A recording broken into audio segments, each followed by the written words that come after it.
Two F-35s fresh out the box. That was absolutely awesome, man. What a way to start the show. And you can hear the distinctive howl of the F-15s as the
no, the Vodafone.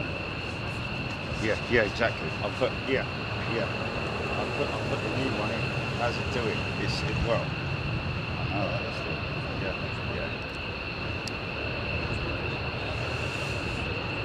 So now I need to see whether this usage works in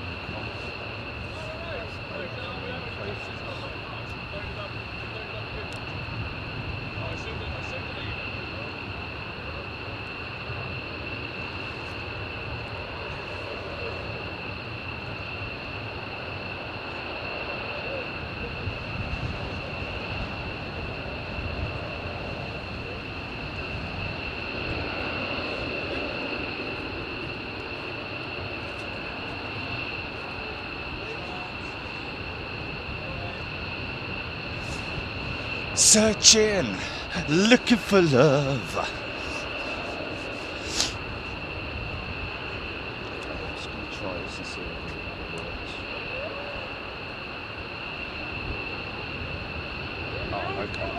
Okay, perfect. Right, sorry. That is the new comms number, GP. We'll run that, yeah. Run the jewels. Okay, so I will. I'll call.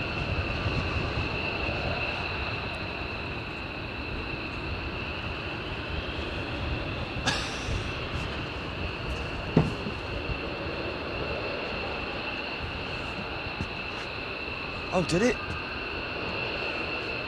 That's crazy. Oh well. Got no idea. Wasn't it a replacement SIM? Yeah, that's right. It's a replacement SIM. Same number. It's the same number. Okay, let me call you off of it, Jelly. I'll call you off of it. 2 seconds.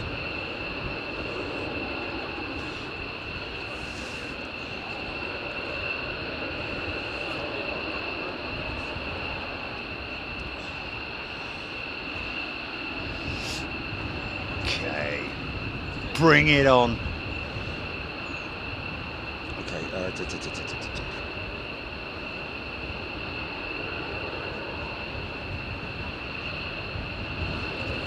Looking for love. So there we go.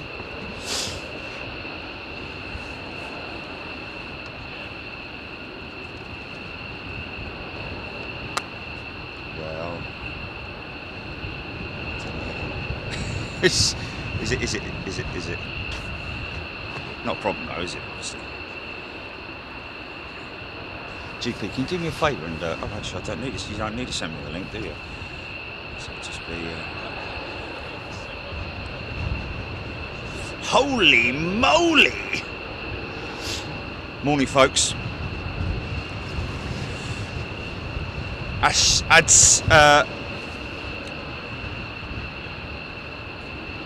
Adschino, definitely awake now. That's for sure. Gloves.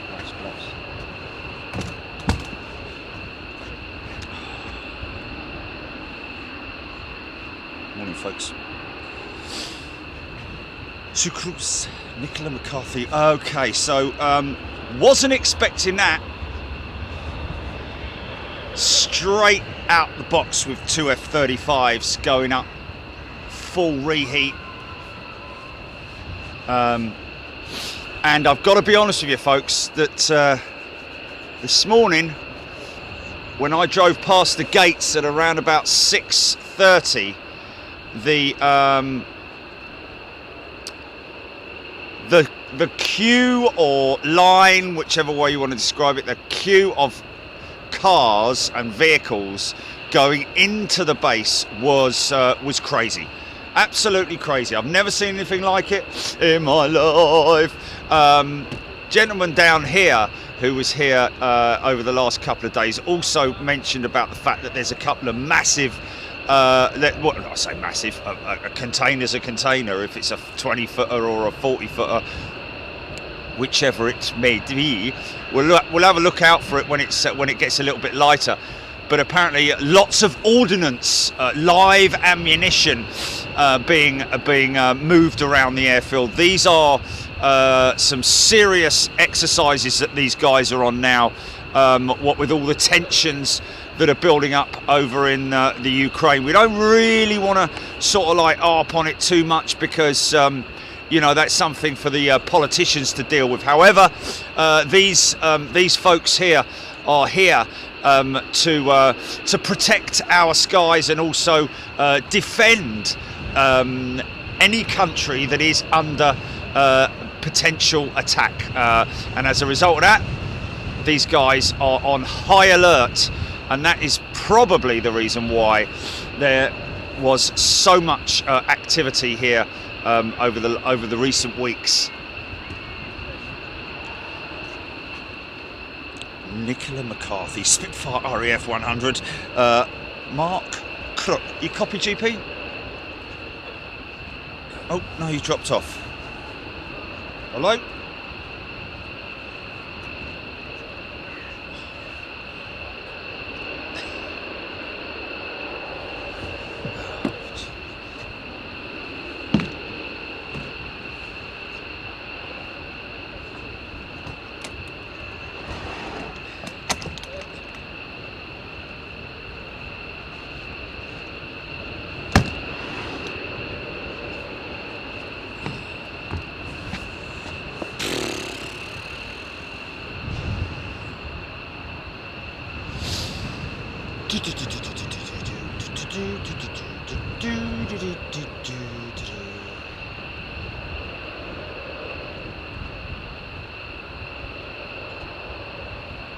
Oh, sorry.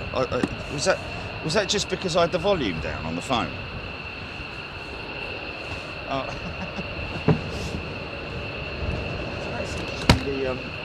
The Aftershocks headset was giving you a load of grief, was it? All you could hear was, really? That's crazy, because it's no more different than it would be at, say, Heathrow or something like that. There's Keith in Miami. Great start. Gary Gaskell, good morning to you. John G A319. Yes.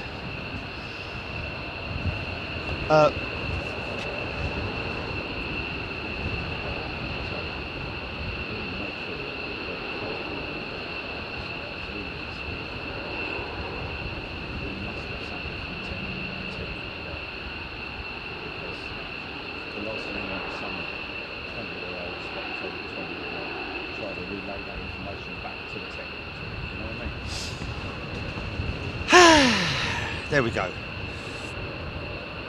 Gary Goodchild, good morning. Jeff Primes. Did they?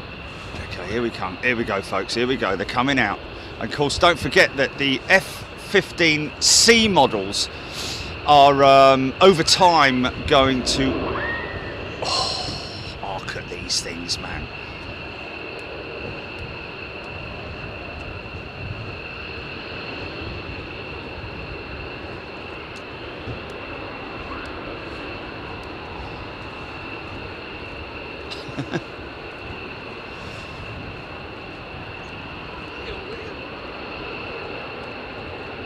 Don't what? What's that? What's that? What? What?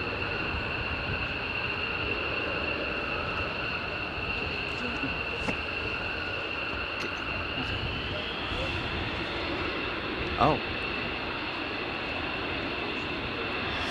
Okay, F-15C variant.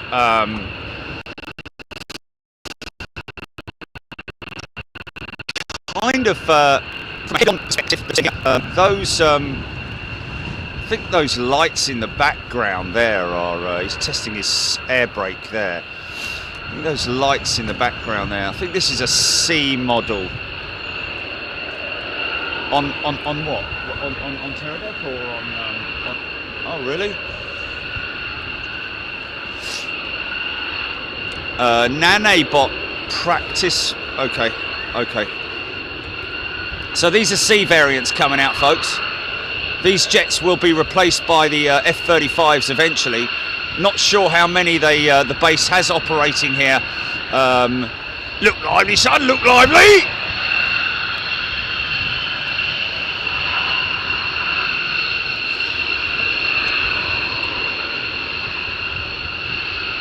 Wi-Fi. I've got 120 mile Ethernet lead. Dragged it all the way with me from the house. Oh, which way do you go, George? Oh, they're all coming out, man. Wi-Fi.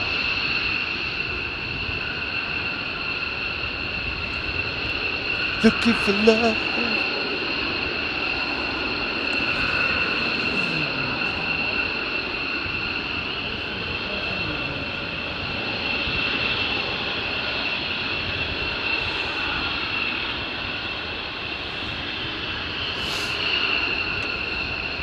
Oh, okay, I gotcha.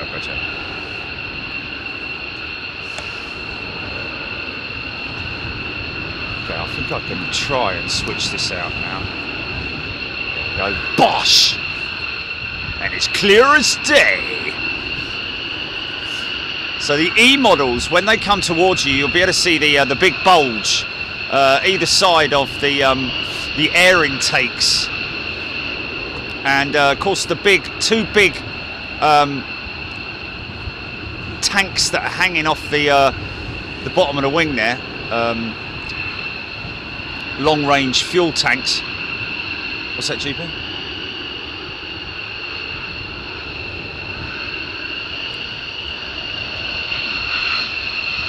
Yes, it was, yeah. Mark Jones, good morning. Fast as Funk. Alan Robbins, Carl Hanlon, Keith Cornell, Andrew Stott, tuning in from, I think it's Perth, Australia. G'day to you. Simon Brackett, David Bowman, Neil Robinson, Mark Lambert, Michael Kay.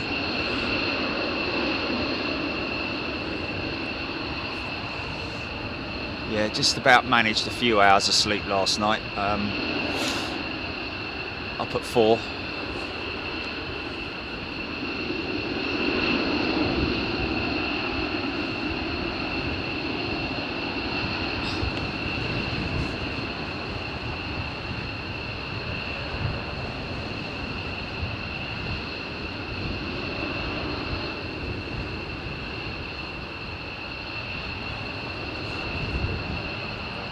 Just leave it, just leave it, just leave it. It's fine, it's fine. Wayne Lynch, good day. Vicky Denning, Kev Parker.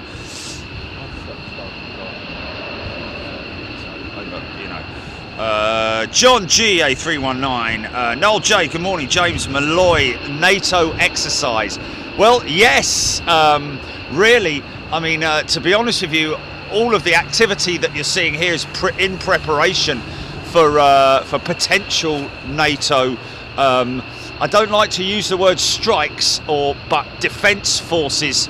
These guys working obviously in close conjunction with other NATO forces, you know, the Italians, the Germans, the British, of course, and amongst many others as well. So, you know, you've got to show your force, show them what you got, and how quickly you can get yourself from A to B, literally. And from the amount of ordnance that's being moved around the airfield, it certainly looks as though these guys are on full standby, red alert, so to speak. More C's coming out. Might catch the commemorative C model with a tail livery today. We might see it. Just giving thanks to all the people that have served with the squadrons over the years on the C variant, or actually really giving thanks to the aircraft itself more so than the folks themselves. Interesting to see some of these jets do not have the Lakenheath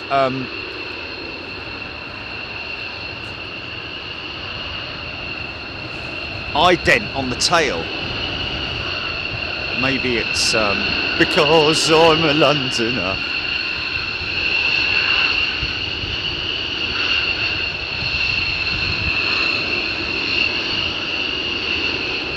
So that's interesting. These guys are also camoed up, aren't they?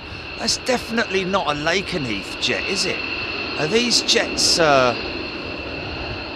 possibly from somewhere else? I don't know. Paul, good morning to you. William Harvey. I hope you got it now, William. William Harvey's just got Neil Robinson, mad week at Donanook last week. SJF-15Es on range Friday afternoon. Neil Robinson there. Yeah, went up to Donanook a couple of times. Donanook's another one of those sort of like, you know, a bit like the Mac Loop, where you could be there all day and nothing happens. Drove all the way up there some time ago, and it is a fair old drive up towards the Wash there, and it was just a helicopter doing exercise. It was great, don't get me wrong, but a long way to go.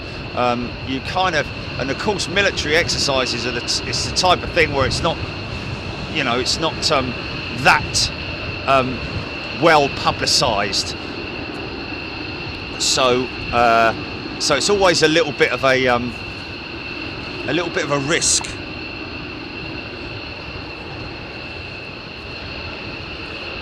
Joe Thompson, good morning to you. Looking forward to the show. Love military jets. Reminds me of the good old days of the air shows with my granddad. Me too. Especially the sound of these engines when you drive. I always remember when I was a kid and I drove away from the air shows, and of course the sound of the road noise of the car. You know, when my dear old mum was driving, you know, the sound you'd sort of like, you know, you get that road noise sometimes, which sort of like, you know, almost sounds a bit like a jet, if you know what I mean. You'd have to know exactly what I'm talking about. You have to have been there and experienced it to understand what I'm talking about. Anyway, Alan James, good morning. Fiona Addison. I was actually just talking to this fella just down here about the good old days of the good old air shows. You know, Farnborough, Greenham Common. Do you remember Greenham Common Air Show? Oscar Coles. I tracked your flight yesterday in landing. Didn't you have a go around? Yes, I did. We did have a go around on that E2 E-Jet yesterday. A long way out. We were a long way out. So it wasn't aggressive, so to speak, but it was a gentle power up and climb out, and then a big loop before we made it back in again. And usual great hospitality from the folks there in Switzerland. Michael Field, good day to you. Tuning in from Texas, Colin McCann, Oscar Coles. Got a new member, Alison. Well, actually, it's a returning member by the looks of it. Alison is a premium member now. Mark Williams, good day to you. Ian Richardson, Holy Scarf, Tarnish 7. Neil Robinson, F-35's not on 360 radar. Yeah, that's a tricky one. It is literally a bit of a gamble sometimes, whether they come on or whether or not they just stay completely off radar. Military stuff is always a little bit sketchy on that side of things, but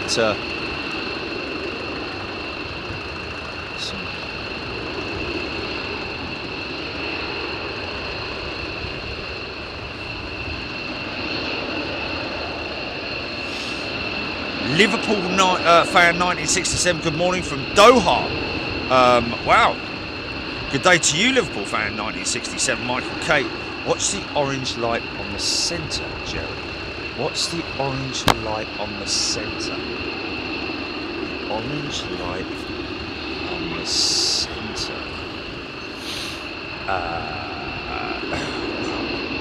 Not sure. Yeah. Oh, okay. John G 319, great to have an F15 show. Mr K, morning to you. From my top secret radio station near Stoke. Here we go.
Listen for the actuators on the nozzles. That noise. See the nozzles squeeze up.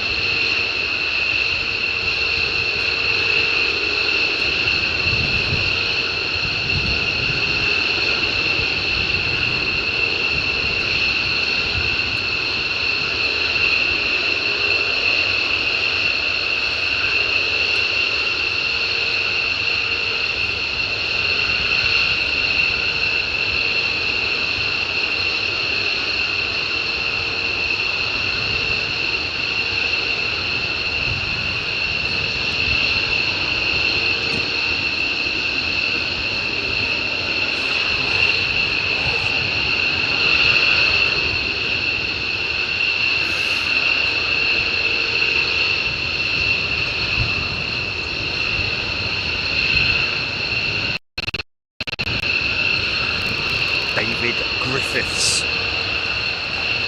First class member, Rock and David.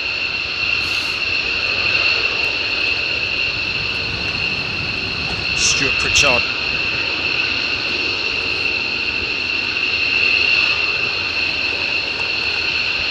Oh, that's very kind of you, David. Somebody mentioning there about what we managed to get from Brussels was decent enough. Yeah, got some quite interesting stuff there. Got a great thrust reverser action video that I'll be posting in the upcoming days, folks, from my landing at Heathrow last night.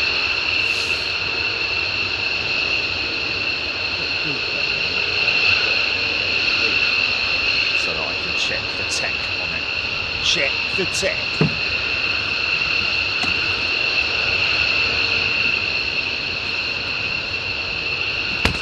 Make sure. I think she got Pratt and Whitney. I think she thought about Pratt and Whitney's, but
these are the two jets that they're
Lots of time to talk about it.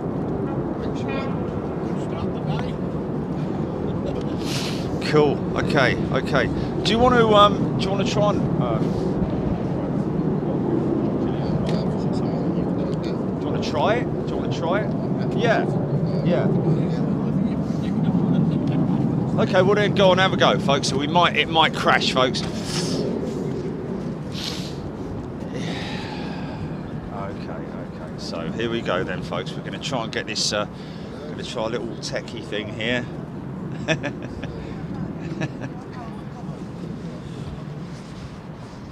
Mic Day, not exactly carbon neutral, yeah. Exploring with me, Dave. The noise is epic. Well, I gotta be honest with you, these little Rode mics, they are, believe it or not, they are actually only supposed to be lavalier mics, folks, which lavalier is the type of mic that you see when people are being interviewed and they got the little fluffy thing on their lapel.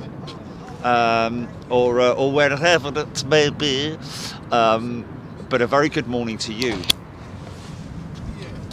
And I want to talk about flipping heck. Say that then. Okay, there we go. How you doing? Clean up on R4, please. And can we have Jelly to the front desk? Thank you. So this is the little thing here, folks, which is just fantastic, isn't it? Fantastic little thing that is. Fair play to Rode, probably the best. So a little bit of a thing foam I've got on the lens there, aren't I?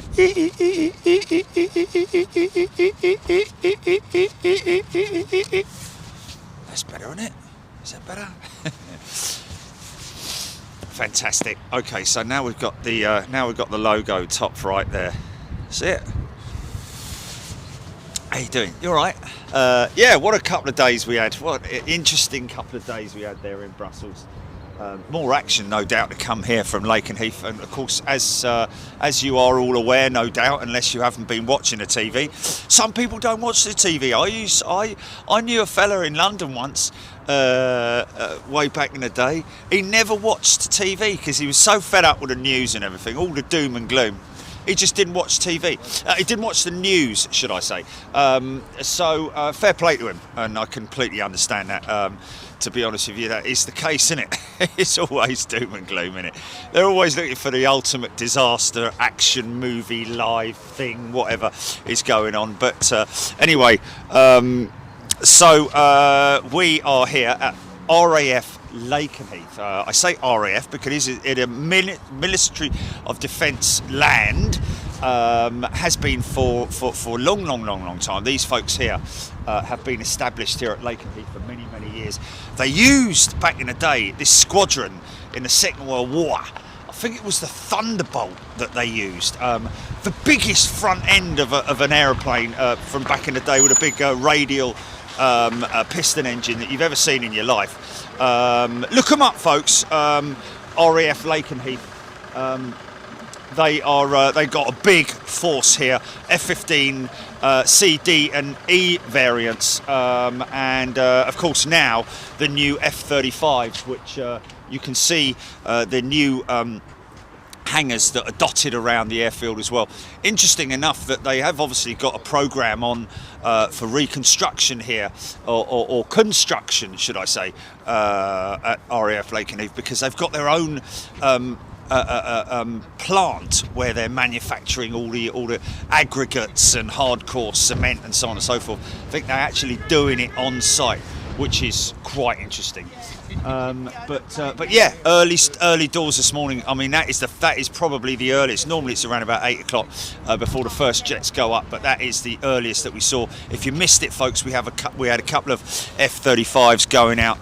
Lone F-35s going out. I'm not sure how many F-35s they've got on base at the moment in terms of active F-35s. That is, of course, the C pilots, whether they're going to be repositioned back into the US or whether they're going to be uprated to the F-35s, I don't know. Obviously they need pilots to fill those spots, and I'd imagine that those pilots are very keen to get themselves on some hardware of the F-35s. And these, of course, these are not the VTOL variant of the F-35s. They're the ones that are on the carriers. The RAF have the VTOL. I think they've got both variants of the F-35, possibly, and I'm sure that you are going to let me know all the information that you have on these jets, other military exercises, and all the stuff during the course of the day. So let's get on with the show. Let's get some comments going. Oh, by the way, make sure that you turn your notifications on, folks. If you're subscribed to the channel, please make sure that you turn your notifications on, because there's a lot of people who say, I didn't know that you were coming on. Because we do always try to notify you folks. We do try to notify you folks as best as we can. Literally, other than picking the phone up and ringing you personally, we do absolutely everything that we possibly can. So make sure that you cover your backside in terms of not missing out on any shows by subscribing to the channel. But what is important, turn that little bell on, the little notification bell, so that you don't miss anything. And also, if you want to, we do have an app as well, which is absolutely free of charge. A lot of people rave about the app, to be honest with you. Carry it around with you in your pocket. You get a little buzz, a little notification that we're live or wherever we might be. So quite blustery, I have to say, here at Lakenheath, which is bringing the temperature right down, giving us a little bit of wind chill. And I'd imagine that off in the distance there we'll also see Mildenhall, RAF Mildenhall, which is the home of the 100th Air Refuelling Wing, based right over there with their KC 35s. So let's get on with the show anyway. Stop waffling on, Jerry.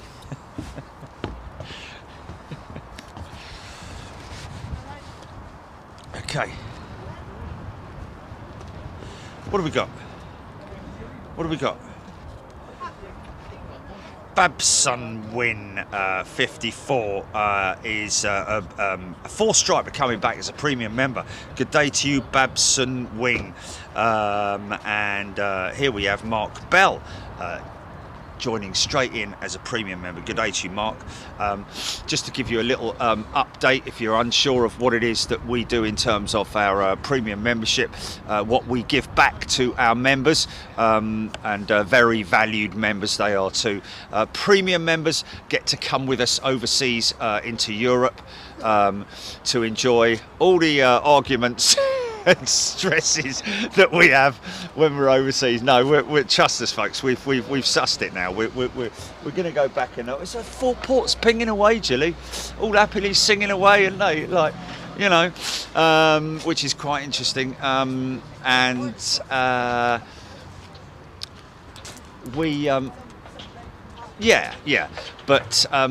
maybe it's because it was fresh back from Europe. It needed a sort of like, you know, had a cup of coffee before it fired up. But anyway, so the let's just yes, premium members obviously get to join us out in Europe when we go out to Europe, and we will be planning a European show, another European show quite soon, folks, because we are continually trying to improve and extend our range in terms of quality and bringing you overseas shows, and of course we did have a few technical difficulties in Brussels, as you are aware, but very kindly a lot of people saying that they were quite impressed with, even though we didn't have the longest shows in the world, what we did get was pretty cool. Whether didn't treat us that well. I've got to be honest with you. Visibility was absolutely diabolical. Very misty, very very hazy, and horrible. So hopefully we're. I've got to be honest with you. When I pulled up at Zurich, I said to Jilly, "Man, we've got to come back here, haven't we, to Zurich?" And of course, they're not in the EU, and therefore they are on the same lines as us in terms of connectivity. So that will be a lot easier. But interestingly, yeah, Royal Air Maroc 767 freighter followed me in at Zurich, which was quite interesting, and went out very very quickly indeed. You see that?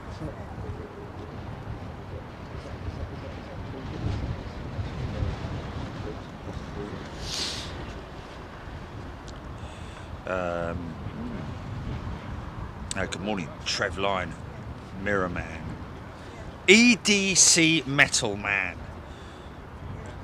Alison Baker. Oh, thank you, Alison. Dave Beeler, KC-135 over channel north of Norwich at 16,000 feet. So yes, premium members join us in Europe, and of course first class and super class members will be joining us second week in February in Seattle, folks. We're going to Boeing Field and Payne Field on the hunt for the 777X. That should be fun. No. I think it's the 9th and 10th, isn't it? Yeah, I think it's the 9th and 10th of February, folks. So get yourself set up for that. Put it on your on your planner. Doink, James Doink. Robert Pimlott. Simon Brackett. I read last night Lufthansa have halted freight operations at Frankfurt due to the amount of staff off. Wow, that's crazy.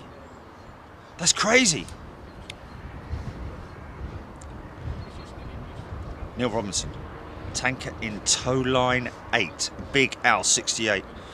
Made the best of a bad situation. Thank you very much, Big Al 68. What's that?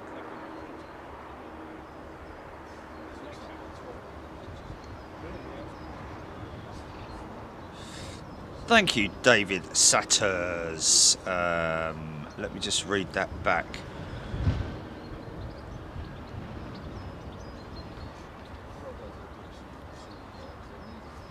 Okay. Oh yeah, John Odell. Hello, good morning. My Claire is USF or Security Police at RAF Lakenheath, who will patrol the area here. We might even see her, John.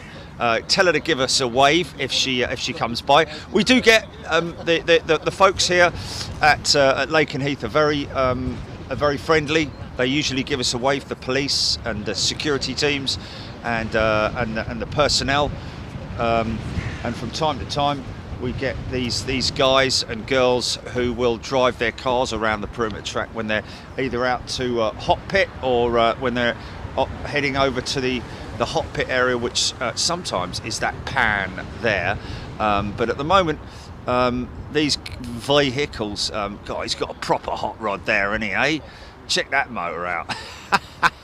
Parked up next to that little MX-5. Ooh, feet. It's like that movie Cars, isn't it? Remember the movie Cars? Anyway, whatever. But they are the vehicles of the ground personnel who are currently in the warmth of that hut over there, and they will come out and remove do the final pre-flight checks for the aircraft, as you can see on the stand there. See the chocks that are there, and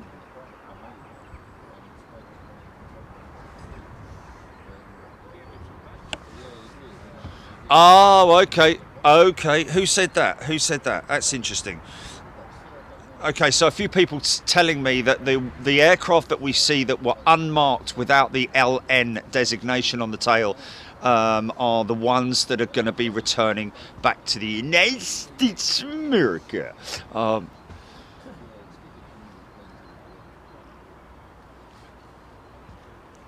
Andrew Hickinbottom. Big Jet TV, I'm amazed he's at it again. Is that in reference to how flipping passionate we are here on the channel? Just, I know what you guys like, and I like to bring you as much of an eclectic mix of aviation as I can. A little bit disappointed that seems to be one wave that's gone out, and not hearing anything else at this stage. Anyway, tarnish.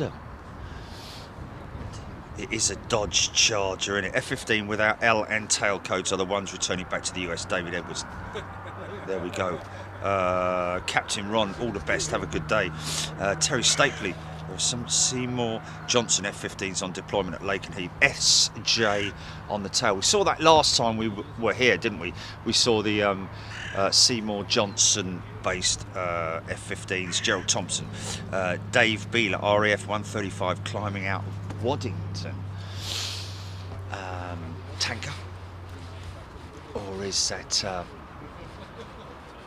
one of the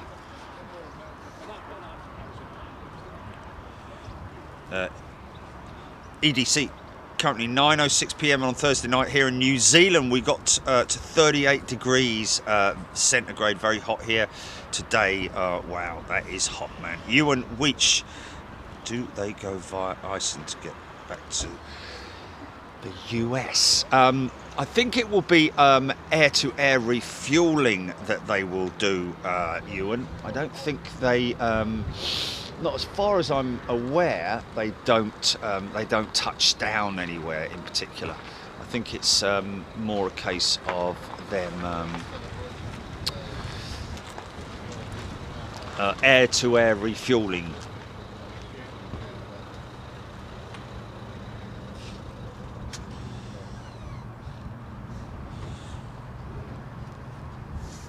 Oh, flipping it. Jane Urquhart, that's great. He's got a fair old career spanning life, hasn't he? Michael Forrest, good day to you. Robert Pimlott. Neil Robinson, got all SJ frequencies off radio, reference UK 336 FS. Sue Cruz just noticed I have 2 stripes.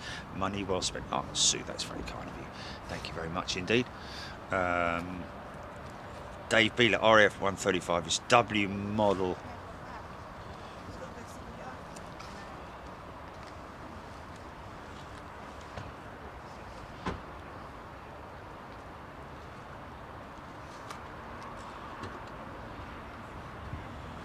Yes, no, I know. The old belugas are going to be used for the. I've actually followed that up with both Airbus Media and also my contact down in at Broughton in Wales to see if we can't do something with the. I tell you what, actually, the first thing that made me think was. How that could affect people like Antonov Airlines, because those belugas, they can carry some serious amount of oversized freight. You know, a full helicopter, as can the AN225. I think I'm not sure about. I think there's a size limit. To the helicopter size that you can carry on a 124, but vehicles is another thing, of course. With the 124, it's more a case of ceiling height, the height of the vehicle.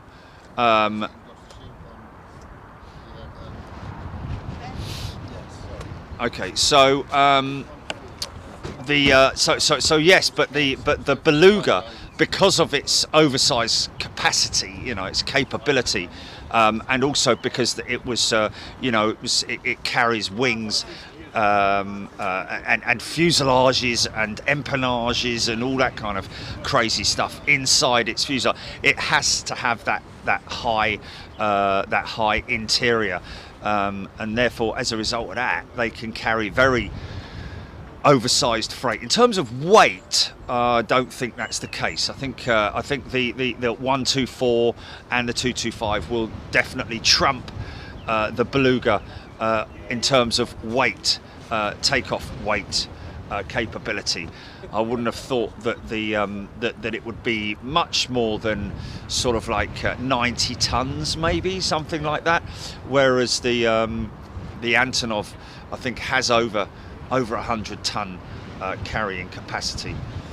But anyway, we'll have to see how all that plays out, because that's in relation to Airbus announcing their new freighter division. Can you believe it?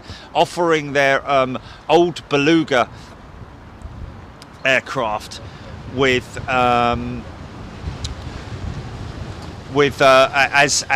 freighter aircraft for the general market. It's so it's quite interesting that obviously they're putting those aircraft to good use after their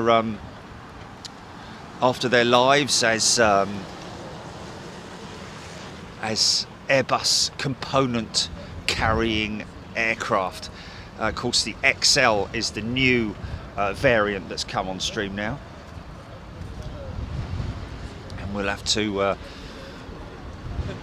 This is why I think, you know, the companies like Airbus taking advantage of the freighter market, and the fact that there is huge demand for freighter aircraft, and therefore the aircraft that would normally be used for potentially moving components for AOG aircraft on ground operations, those aircraft being utilised for general freight now, as well as the PPE stuff as well. But commerce is the big market, is the major market. So I think they've done a good job, Airbus, and that's why, again, I have to say it's a shame that Virgin at this stage haven't well, certainly no intention of doing it at this stage, as far as I'm aware. But it would be obviously a lot more beneficial to them, I think, that if they took one of their A330-200s or maybe two of them and just converted them into freighters. I think it's a money thing more than anything else. I think the opportunity of having the aircraft as a freighter is a good thing, but the conversion of it is something that obviously costs a vast amount of money. But at the same time, when you think about it, look at the likes of CMA CGM, who have the big shipping line, who've now gone into the air freight business, full chat with two A330-300 freighters, A330-200 freighters, sorry, and they are they're pure freighters as well. So it definitely goes to show that when you consider the cost of one of those freighters, it most definitely is. It would be beneficial, and Virgin, let's face it, are halfway there already, aren't they, with their aircraft that they've got, which are going back, I believe, this year, destined to go.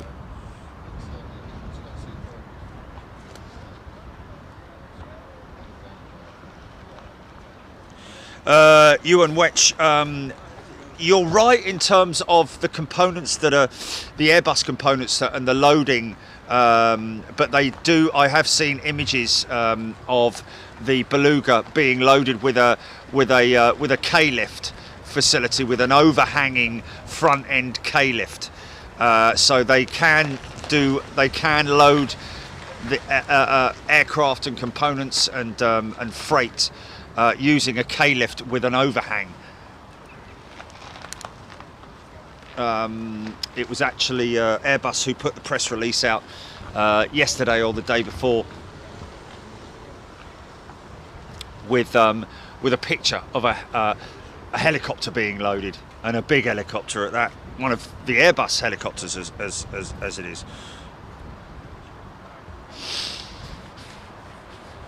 Yeah, EGPX. I did have a go around yesterday at Zurich. We landed on the what's that?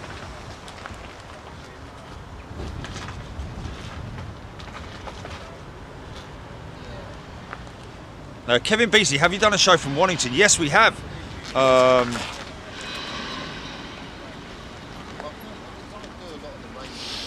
Okay, Kevin, overflies.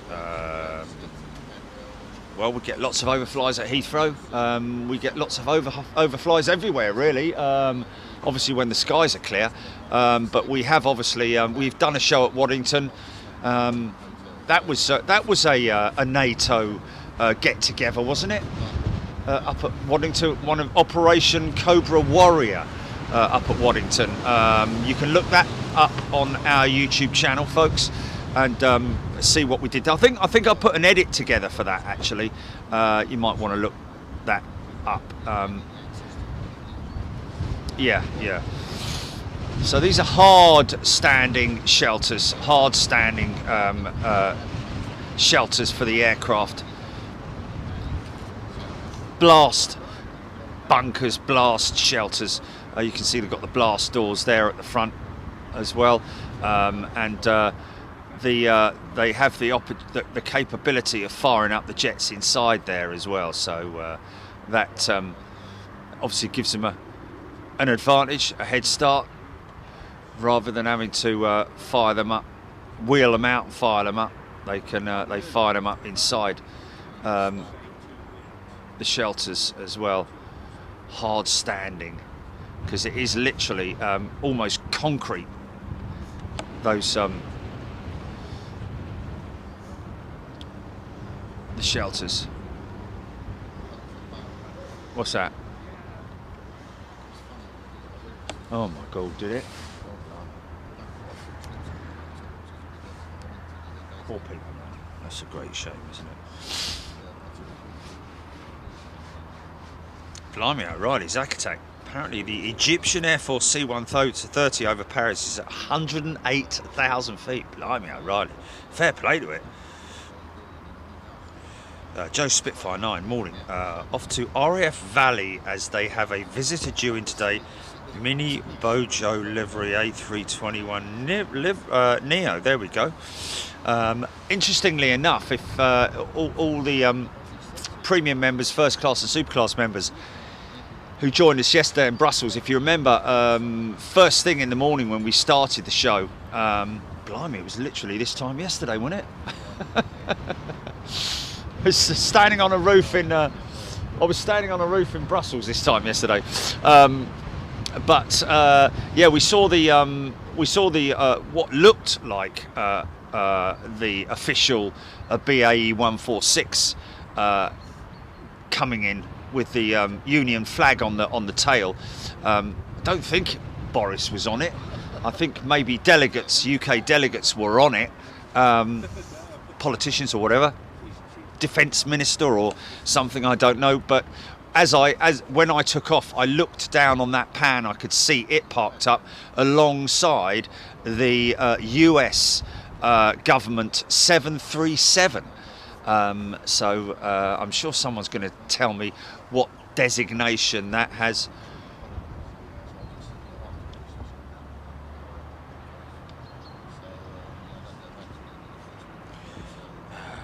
EDC Metal Man, they will be flying to LA, San Fran, Sydney, Brisbane, Vancouver, Perth, and maybe to London Heathrow in 2023. What are we talking about there? Tabila. What runway did those F-16s use? 6 or 24? I'm actually not sure. What's the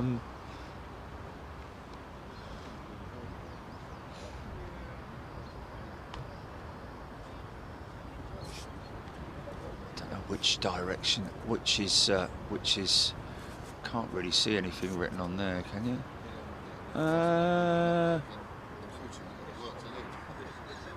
Is there a single digit there? Oh, here we are. 24. I think that's 24, isn't it?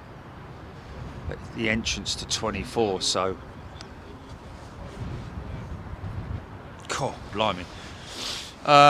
Dave Yesley, good morning to you. Keith Cornell, Jerry, the F-15CD Legacy Eagles are leaving Lakenheath at the end of February, to bringing to an end 45 years of F-15C and D operations in Europe. There we go. Interesting. Well, it always has to happen, and of course got an amazing aeroplane jumping straight into its shoes with the F-35s. I did ask earlier on. I was wondering how many F-35s are in operation here at Lakenheath at the moment. Anyone got that on there? Neil Robinson, 36th fighter wing at Bitburg, was the main US F-15 unit in Europe years ago. Great display by Captain Walt Given at the Air Fete. Wow, there we go. Peregrine Bush. Hello, Peregrine Bush. Now, here's someone who would know, is Peregrine Bush. He's actually created a book on UK airfields, UK military air bases. Might want to look that one up, folks. It's very descriptive and gives you all the information that you need. Darren 747 Steggles. I watched a YouTube video about EFW freight conversion after you were talking about the other day. Very interesting what they do. Indeed it is. And we are in talks with EFW, and they are very keen for us to do a show with them. But it is all a case of client confidentiality, and when we have to wait until we get a client who's like, yeah, we'd love you to live stream the rollout of our aircraft from the factory. When I say the factory, the line, so to speak. Yeah, we're waiting on that one so that we can bring you a live show from AFW's facility out there in Germany. Richard Crabtree, God morning to you, Richard. Alexandra Wood, Neil Robinson, 52nd at Spangdelheim, Spangdahlem, I think it is. Funny enough, when I went to Miami, the fella that checked me in at passport control was ex-Spangdahlem personnel with the US Air Force. Keith Cornell, US Boeing 747s are designated C-40As. There we go. Zaktak, good day to you.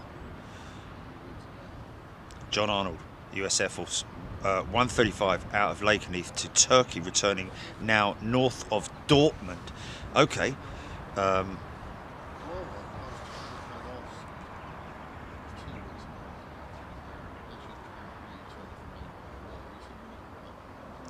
Disco Champ, yes, EMA is on the cards already.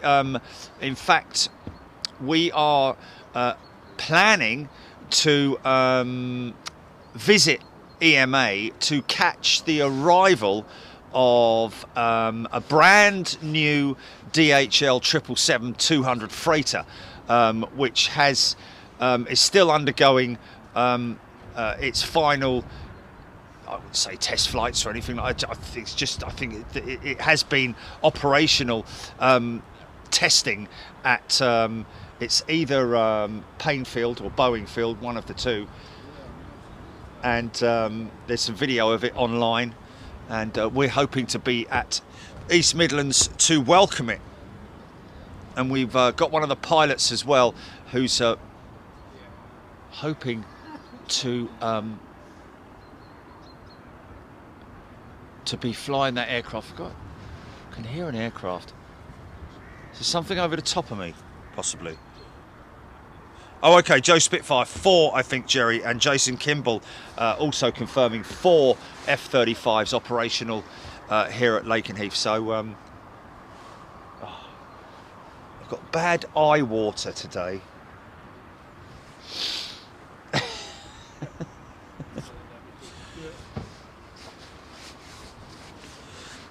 Wow, Captain Sky Marshal, a Boeing BA 777 L2 door got ripped off in Cape Town. Blimey, that must have been by the so L2. L2 would be the door. Well, was that a 777-200 or 300? But obviously that would be forward of the door, forward of the wing. So, wow, that's got to be one of the service vehicles or catering. Well, it wouldn't be a catering vehicle there, would it? At L2, it would be more a access steps ripped off. That's crazy. Is it literally ripped off or is it just damaged? I don't know. Anyway, Philip Thorley, thank you. Tony Mikalev, saw the Thunder Israeli 15s at Waddington 2001. Neil Robinson,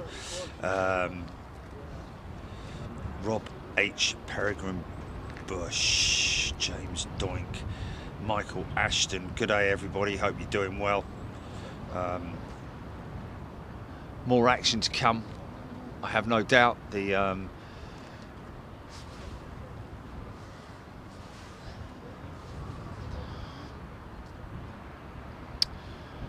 ground teams who are responsible for removing the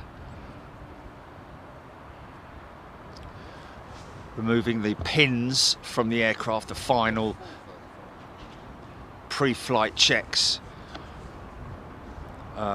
still there. It's always a telltale sign by that pan over there, having vehicles parked up there, and of course the chocks are there as well, and those guys and girls are in that hut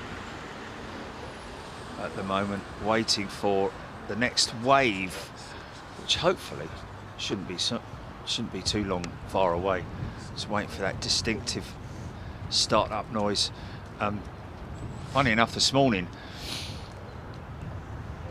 when I was chatting to a gentleman here who's from up north, reminiscing about the old days, and then I heard a noise. I was like, oh, we got some engines starting up, and he was like, no, that's the road sweeper. And I was actually right. It was the F-35s, because the F-35s have a different engine note than the F-15s, obviously. Twin engine, the F-15s, single engine on the F-35s.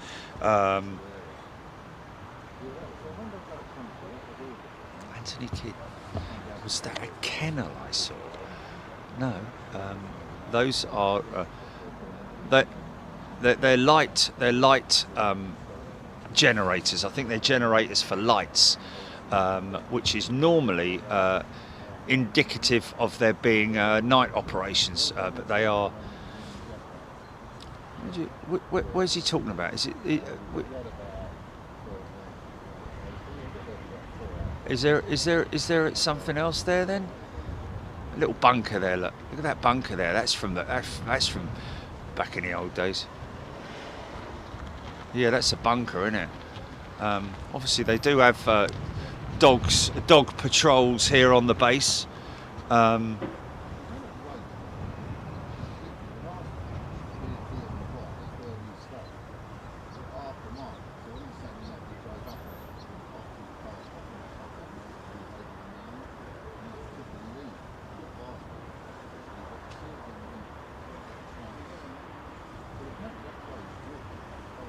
It stretches a long way over. You go on Google Earth, folks, and look at the amount of real estate they've got here. All Ministry of Defence, of course.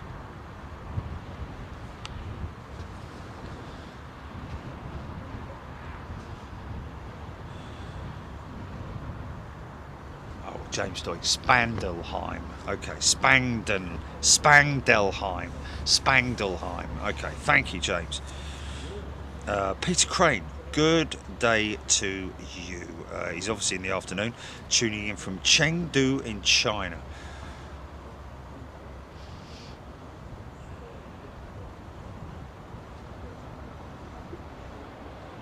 Spangdahlem.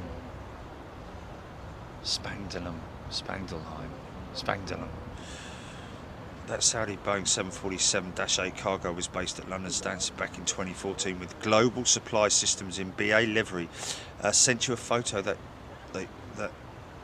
he took back then. Okay. Oh, this is from Hodgie, right? Okay. So the 747-8 that we saw yesterday, Jilly, is the ex-BA 747-8 freighter. Okay.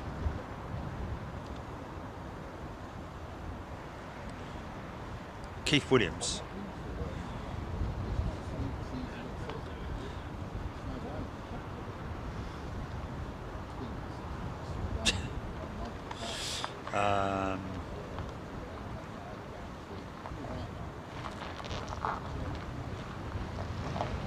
Oh, really? What?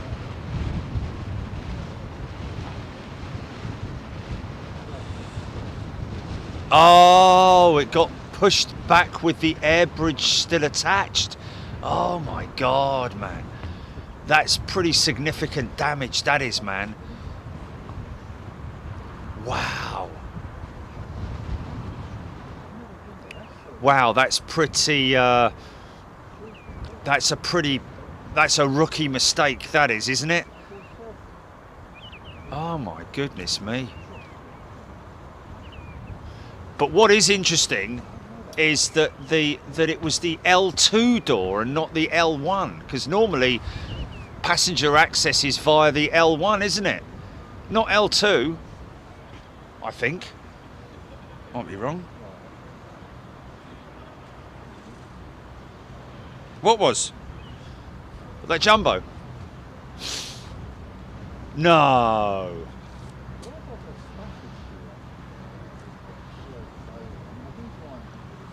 Yeah. Well, that wouldn't surprise me, man. It might have been... Well...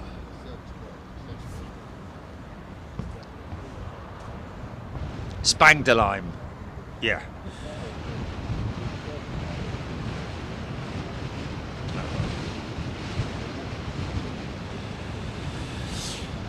Okay, there we go. So hoping to get more action from the 48th Fighter Wing here at Lakenheath, folks. Just waiting for wave number 2.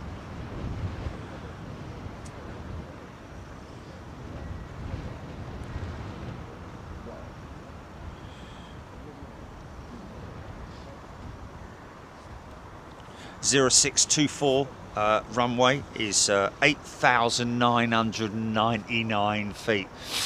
I'm sure they could add another foot on, couldn't they? Round it off to 9,000 feet. Mixture of concrete and asphalt.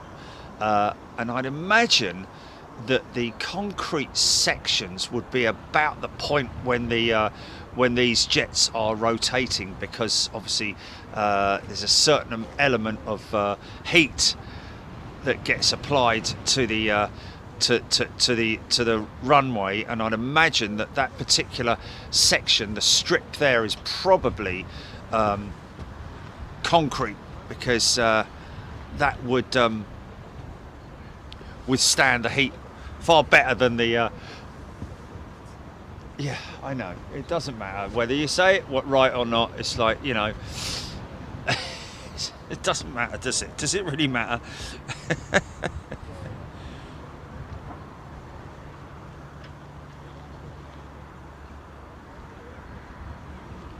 Oh, okay. Hold on a minute.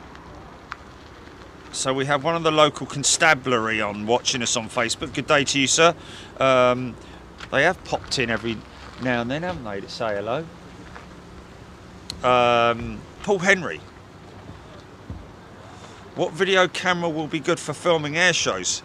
Well, this one. That would be it, because this is the only one I know, really, Paul, to be honest with you, and you can't go wrong with it. It's under £500 and available all over the place. Definitely worth looking it up. Top right hand corner. Oh no, it's not on this one, is it? We haven't got it on the military one, have we, Jilly? Oh yeah, we have. Top right hand corner, VX1.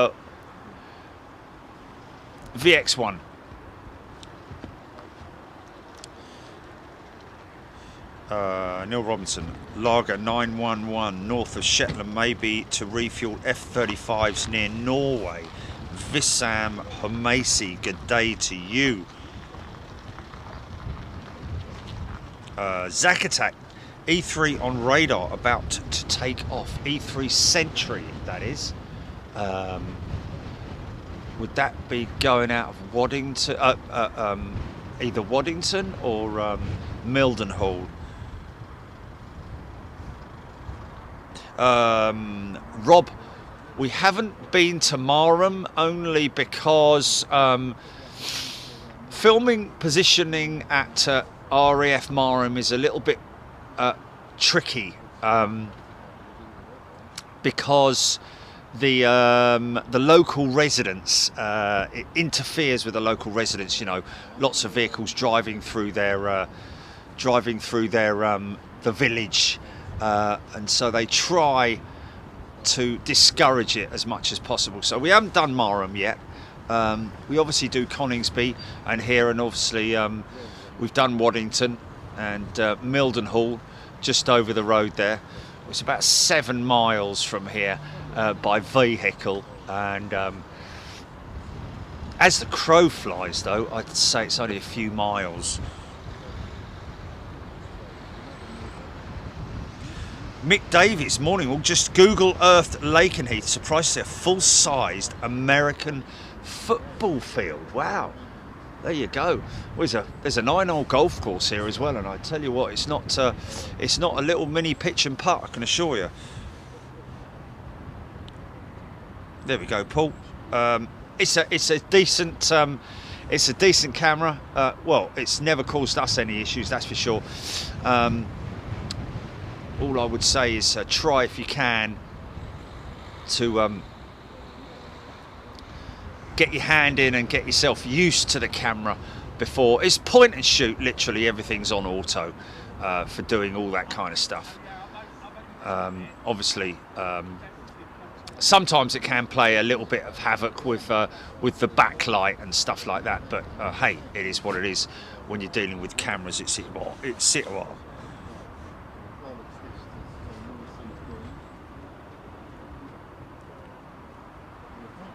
Neil Robinson, Lakenheath, 48 Fighter Wing Ops Squawk.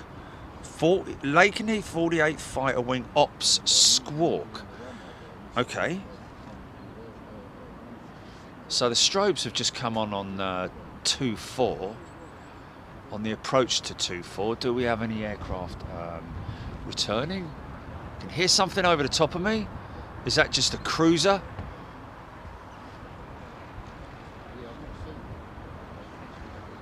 Joe Spitfire 19, Marham is quiet anyway. I think most of the fleet are on the carriers HMS Queen Elizabeth and Prince of Wales. There we go. Yeah, because the F-35s, I think the UK F-35s are the VTOL variant, vertical takeoff and landing.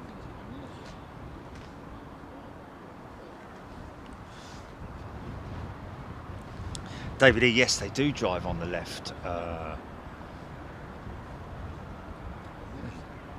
Drive.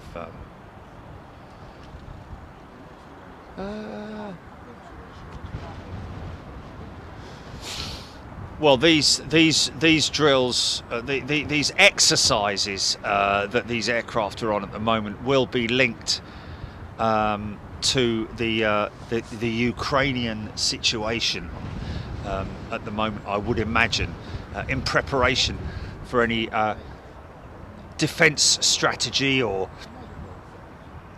God forbid, strike strategy, which we don't want to see, obviously. hopefully they'll all lock their heads together and get it dealt with. Discord champ. There we go.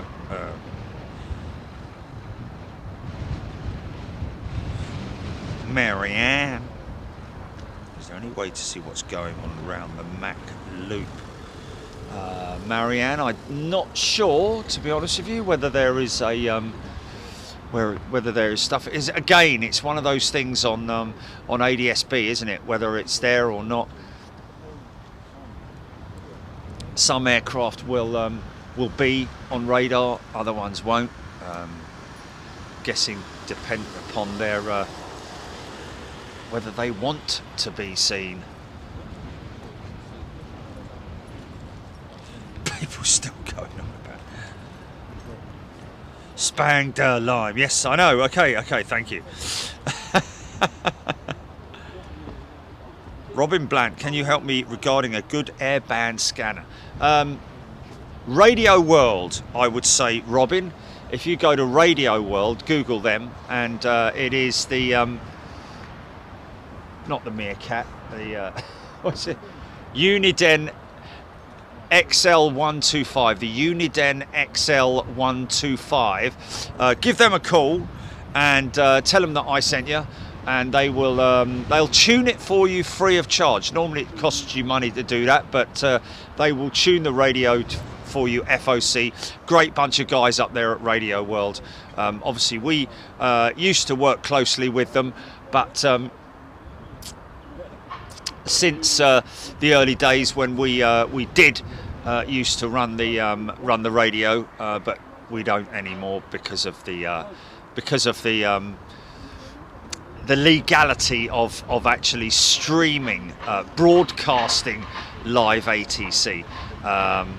It's not legal to listen to ATC, believe it or not, here in the UK, but the Nats and the security forces and all those sorts of people, they turn a blind eye to it for anybody just listening to it at home or out and about. But in terms of broadcasting it, personally, I think it's an antiquated rule, law, which needs to be updated, and because, however, to be honest with you, in terms of live streaming, it can be a little bit obtrusive, you know, when we're trying to talk. When I'm trying to talk and got people, I'm talking over the radio, or the radio's too loud, or it's squelch. There's a lot of squelch on it, you know,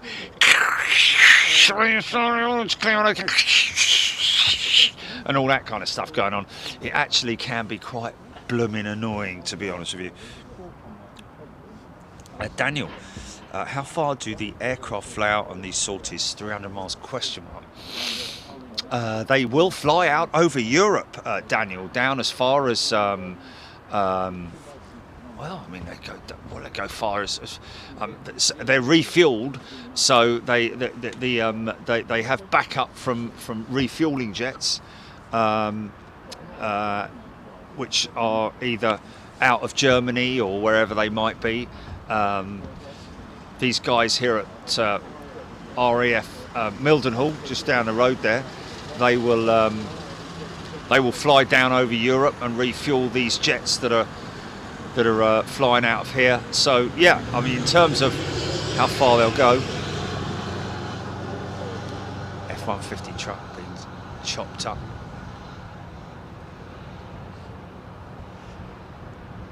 Possibly going to pickups.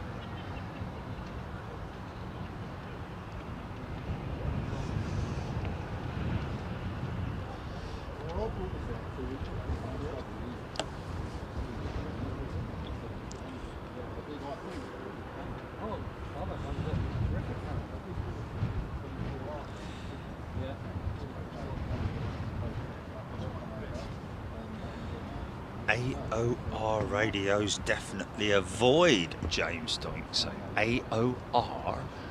Interesting. Oh, there we go, James Doink. Uniden good budget radio. Indeed, there we go. I mean, It's not this sort of like big thing that some people have. I remember when we started, I had one of them big things. It was like, you remember your granddad's giant record player that possibly was the big. It was like taking the Bean Cat. Yeah, it was like taking your you go into back in the old days. They had these radios with, like, they were on legs and all that kind of thing. It was a humongous, great big thing. And some people do have those radio sets in their houses, don't they? All kind of linked up to CB radio as well. Come on back there, boy. This is Big Fame 4 coming at you. Anybody out there got a rig? Tony Mikalev.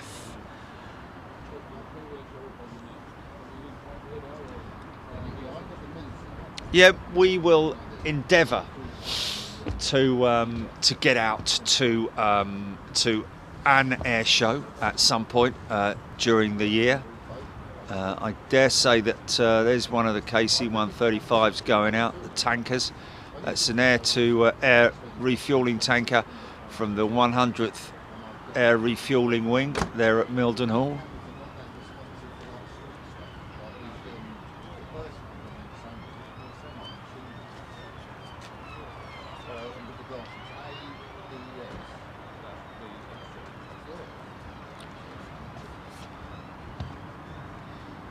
So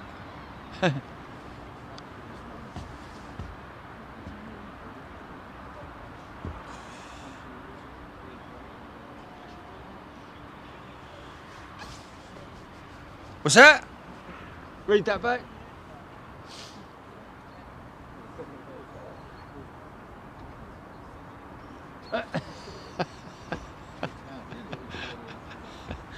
No. Break your 10-4. Come on back there, boy.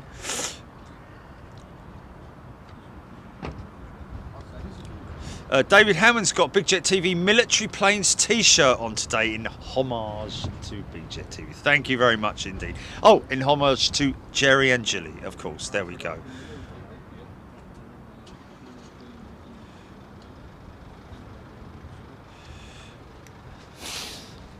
I remember back in the day.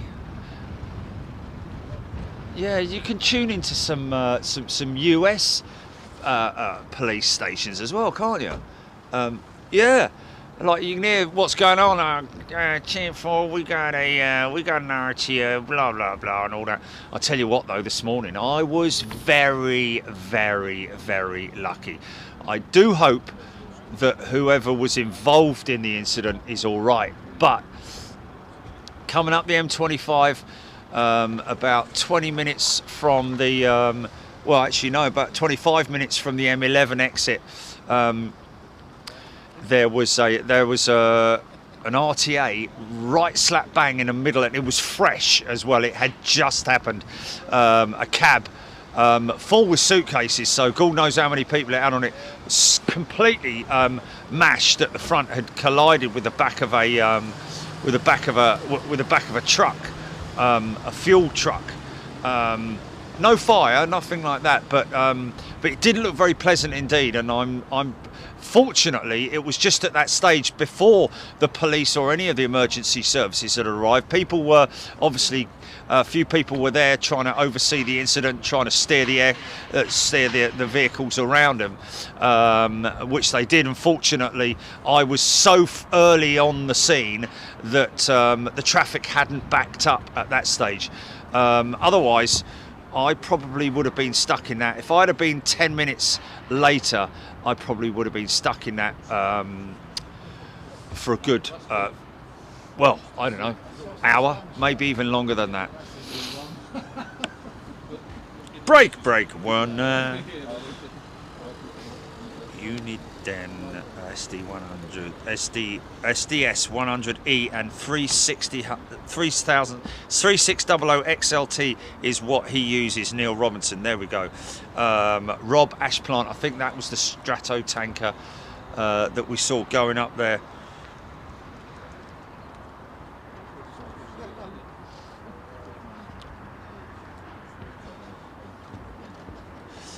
James Stoke, my 7100 is never beaten on audio and receive.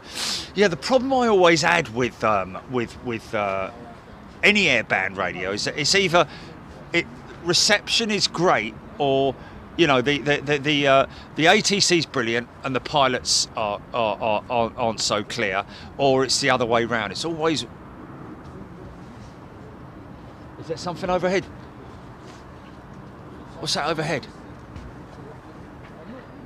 Is that a cruiser over at Gilly, or?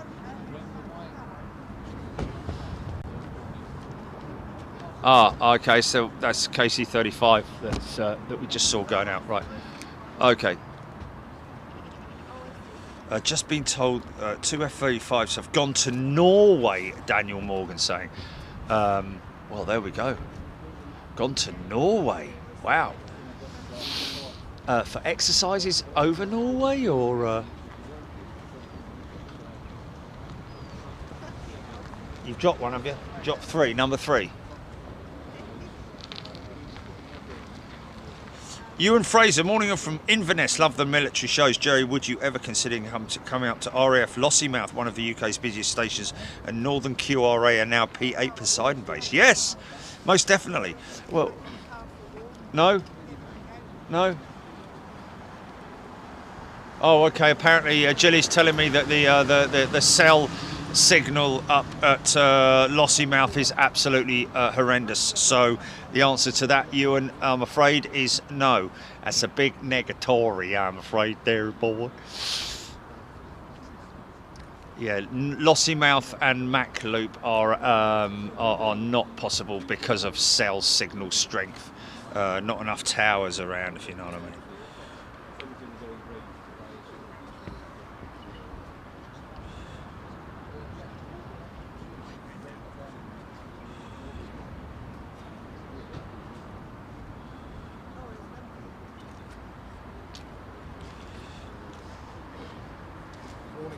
Thank you, Steffi. Hey up. How you doing, mate? Good, thank you. You? Yeah, lovely shows. Thank you very much. Very appreciated. Can you give a shout out to my son Matthew, who's watching you live as we speak? Matthew, well, you can do it, mate. Matthew, how you doing, mate? Enjoy the show. There you go. Thanks, buddy. No worries, mate. No rush, mate. Here's a chance for a stick if you've got one. Yeah. Well, not a lot going on at the moment, is there? No, should be long though. Yeah, hopefully. Get another big wave. Yes. They were busy yesterday.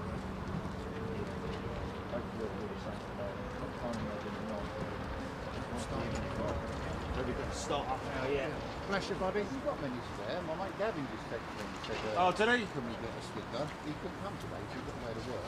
And took a picture of your van. Oh, right, yeah, there you go then. Much appreciated. No worries. Really Oh, cool. all right, mate, yeah, no worries. You Cheers, enjoy Jerry. them. There you go, the body of Christ. Cheers. Don't eat it. It's the first time I've seen you here, and obviously with your hat on, but Oh, right. Yeah, there we go. I just took a picture of your sticker. Sweet. Got to look after the man, haven't you? I was watching you at Heathrow the other Sunday. I just got up, not so much hungover, and it amazes me the travelling and the hours you put in. Where are you based roughly? About a 5-minute drive from Heathrow. Ah, right, okay, Yeah, so that's yeah. not so bad, that one. This is Yeah. more of a jaunt. Yeah, up at 4 this morning. Right, okay. Yeah. I'm from Hertfordshire, I'm from Wollongong City, so Okay. I'm kind of in the middle. But I do go to Myrtle Avenue quite a lot. Yeah, yeah. But yeah, it's good to see you and in action. Yeah, thank you.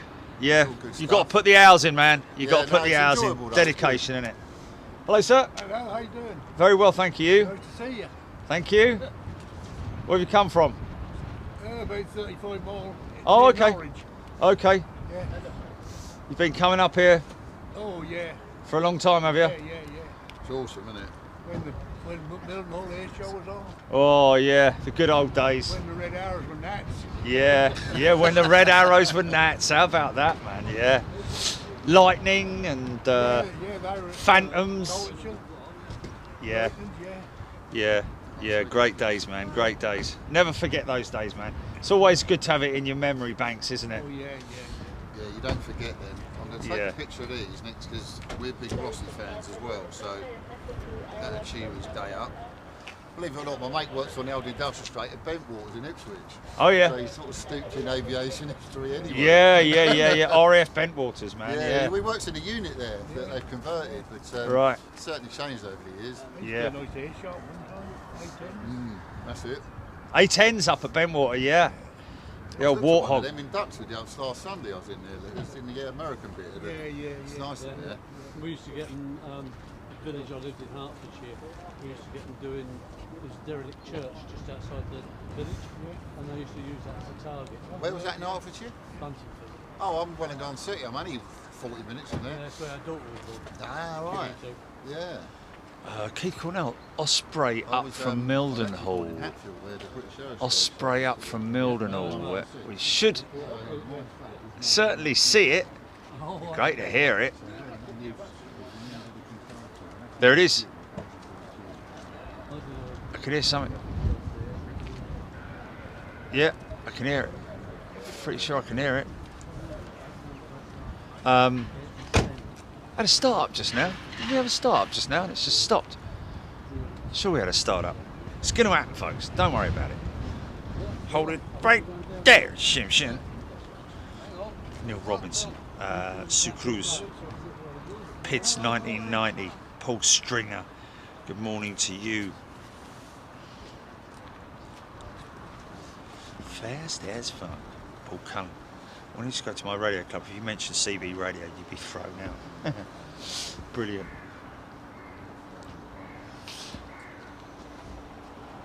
I think it might be time for a coffee.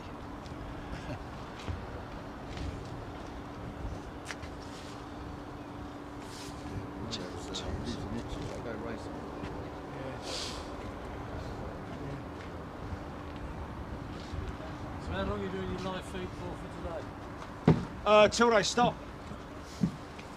Till they stop. Well, 8:30 the other night. Was it? Wow. Well, a fella said 8:30, Gilly.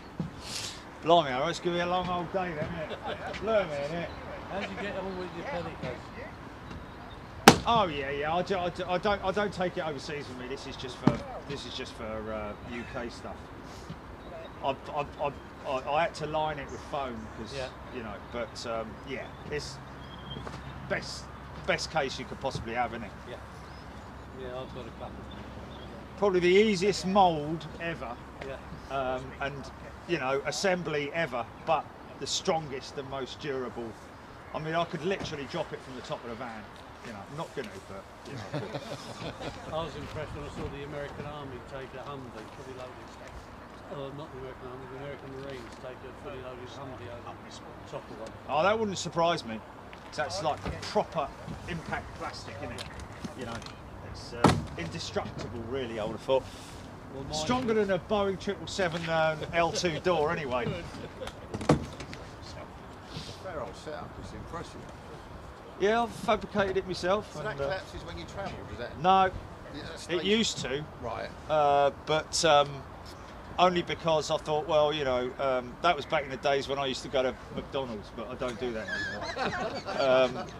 Because I wrote a couple of McDonald's low-lying things off, as was well gonna as say, the you front got- of this. But then I just thought, you know what? I'll just leave it up because It's easier. there's no bridges that are, you know, No. the only place that you'll ever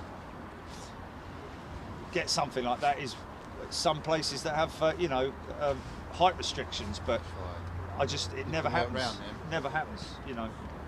So I thought I'd just leave it up because it's a bit of a.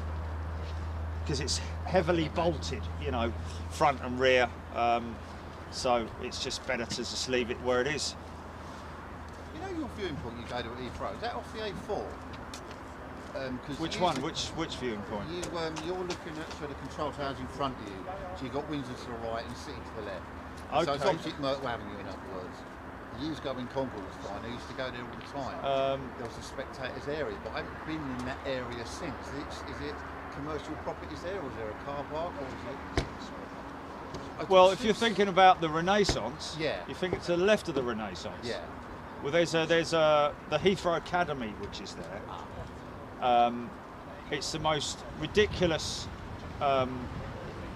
spotting location ever, because there's this trees in front of it. Right, okay. You know, which is from a plane spotter's point of view, it's pretty pointless. You know, they did originally put this platform there for the press and the media. You know, BBC and Sky and all that, but they go over the bridge now, where with the Emirates 380 in the background. Oh, I you know, yes, yeah. But that is a public area Okay. where you can park.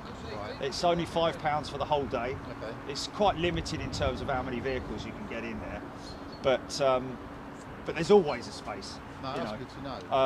And yeah, I mean, you can park up there for the day, and if you want, you can walk from there along to the Renaissance and walk and go up on the bank there at the Renaissance. You know, but in terms of places to visit at Heathrow, it's quite limited, really, which is a shame. You know. Well, Myrtle Avenue is crap for parking, man. Those housing estates. And you've Yeah, got it's that terrible. triangle. I mean, it's terrible for parking, but it's also terrible for the people that live there, Of course it is. because you know they're constantly fighting an ongoing battle with people who are coming there just throwing their cars in across their driveways and stuff like that without any respect to the to the locals. You know. A lot of guys use Hatton Cross trains to the tube station. They pay to park there and walk down. Yeah, that's the other option, isn't it? Because it's only cheap. That's right. But yeah, it's a nightmare for the people who live at Myrtle Avenue, you know. But yeah, it's good. It's a good spot, that, you know, very famous. There's one thing that I wish I could have seen standing at Myrtle Avenue back in the day with Concorde. Yeah, I never For the night flight as it came out, you know, on 09, just full reheat, you know, banking right. Every time I say that, I get goosebumps Oh, just no. thinking about it. You know, there's a couple of videos. Oh, here we go. You go live. Here we go. Okay, Jilly, we've got something overhead. Say very dead. Okay, folks. Hello, Finland. What is it? See, what is this? Is this Eurovision Song Contest. Oh no, James Young's tuning in from Devon. Definitely not the Eurovision Song Contest. Hello there, James. Fast as Funk, Phil Sinclair, DJ Silver Surfer, 1966. 966, sorry. 966. We've got blue skies over there. So the skies might clear, folks. Yeah, definitely aircraft. Here we go. These are.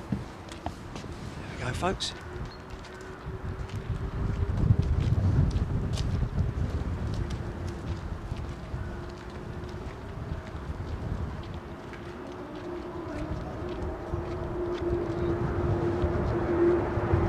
Okay.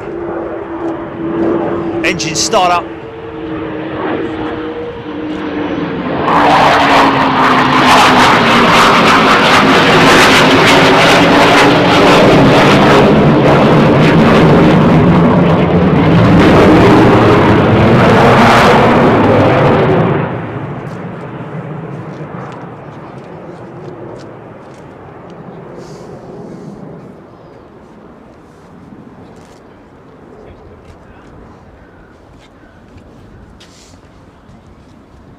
GP, copy. Got a lot of squelching going on in here.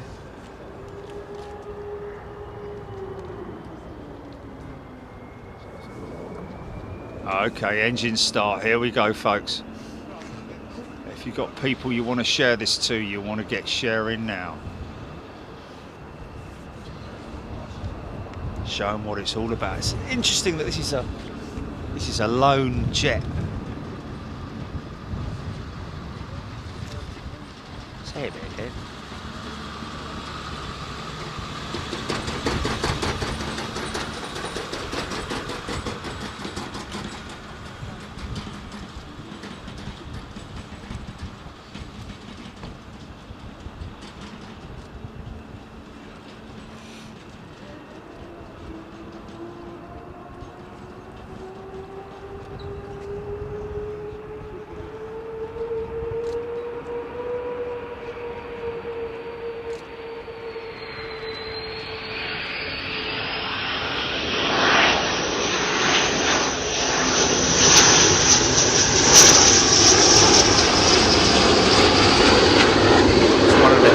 Going back.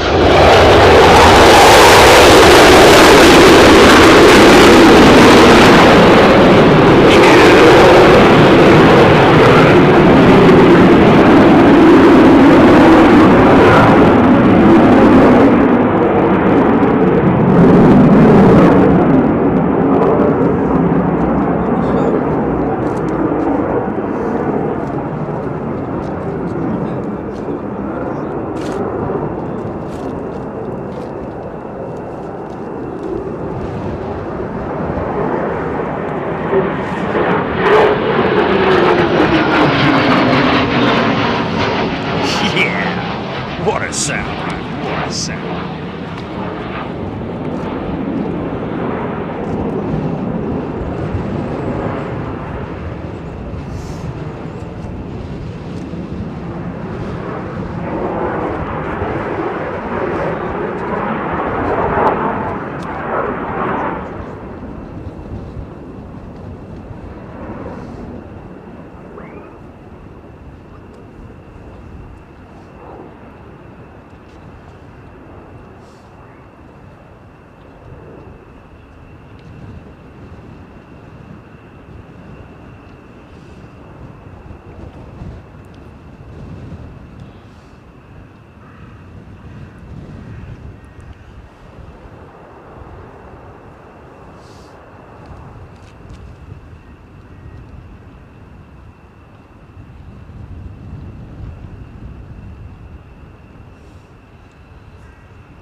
Underneath this one's canopy.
So that's 2 C variants due to be returned to the US, I think.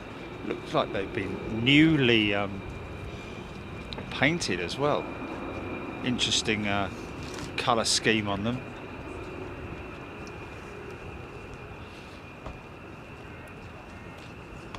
Nice. Nice. Okay, any moment now, folks. Up and over that hill will emerge. We don't know whether they're going to be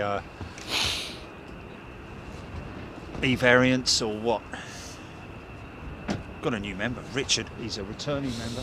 He's a full striper. He's a captain. Welcome to Premium, Richard.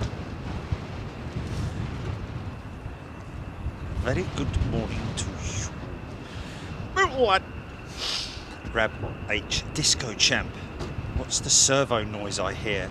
I keep hearing Disco Champ. That is the actuators on the nozzles, the exhaust nozzles. We'll show it a close up of it when they go out. You'll see the actuators are moving. That's the moving of the actuators. I think they might be either hydraulically or air operated. I'm not sure. Kind of sounds air, doesn't it? It sounds like an air actuator. Here we go. That's another one. Hello, what's that? Oh, so C-135, I think. Is that a C-130? Sorry.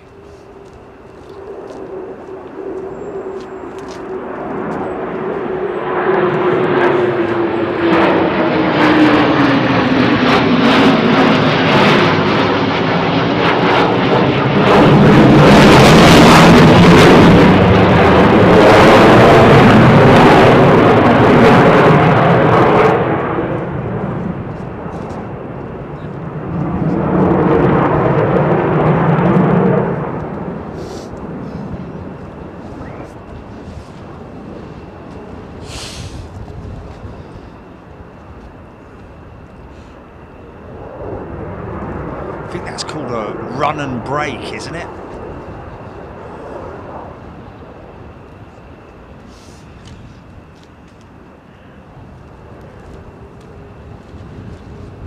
More engine starts. I think,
speed brake.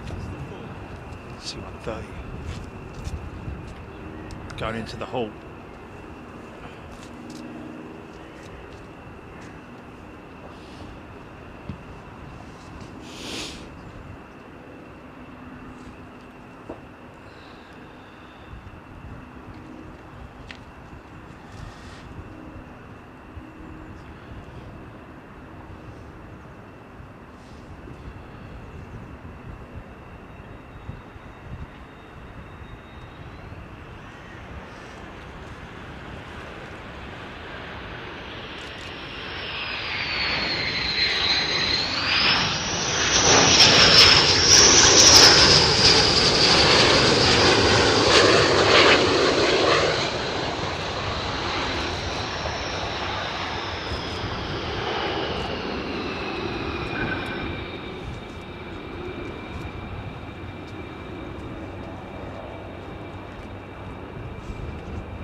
Wow.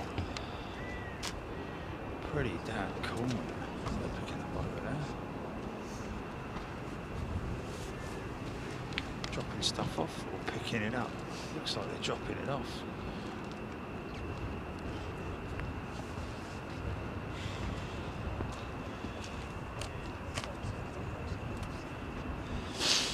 Rob, wonder why they do the super wheelies, aero braking. Rob, I think is the general reason why they run out on their do that wheelie king exercises.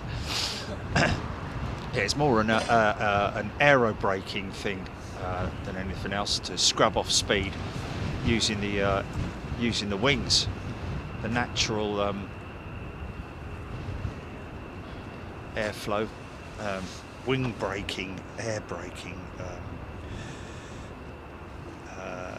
Adrian Andrews, good morning to you. Lake need to get a total of 27 F-35s this year for the Valkyries. F-15s to be changed for F-35s after making 2 squadrons of each 15E and F-35s. There we go. So it will be left with the F-15E models and F-35s. Kind of makes sense. I think those guys are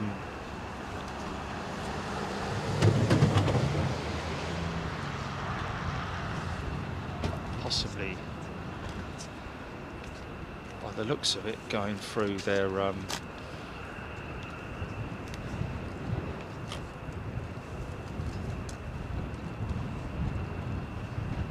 post-flight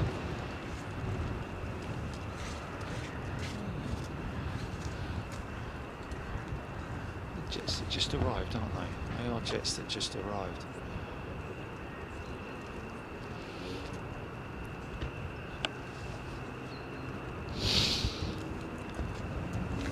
Someone said the troops have moved in. I don't know. Someone said troops have moved in, actually.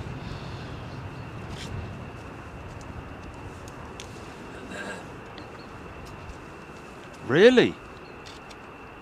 Oh, here we go. Oh, now look at this. This is interesting. You see the he's running one engine inop at the moment. You see the drooping air intake there. That's usually the sign of hot pitting.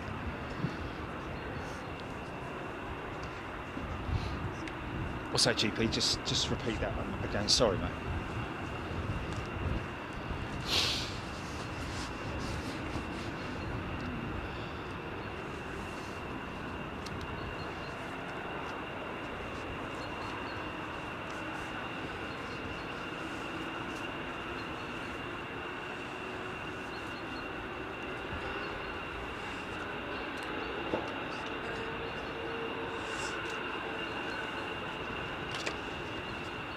Oh, okay. Peter Crane asking for a shout out for his mum, Erwin, I think it is. Erwin, unfortunately, recently lost. Oh, okay. So they're the 2 returning jets, are they, that have shut down one engine then? Okay, so these are the returning jets. My apologies. Yes, recently lost Dad. Great shame. Big shout out to you, Erwin, and very warm welcome. Hope you're having a good time watching these jets. But yeah, they are the 2 returning jets that we saw just now. It's interesting, which kind of makes me think whether or not interesting, unless they're going to take some kind of a route back there, because there were a couple that started up down there, wasn't there?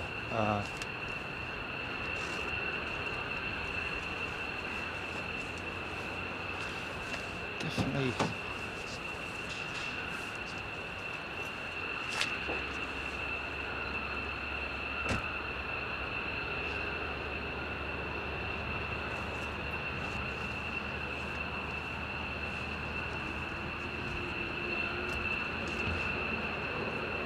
Definitely hearing more jets starting up.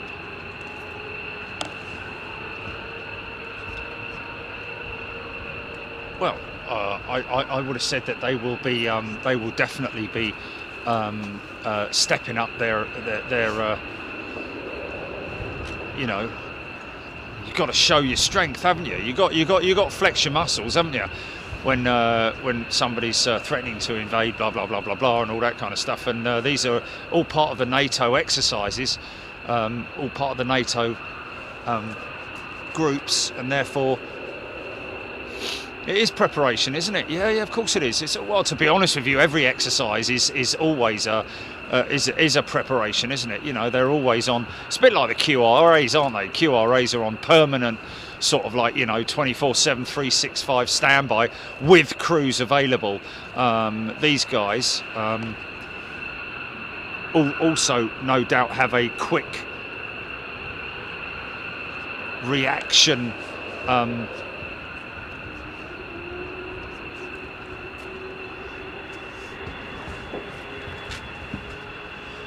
No, what are you talking about?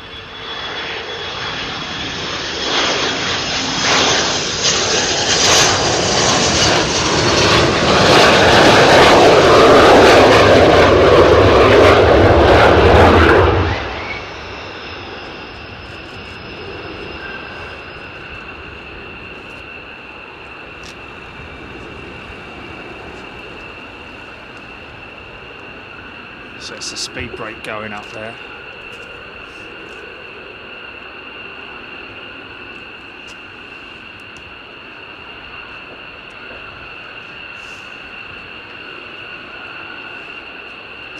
Well, these guys, these must be the returning jets then.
Okay, that's a returning jet. It's got one engine shut down.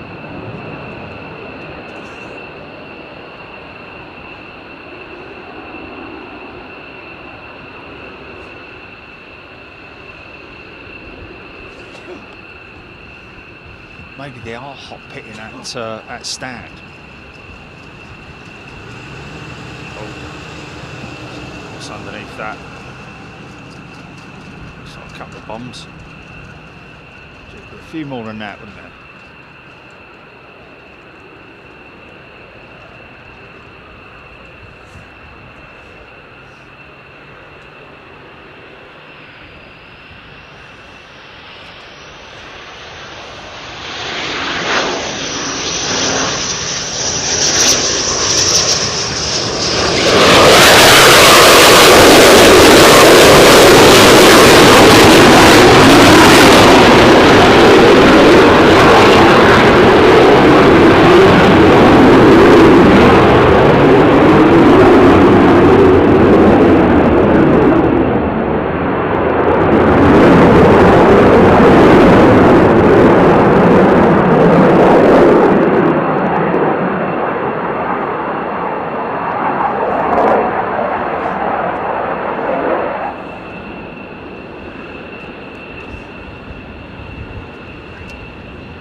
imagine the, of course, the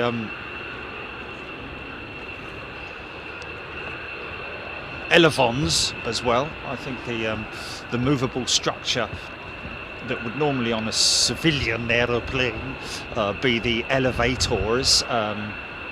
It's a one-piece movable structure, which is the elevon at the back of this aircraft.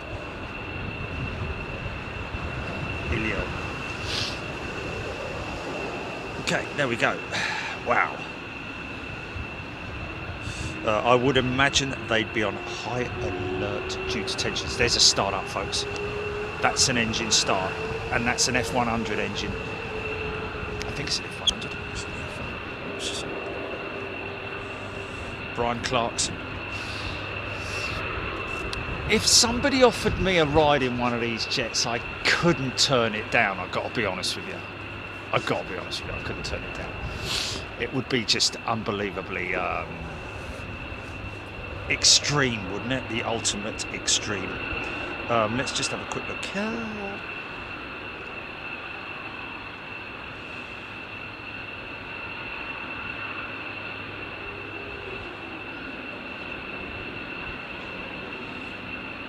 Yeah, it is the Pratt & Whitney F100s that power the F-15s. Obviously different variants, different up rated, I'd imagine, different types of the F100 powering the E models. Probably got higher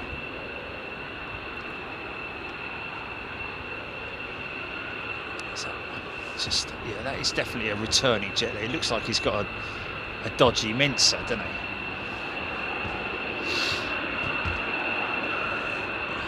Home of the 48th Fighter Wing right here at RAF Lakenheath, folks. Massive area of MOD land. Been in the hands of the 48th Fighter Wing for many years. And of course, also known as the Liberty Wing as well.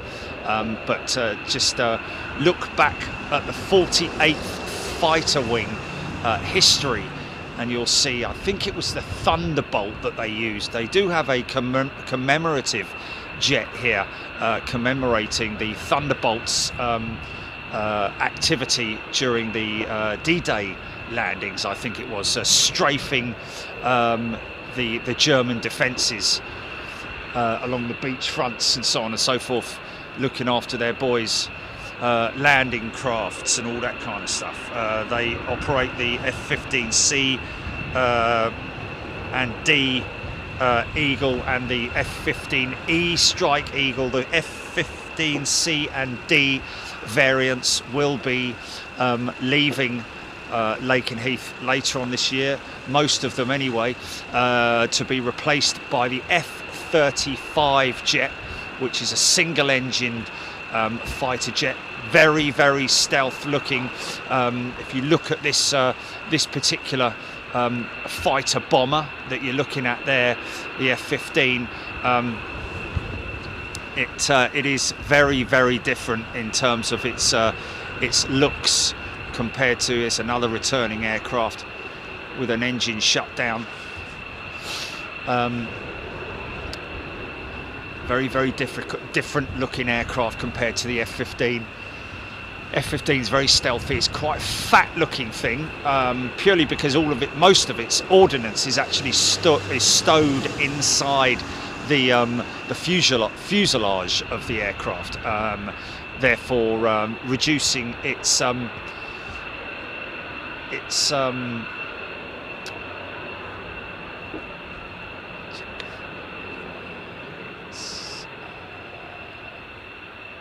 radar visibility, I'm guessing, would be the best way to describe it, wouldn't it?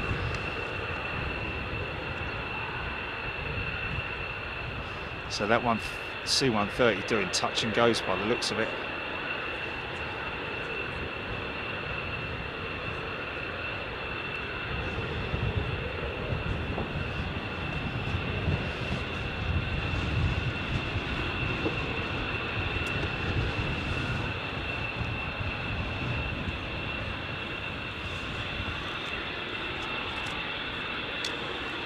Russell saying it.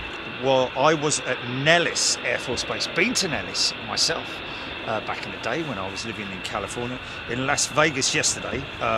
Russell was at Nellis yesterday. I saw the RAF participating in Red Flag Week. Several hundred flights this week and next. Wow. There we go.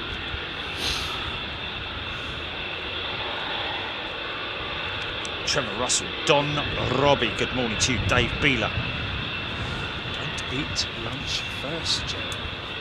Don't eat lunch. Oh, before getting in. Yeah. I made the mistake of doing that, going for a big fry up when I went for a ride in a glider, which wasn't any fun because without the feel of a motor, it's a completely different thing. And I didn't look very well when someone took a picture of me afterwards. I was as white as the white jacket that I took up with me. Not good, man, not good.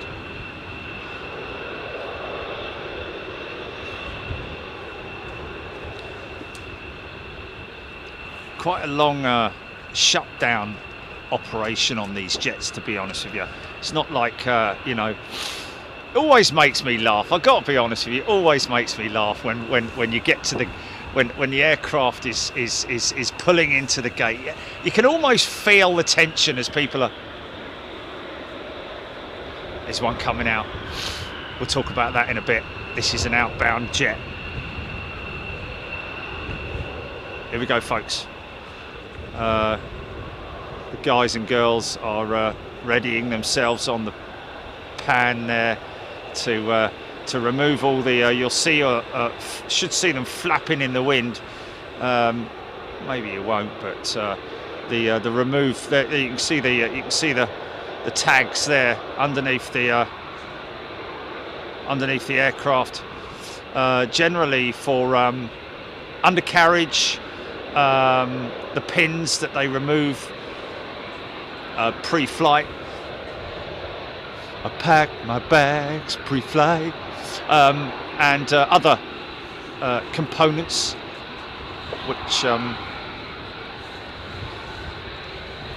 they will obviously have been checked over prior to departing their. Now this is interesting. This guy's coming out with only what appears to be a single engine running. Last time we saw that, you can see that his right-hand engine, our left, his right, is non-operational at the moment. I think this might be a hot pitting exercise. I'm not sure. We'll have to see. Generally, that intake is being in that drooped position. Usually indicates that the engine isn't running. So we'll see if that. Of course, when I say hot pitting, we talk about refueling without shutting the engines, both engines down. And of course you will hear the engine start up as well. The distinctive howl of the F100.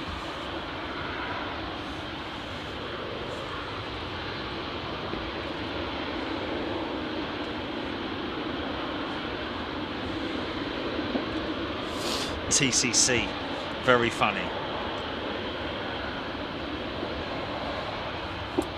Boo will be smiling for a month.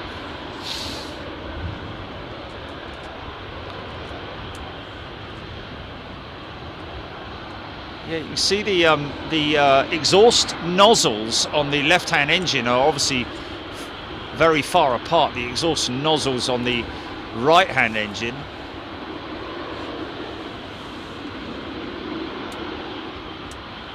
are I was kind of squeezed, so here we go.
So that's definitely a hot pit starting it. Oh, look at that, squeezing both the, it's interesting.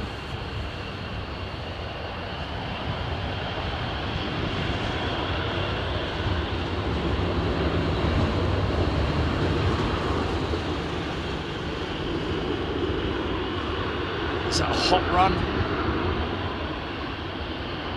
Wow. Yeah. Cool. How cool is that? That's a full demonstration of those nozzles, folks, and the sound that you get from them. Full and free. GP, I'm gonna have to go.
Copy, GP, copy. Okay. Might be a bit windy, I'm afraid, but. Oh, flipping heck, that's too loud. Hold on a minute. Wait a minute.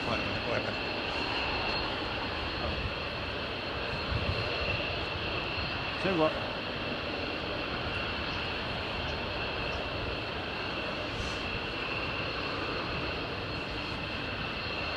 Oh, okay, yeah. Oh, really? Oh, interesting. That's usually the First Lady's aircraft, isn't it?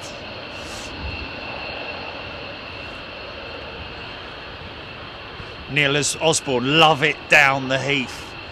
Yes. Always love coming back in. Always love coming back in. So I think these jets that came back were hot pitting, folks. Fuel bows are out there, possibly. I couldn't think they're refueling their jets just on a one basis, I think. Great demonstration there of the nozzles being applied, exhaust nozzles that is, and then they get squeezed to really squeeze the air, literally, which gives it, and then you get the reheat, which is the whole sequence of that. Of course, these. Not absolutely sure how the airflow works around the engine, whether there is a bypass system in operation. I don't think, based on the fact that there's nothing other than the exhaust coming out the back of that thing, I don't think there is any bypass. I think this is all 100% induction. The air is ingested and suck, squeeze, bang, blow, literally in full operation inside those engines.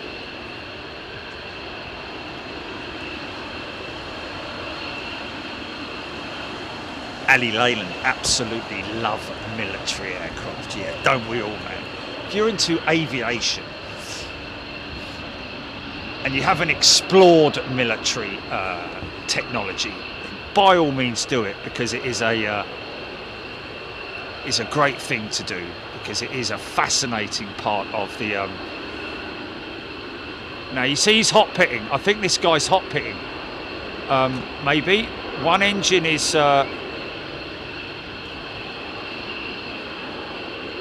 Normally.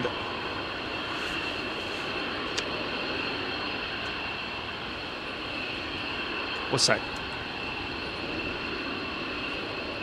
Okay, some of these jets, folks, that you're seeing here, like that one in particular, the LN designation is not on the tail purely because these aircraft are going to be returned back to the United States and will be replaced by F-35 jets. 4 F-35s currently in operation here at Lakenheath. More to come, I would imagine. But it definitely looks to me like they're hot pitting that jet there.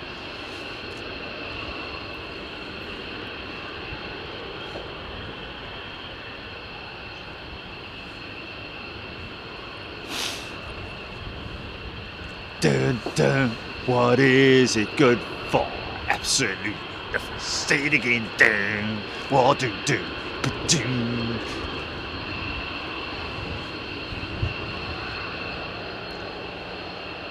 So let's just wait and see.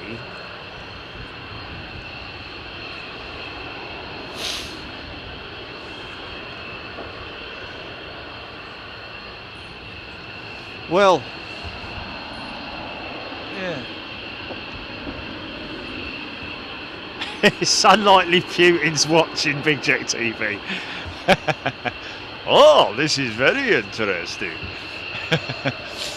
He's not quite the man he used to be, is he? Riding around on his horse, barebacked and all that, you know. Barebacked, bare-topped, whatever. He's getting a little bit beyond that now, isn't he? Give it up, mate. Just become a friendly, nice, happy person like everybody else. Like all the people in your country as well. All your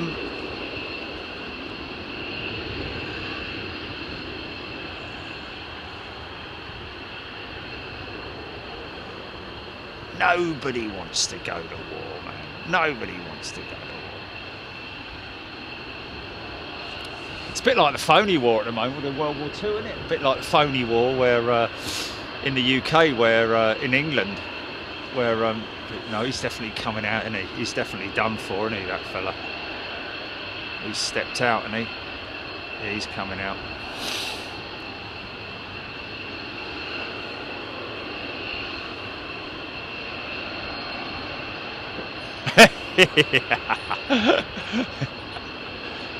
Yeah. Careful, Jerry, he'll know where you live. Hello? Is that the Kremlin? Get London on the phone. It is most important. Forget about everything else. I want to know where this guy lives. I don't care that we got jets coming in. I want to know where this guy lives. Why is that? Because he said he was making fun of me riding a horse with me shirt off. But sir, don't you think that's a little bit stupid? No, you get his name and we go around his house. I don't care that he's got a cat.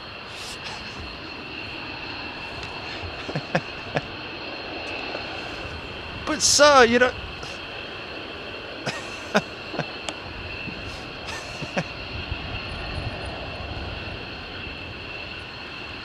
And shave your eyebrows while you're at it.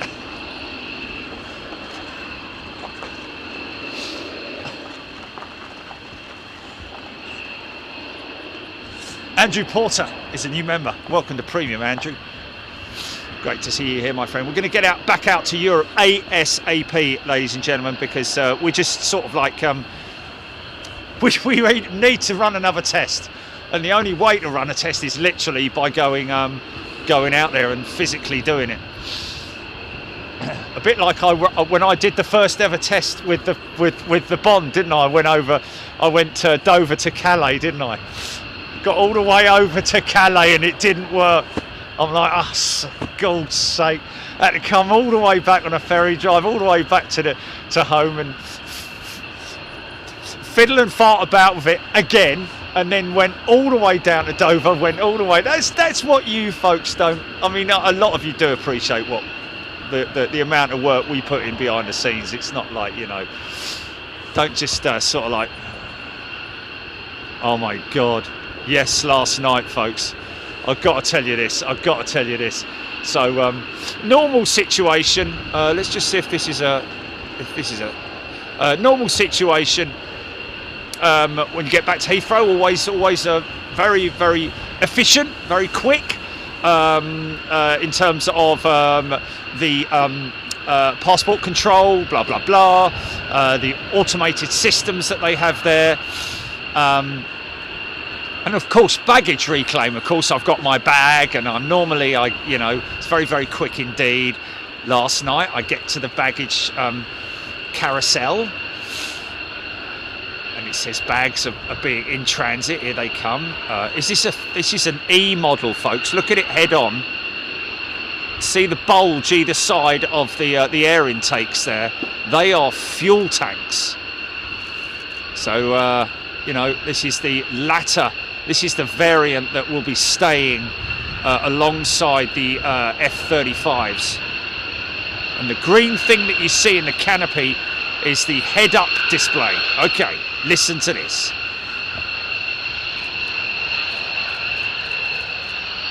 Oh, this is a Seymour Johnson jet. Oh, Mrs. Johnson, come out, Mrs. Johnson. Now,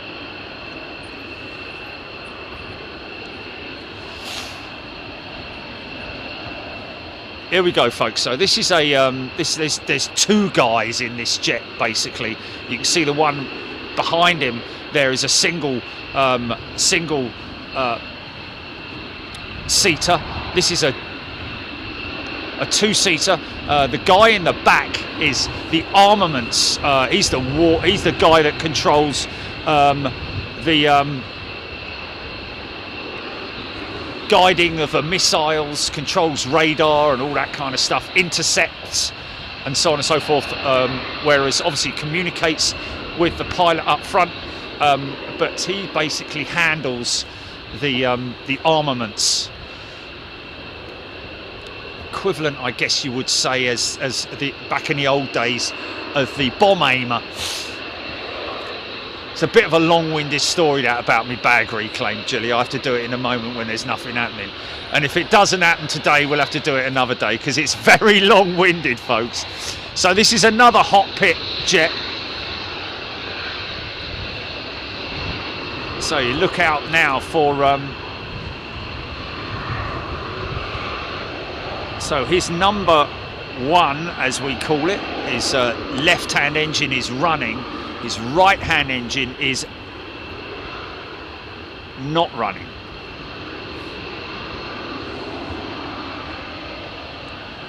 What are the streamers?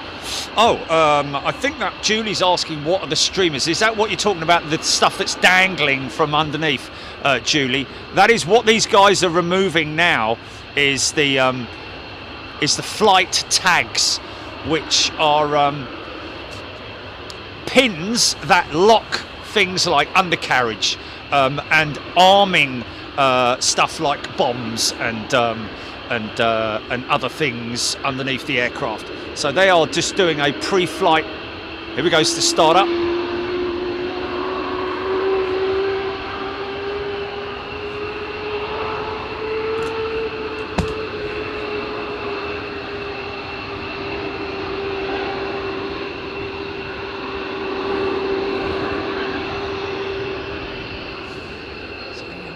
Standing right between the engines.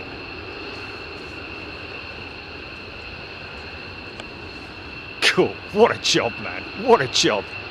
Look at that.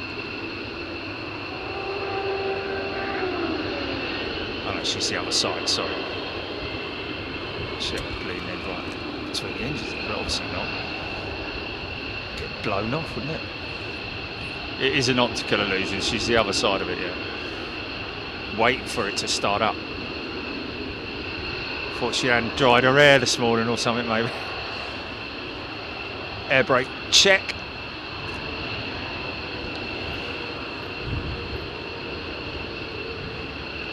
Full and free check.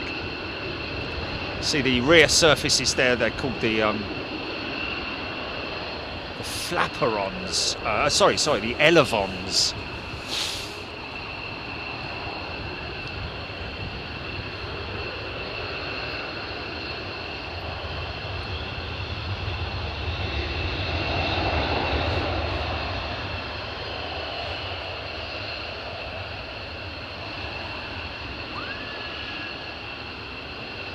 Nice.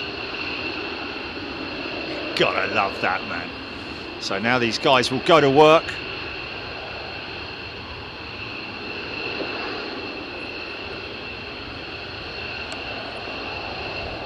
Mask, possibly a masks, yeah. Looked like it, didn't it? Yeah, yeah.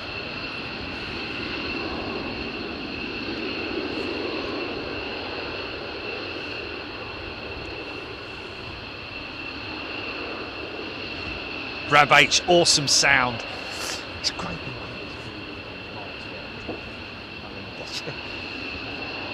The old one was all cumbersome and big and like, you know, batteries and all that kind of stuff. So tucked in amongst these three jets here is an E variant from Seymour Johnson base. Happens regularly, folks, where these guys have visitors from other US air bases on exercise, deployment.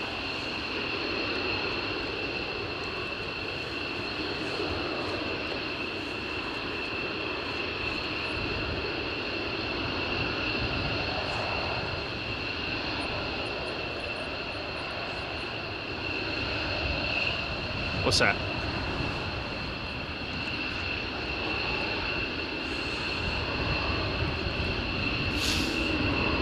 David Bowman, my internet at home has gone off and know what Jerry and Gilly felt like yesterday. There we go.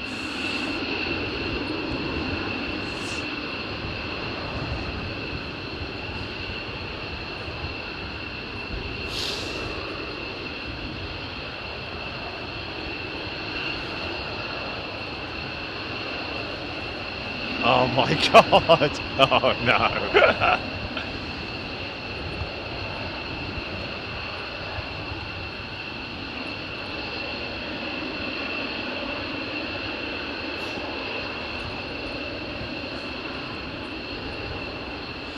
Seymour! Dave Yearsley. Ah, Sarah Deal tuning in from Boston, Massachusetts. Good day to you, Heather Henderson, Andrew Hickinbottom, Jody Bruce. Good to see the Americans tuning in to see their boys and girls in action here in the UK at RAF Lakenheath. Oh. Oh. Oh, cool. What's that Alan Robbins's emoji there, Jilly? Not emoji, a profile picture. Is that? It's a cat with his paw over his eyes.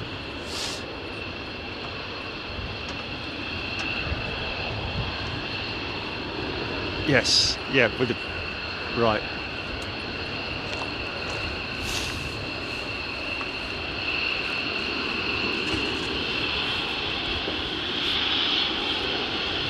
Now, with any luck, we might get to see unrestricted departure here with one or two of these jets today. Unlikely, but normally happens on a Friday, to be honest with you. A bit like fish and chips.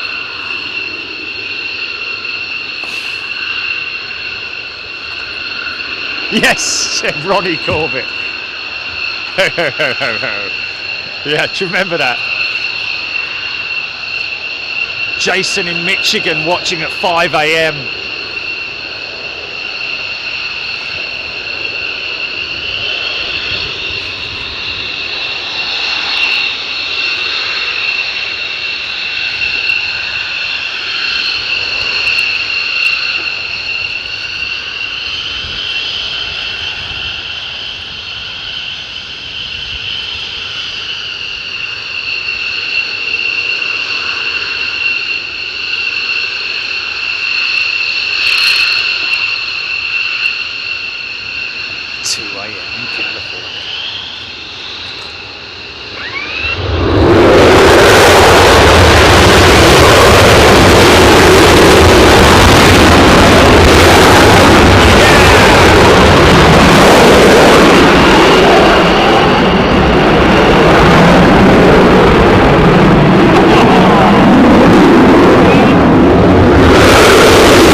Yeah.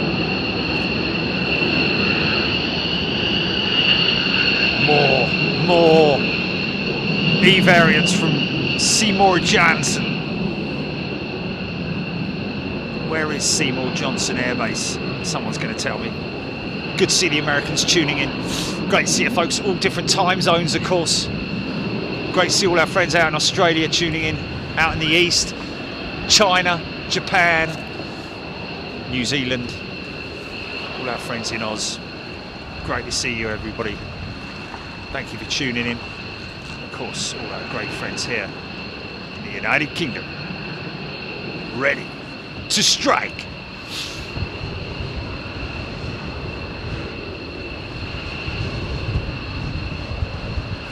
Rab H, the day from hell continued into the night. It did. It did. Can I just say a big thank you to the folks at Menzies and all the security teams at London Heathrow. I know you're not watching, you're not listening, but there might be somebody who can feed that information back to the guys and girls at Menzies and the fella at Brussels, at the Brussels desk at Terminal 2 as well, who was just enjoying his. Oh right, there we go. Yes.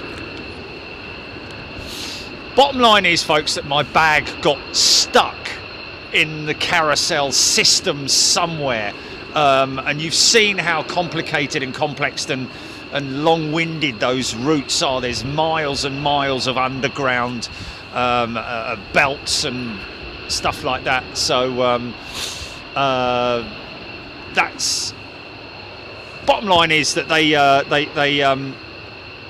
they said when my bag didn't turn up on the carousel and it was closed off, obviously I had to go and put a report in to say where the hell's my bag. If you don't mind, thank you very much. The fella was as helpful as he possibly could to be. He had to put a report in. The problem was, of course, bear in mind that the bag had gone from Brussels to Zurich so it's basically been with 3 carriers: Brussels, Helvetic and Swiss. So where do you start? Because there was no trace of the bag anywhere in the system. So it was frightening, put it that way. Anyway, the young lady who was there, who was very, very helpful and understanding, she literally, as I was about to walk out, her phone rang. She was like, hold on a minute, this might be them. Guy down there had called her and he said, we found it. Fortunately, no damage was done to the bag, or by the sounds of it, the carousel. It just got wedged. Another hot pit manoeuvre here for this jet.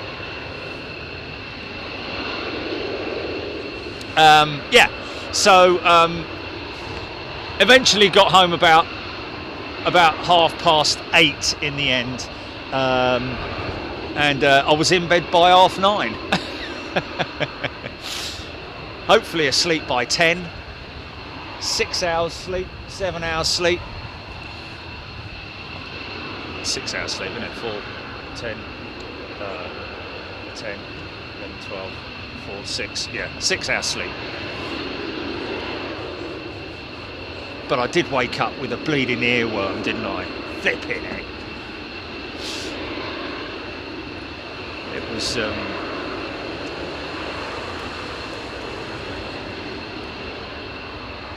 there we go. Anyway, we made it, folks. We made it. Brian O'Shea, welcome, Brian, to a premium membership. Very warm welcome. Andrew Todd, he's a first officer. He's got 3 stripes, and welcome back to first class.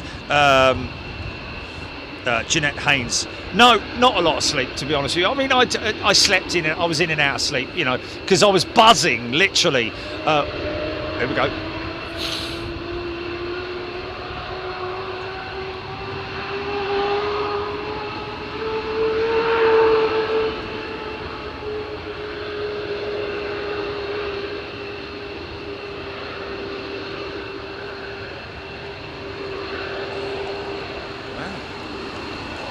Matthew Cox saying Portuguese F-16 flight northbound over Stoke. About that.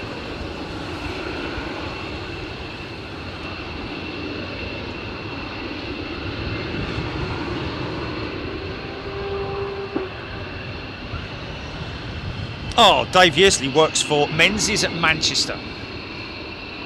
Thank you, Dave. Big shout out to all the folks at Menzies and all the other hard-working ground crews there who work through all weather conditions, folks. Whether you like it, whether they like it or not, they have to battle all weather, pouring with rain, freezing conditions, excessive heat. Whilst you disembark the aeroplane and walk into your nice warm or air-conditioned terminal, they're down there on the ground working their butts off for us to make sure that we get our baggage. Yes, it's going to pass it on to Heathrow, thank you.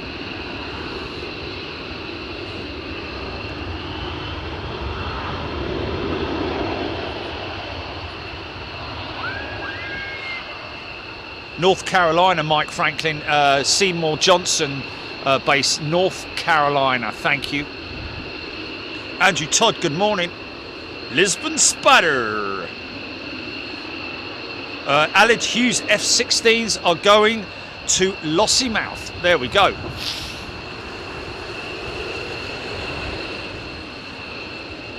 Dora Gerber, good day to you. What's your preferred military air traffic app? Paul Waddington asking. I don't actually use one, Paul, to be honest with you, but I think it's ADSB, isn't it, Gilly? Is one of the most... ADSB is one of the most reliable... Boobs! Let me see, I want to see it, I want to see it. Daniel Morgan, F-16s going to RAF Lossiemouth before going to Iceland for some shopping. Bit excessive, isn't it? Dora Gerber, do you know what the Uranus rings are made of? Ice, isn't it? Isn't it ice? The rings of Uranus and Saturn. No jokes, please, ladies and gentlemen. No jokes, thank you. I don't really care what the rings of Uranus are made of. You keep that to yourself. Thank you. I'm here all week. Aha. Now, does this mean a lunch break of some description?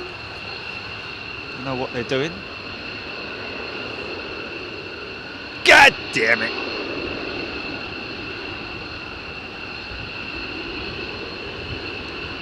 Where are they all going?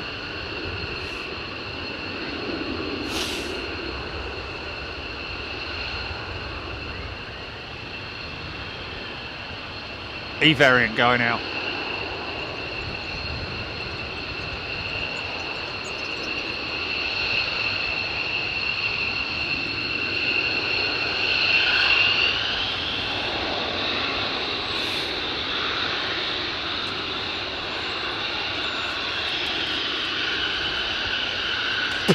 Boobies.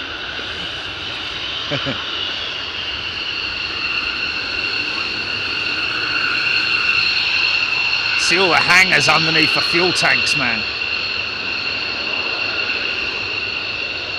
Yeah, definitely.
Far out.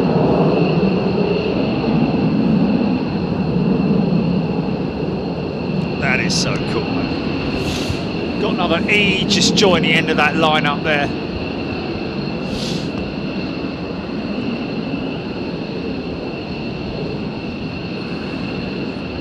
Big smiles, Jody Bruce. East Anglia noise. Captain Bob kicking the bum when the after murders come on. Yeah, love that sound. Dave Beeler. We did get a little bit of ribbon activity there. What's that, GP? Email, did you say? Yeah, go on then.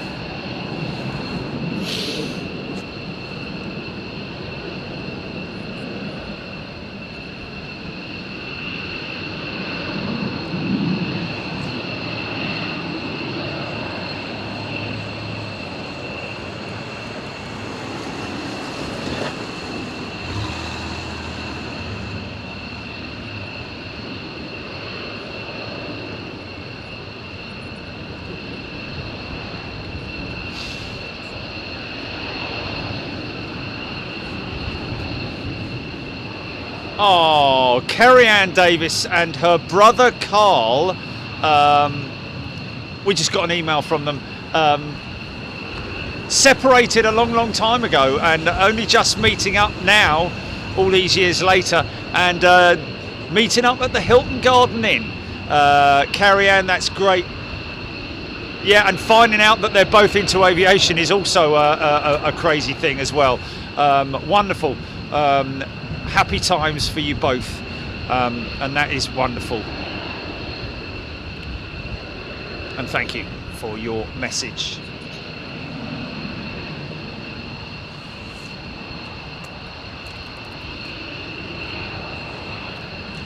Sam Backhouse, yeah, F-35s, 2 F-35s went out first thing this morning. Scroll all the way back to the beginning of this show and you will literally soon see 2 F-35s going out under the veil of darkness as the sun was literally just coming up. So have a look at that. Matt Cat Lady, love it when they come over my way, which they are. Wow, fantastic. Local residents of Lakenheath have been and the surrounding areas have actually been given prior warning by the airbase here that there would be ramped up activity here at RAF Lakenheath from Monday through to Thursday. So today, the last of those extreme busy days, but I'm guessing that these guys are going to be on high alert for the foreseeable future until at least hostilities cool down in the Ukraine. Which I hope they do. Stuart Watson. Now we're talking.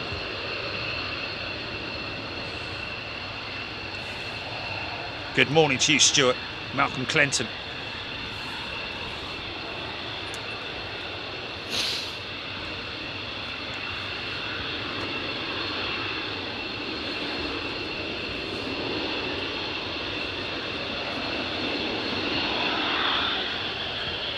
Oh, okay.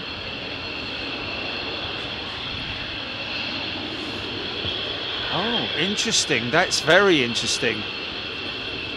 Yes.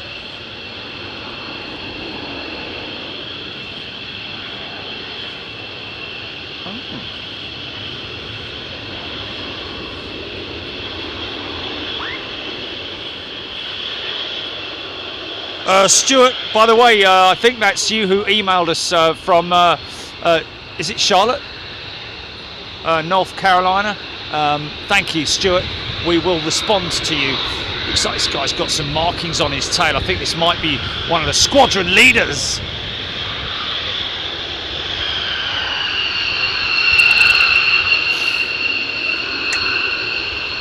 Arc at those F-100s, man.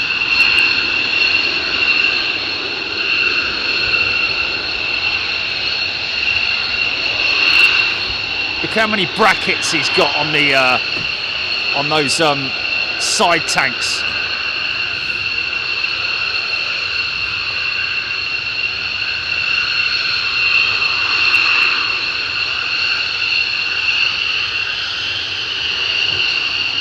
Turn it and burn it.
Straight up. Oh, I thought he might go straight up then.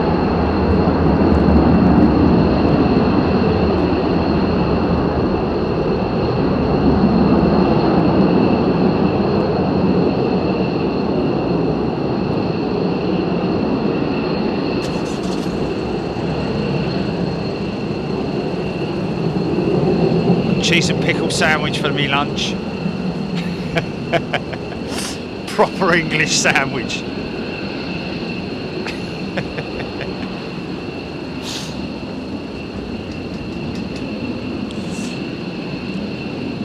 Okay, that's interesting. What date is it?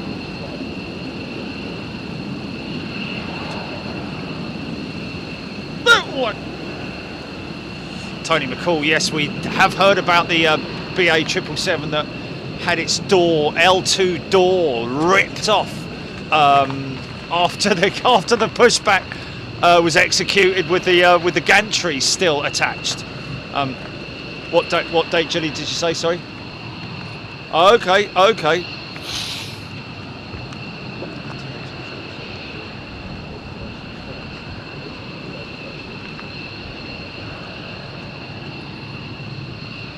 Panther F-35s to Norway. Those two F-35s.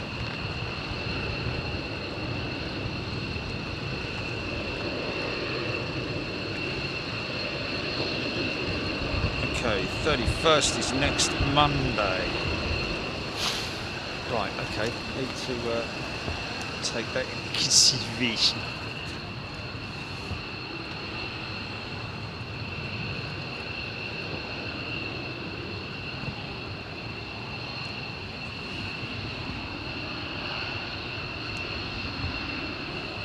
So slowly but surely these C variants, or C models, I'm guessing you would say, will be phased out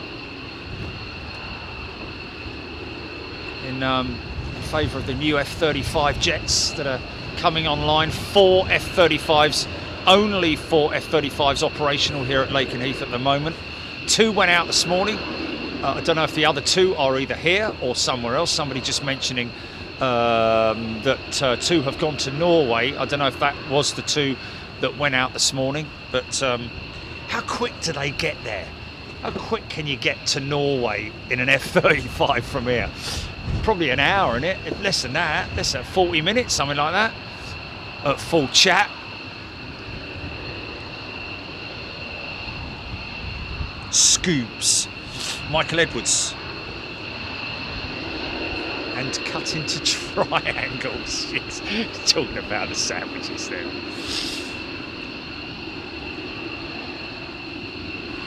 Greenacres, I take my break on my return conversation has moved to cheese sandwiches. It's safe, innit?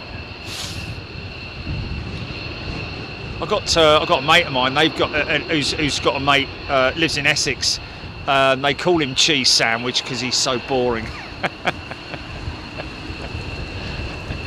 What a nice way to... Anyway. Stuart Watson. No, ham sandwich has got something to it. It's got a bit of substance. It's got a bit of animal in it. Cheese sandwich is very, very bland. I like cheese sandwiches. Oh, me and all.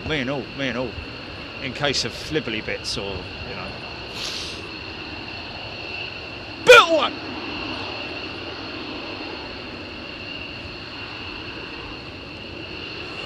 Tony Strickland, the customers in my taxi are loving the loud roar of engine as they take off through the stereo. He's got the stereo on stereo. He's got the radio. He's got this feed on in his taxi. That's a distraction and a half, isn't it? Hello to anybody sitting in the back of Tony's cab.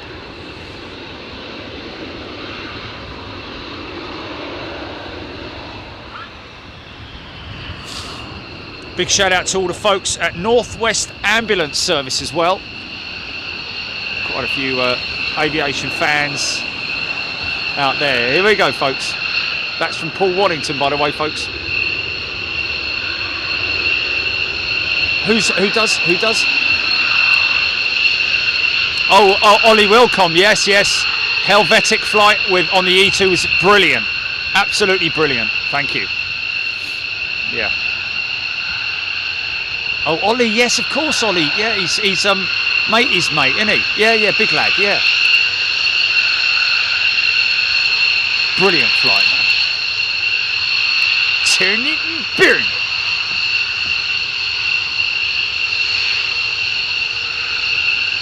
Yeah, great flight on the E2 E-Jet. E195-E2, I guess is the correct...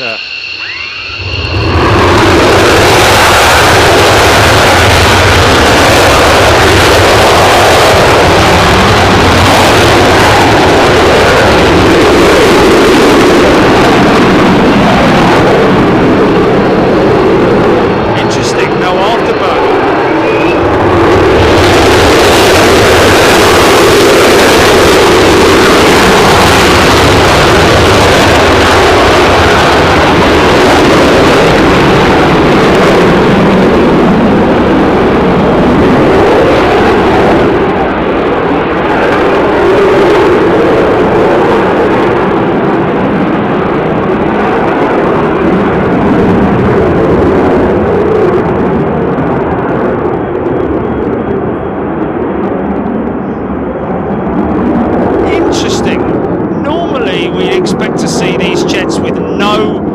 Drop tanks attached, doing a non-afterburner departure, but interesting all the same. Must mean that they're on relatively short exercises, I would have thought, these jets. Maybe those tanks are just not, maybe they just are hot pitting exercises. Okay, we've got some inbounds over Snetterton at the moment, folks.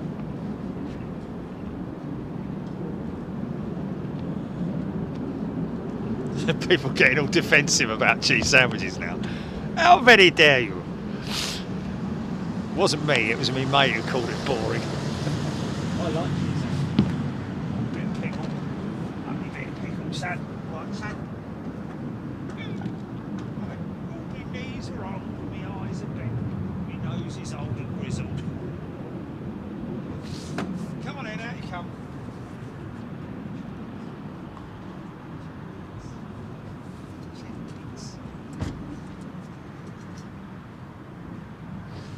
Oh, I'm gonna sleep. I'm gonna sleep for 1,000 men tonight. I don't know if there's such a saying as that, but however 1,000 men sleep, I will sleep like that tonight. I'm going to go into hibernation when I get home tonight. There we go. These are old. My eyes are bent.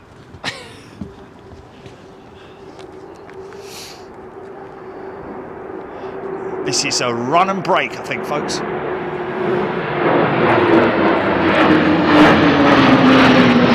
Left one and brake.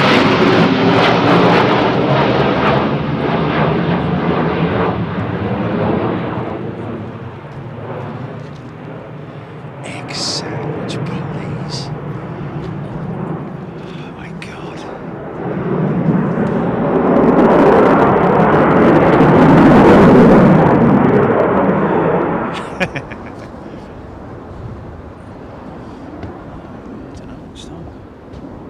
Yeah, no, they run it through to 11 o'clock now, I think.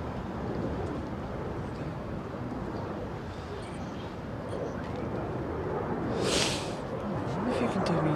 Can you get? Let me, yeah.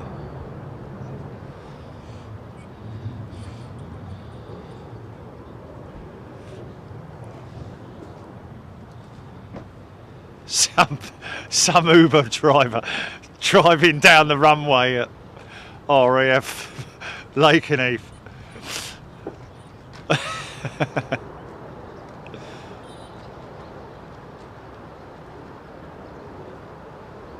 Okay, we could see a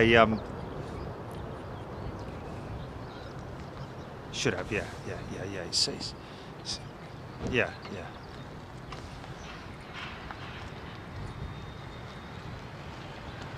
Okay, check this out, folks. Could have a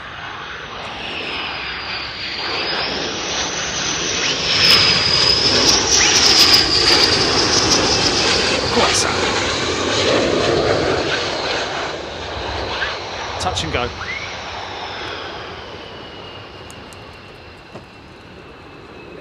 Nope.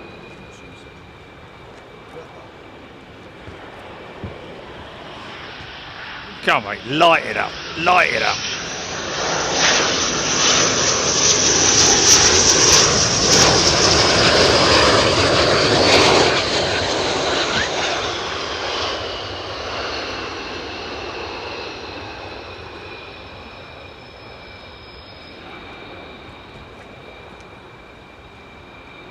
God bless America.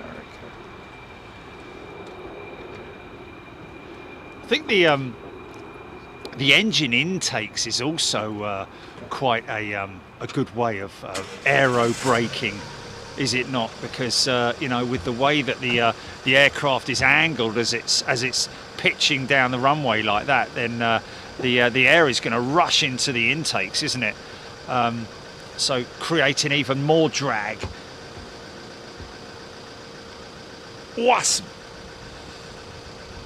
Blessed are the cheesemakers. Did he just say blessed are the cheesemakers? Oi, shut up, big nose.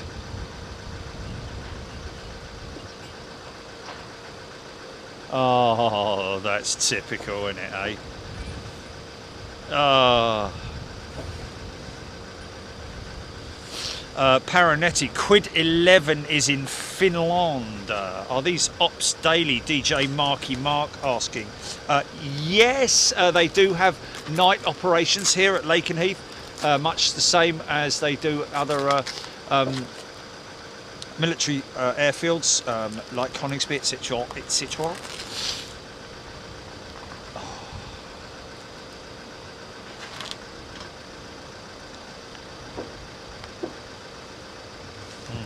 Good, man.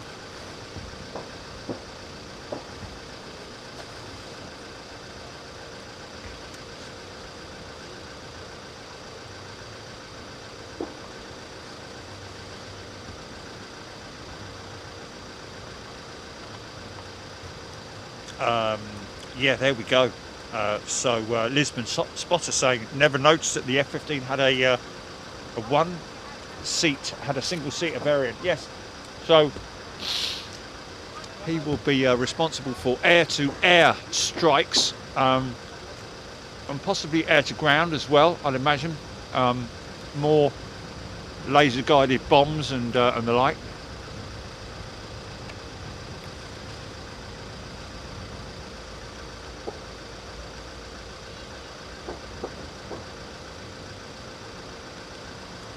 have a couple of stickers, please. Yes, sir. Do you want part of my sandwich as well? No, no, no. You're on that. And then my daughter, please, you know. Yeah, no worries, man. Thank you very much. Thank you very much.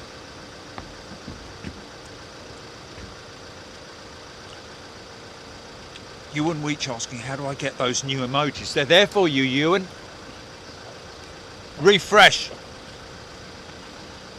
Yeah, you might need to refresh your feed, Ewan. Excuse me while I eat a cheese and pickle sandwich, folks.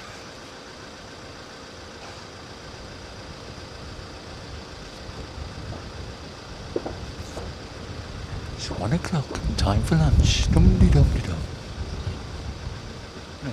It feels like lunchtime, trust me.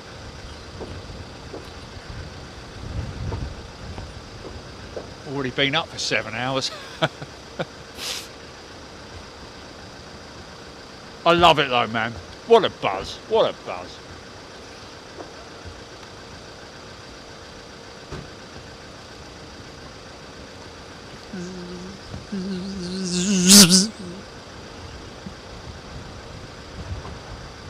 Good for you.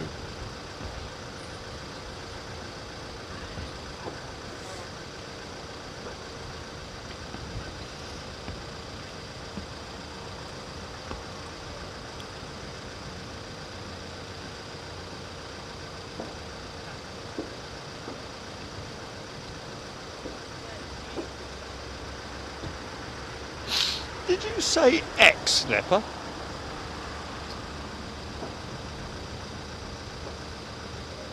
Half a denari for me life story.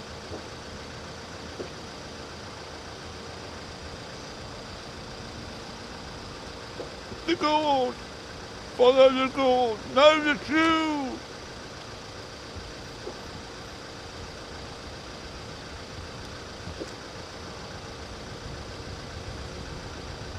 You are the Messiah. I should know. I've followed a few.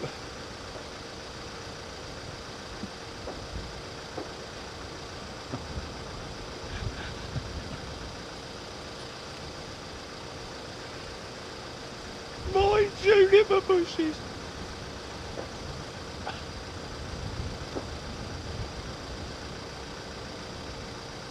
Sat here, sat sitting.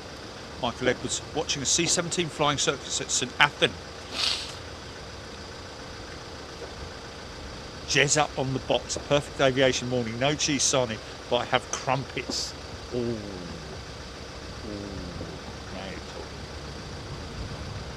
Crumpets, butter. Well toasted crumpets it was.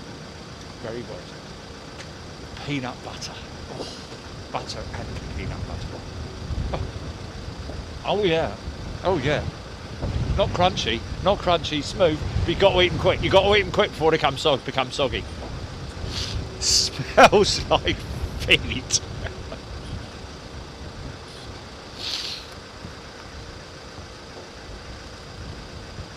It's like when you open up a packet and then flipping.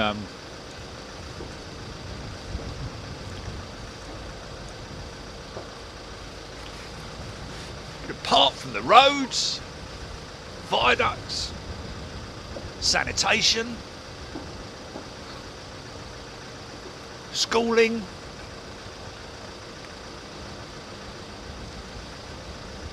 what have the Romans ever done for us? Schools? Oh, shut up!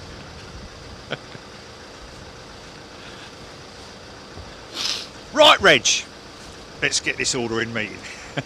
Reg. Split up!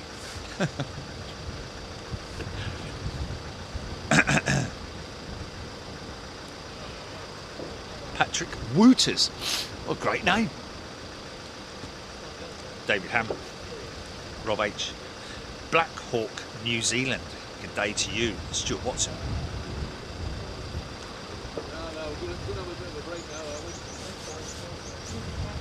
Captain Bob, 911 on patrol. Where's that? What?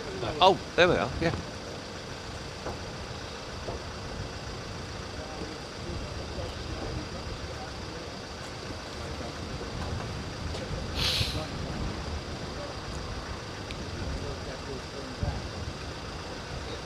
So are we likely to see, I hope that we're likely to see those two F-35s return today. Oh, hello. Oh, that's the returning jets, isn't it?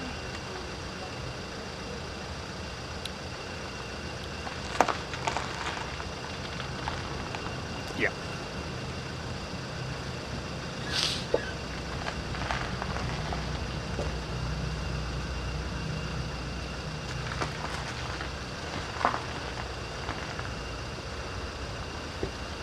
I found a spoon, sir.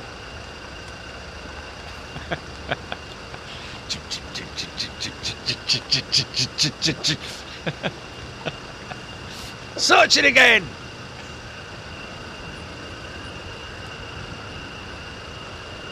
What's that?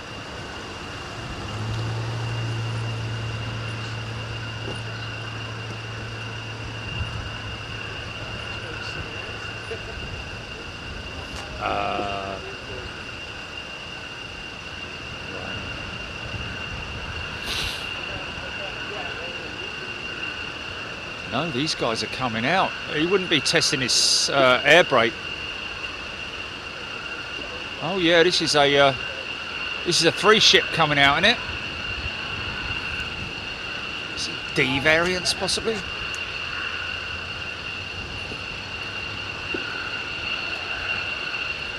Or is it 2-ship?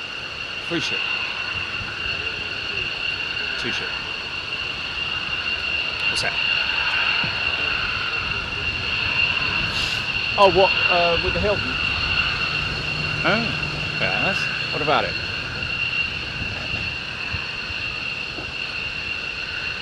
Oh, it's not going to be on YouTube.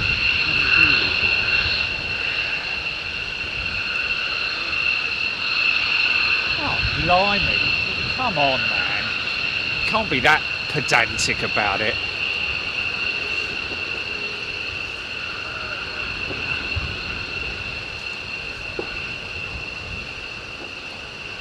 Okay, so that wasn't... That's just ridiculous. Yeah, man, yeah. Yeah.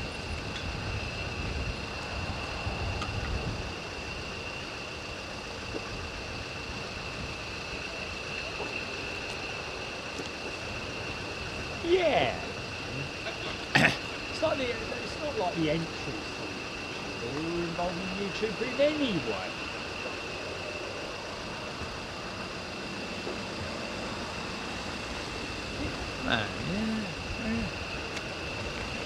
Yeah, there you go. There you go.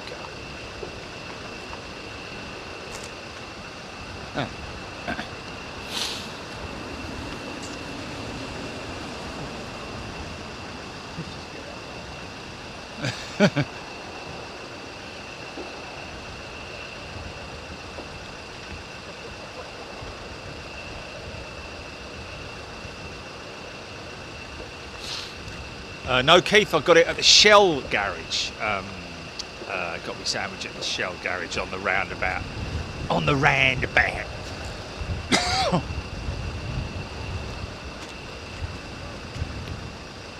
Yeah, there is a BP there, but it's not a Marks one.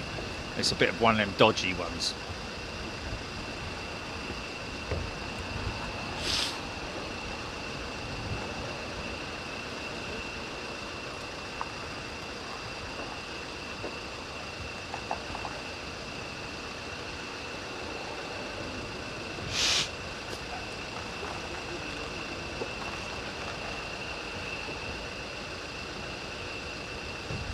The aqueduct.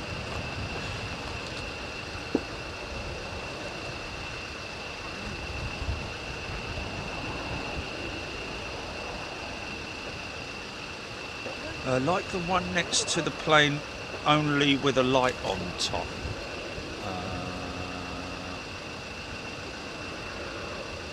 What's he talking about? Stuart Watson. Let me just see what Stuart said. Oh, and I was a security policeman back in the day. Trucks. Oh.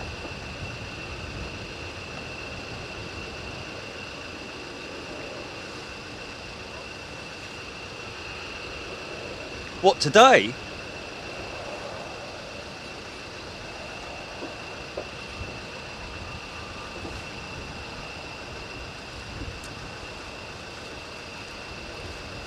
Dunno. It's the first I've heard of it.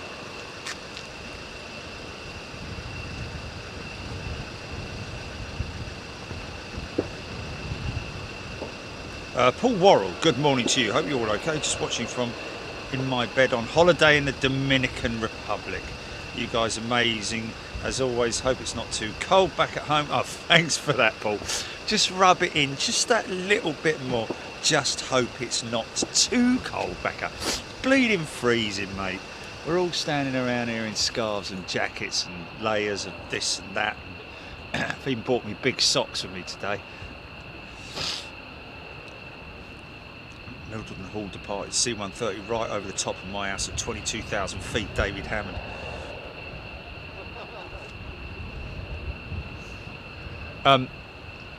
Yes, Harry, you'd be right in saying that. Those aircraft have been repainted or painted over the LN designation, because those particular jets will be heading back to the United States and replaced with F-35 jets eventually. Oh, it's no good. I'm going to have to eat the rest of this sandwich. That's going to be me done. That's my food done for the whole day, and it's only 10:46.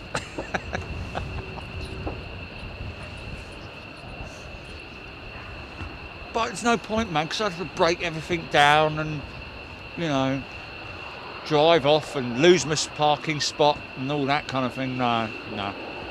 I can live without it, man. I've got a flask of coffee. We've got lumps of it round the back.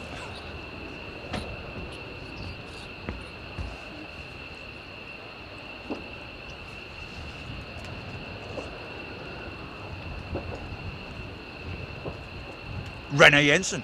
Good day to you, my friend. Stu Cruz, the Lowy family.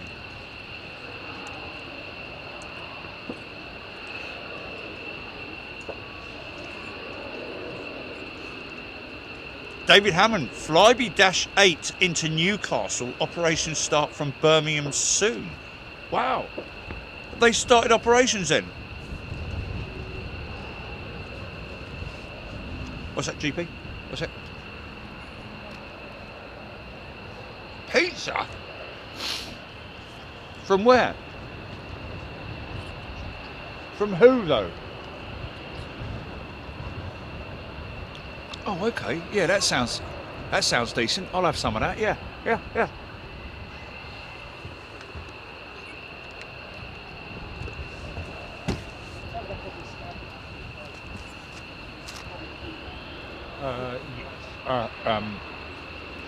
Oh, no.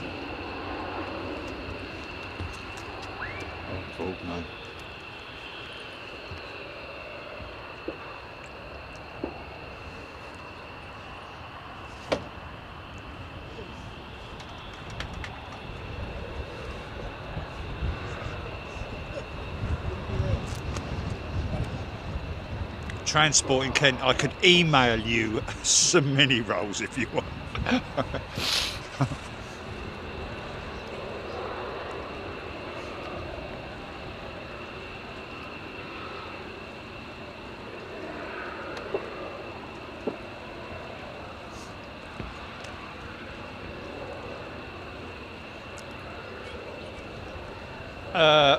No, don't worry.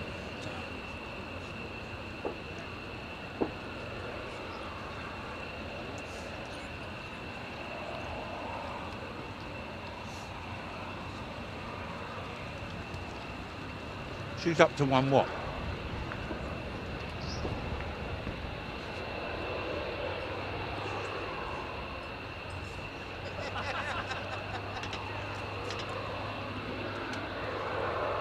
Keith, thank you very much for that. Very kind of you.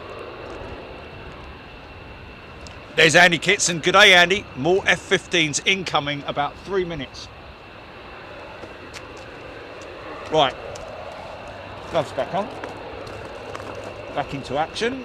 Go along, Di. Look at that.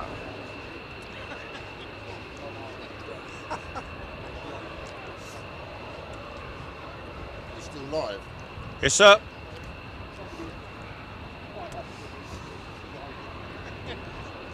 Alan Robbins, typical poor Brit, not enough food to it. Oh, it's a bit controversial, isn't it? I love the comments. What's that, mate? Just love reading all the comments. It's so things. I'm going to spend the rest of my day over the other side, so I appreciate the stickers in the chat. And then when I'm in E4, my name's Mark, I'll pop in and see you sometime. Yeah, do that, man. Just a quickie on the Rossi thing, so you big MotoGP or just Rossi himself, or? I love MotoGP. Yeah. I'm a big motorcycle racing fan. You know, I love me F1, but yeah. Well, I used to race motocross as well. Oh wow. Yeah. And downhill mountain bikes, downhill racing as well. I did that. Did you ever ride at Ellsworth in Cambridgeshire? Ellsworth, yeah, ridden at Ellsworth, yeah. There's a racetrack at Mildenhall, well, it used to be anyway, but really low me. But yeah, great racetrack. Oh, awesome. I did it sort of, I had a Catch 125. Oh, did I you? used to go to Mildenhall and Washbrook Farm. Nice, man. What, the two-stroke?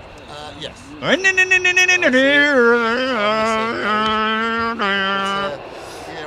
I went to Valencia. I was lucky enough to go out there for his last race. Right. With Grandstand Motorsports, sort of organisation that do motorsport, and it was really good.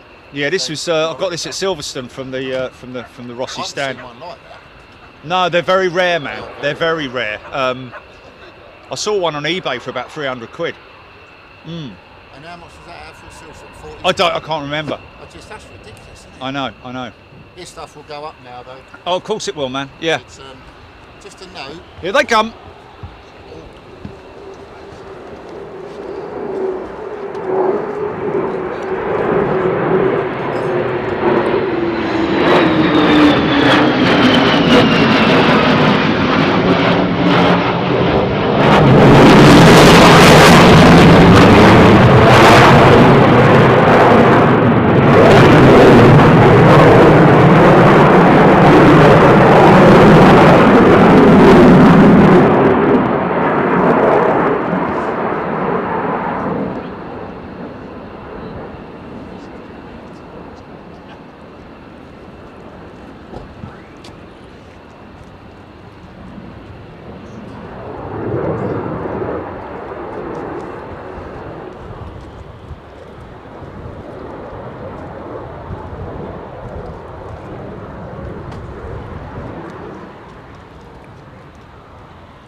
Manoeuvre is just so awesome. Wow. I love that.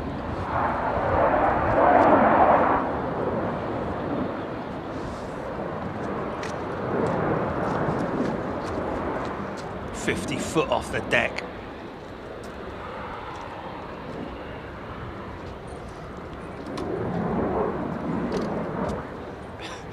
Was that a new show? Oh, me and me van and me dog and me bike. Brilliant. Oh.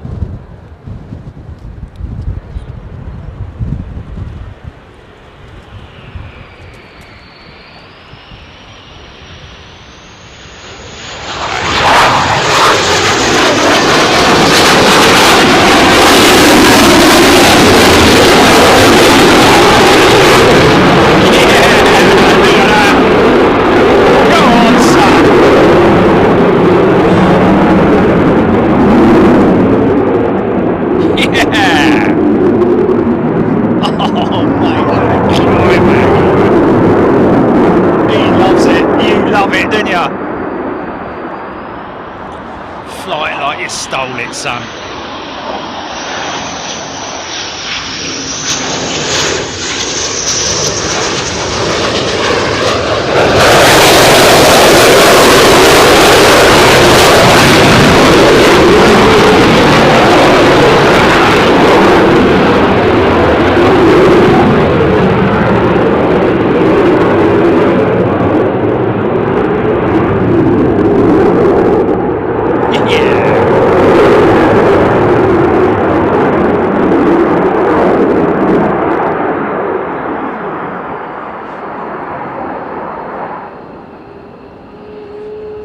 Oh, start up. I'm probably going for it. First one. Was, mate. It's awesome when they do that. It is, isn't it? I love that. 50 foot off the deck, Just man. looks so cool. Terrific. Oh, bless. Ah, she's landing now. Light it up, light it up.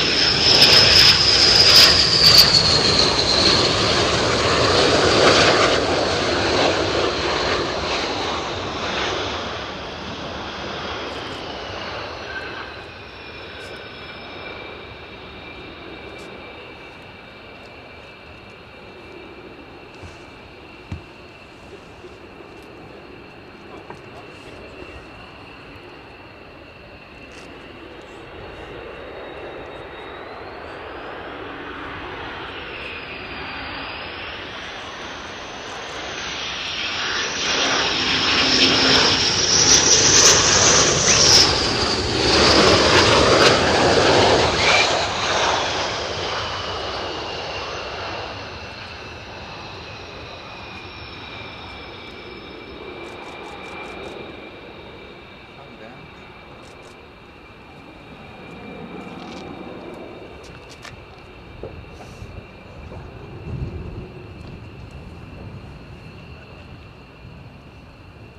Right, let's get some light to eat.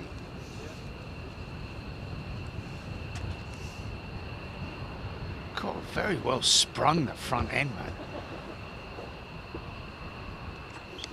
Right, I coffee wasn't time. letting you know that Ross is driving for WRT Audi in the World Endurance Series this year. Oh, is He's he? doing a full season and he's racing at Brands at the end of April, May.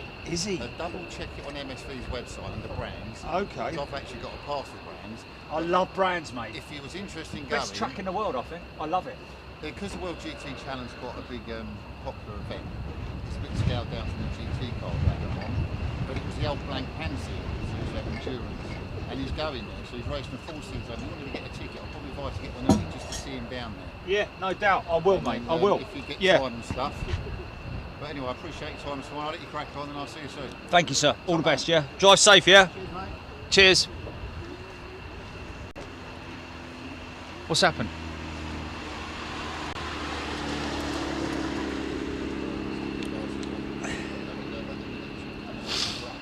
Oh, what, when I move around like that? Oh, okay. Yeah, you're right. Cats, maybe cats operating in gangs. Some running under the couch. Yeah, and you bring it in. Others running under the duvet. BBLLB.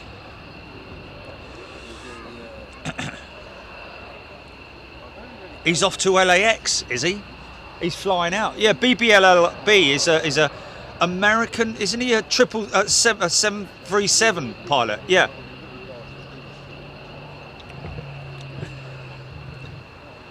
James Doink, Mark Barr.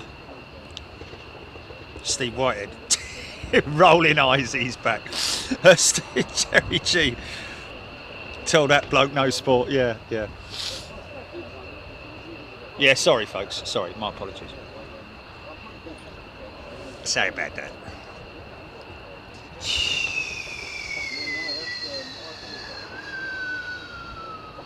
That was me. No! Mike Smith. Good DJ he was. Back in the old days, Radio 1.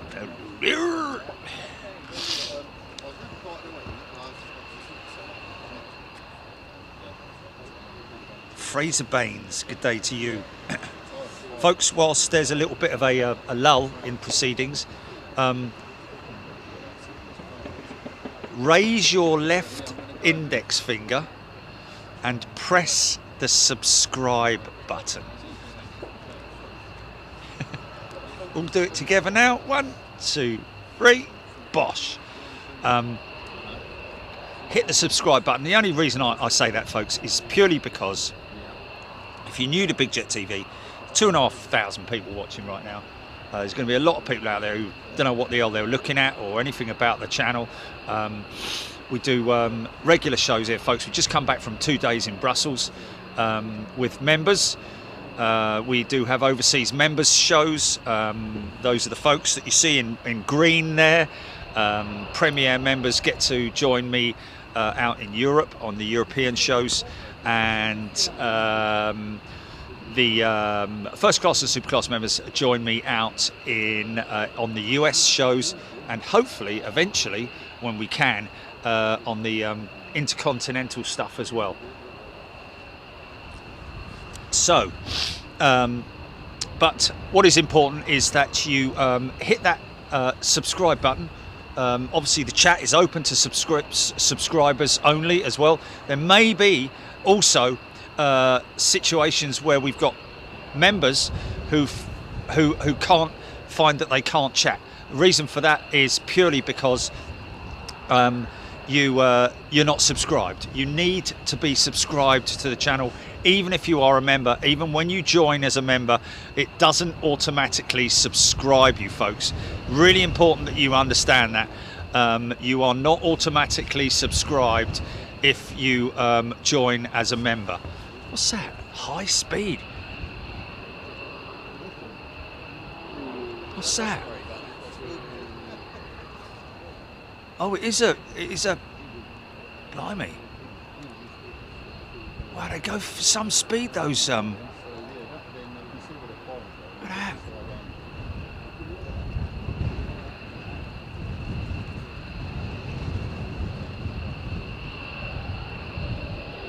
It's out of Mildenhall, that, folks.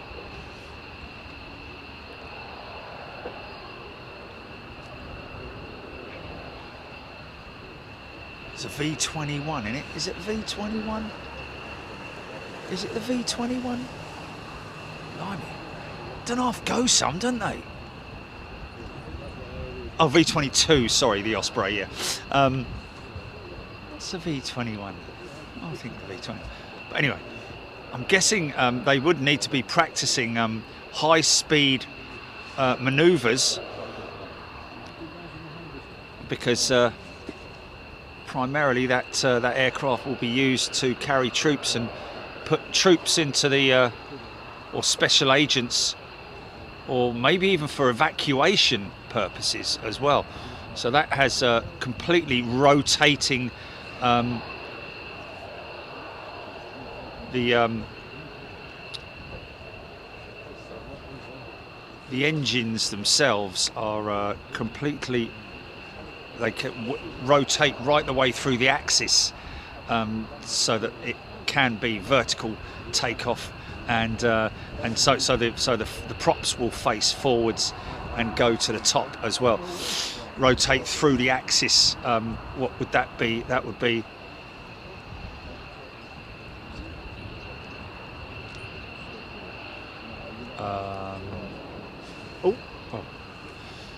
that would be I'm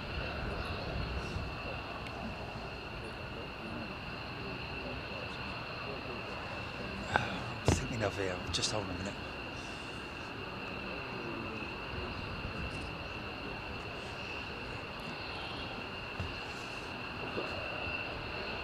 Oh, blimey. Did he just hit something? It sounded like he hit something. Did he have a puncture?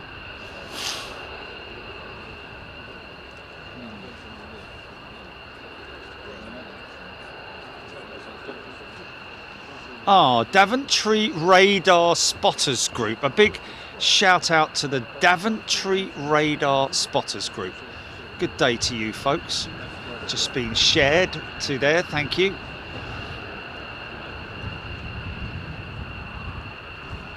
Wonderful. So what sector would the Daventry Radar Spotters Group, would that be the whole of the UK or?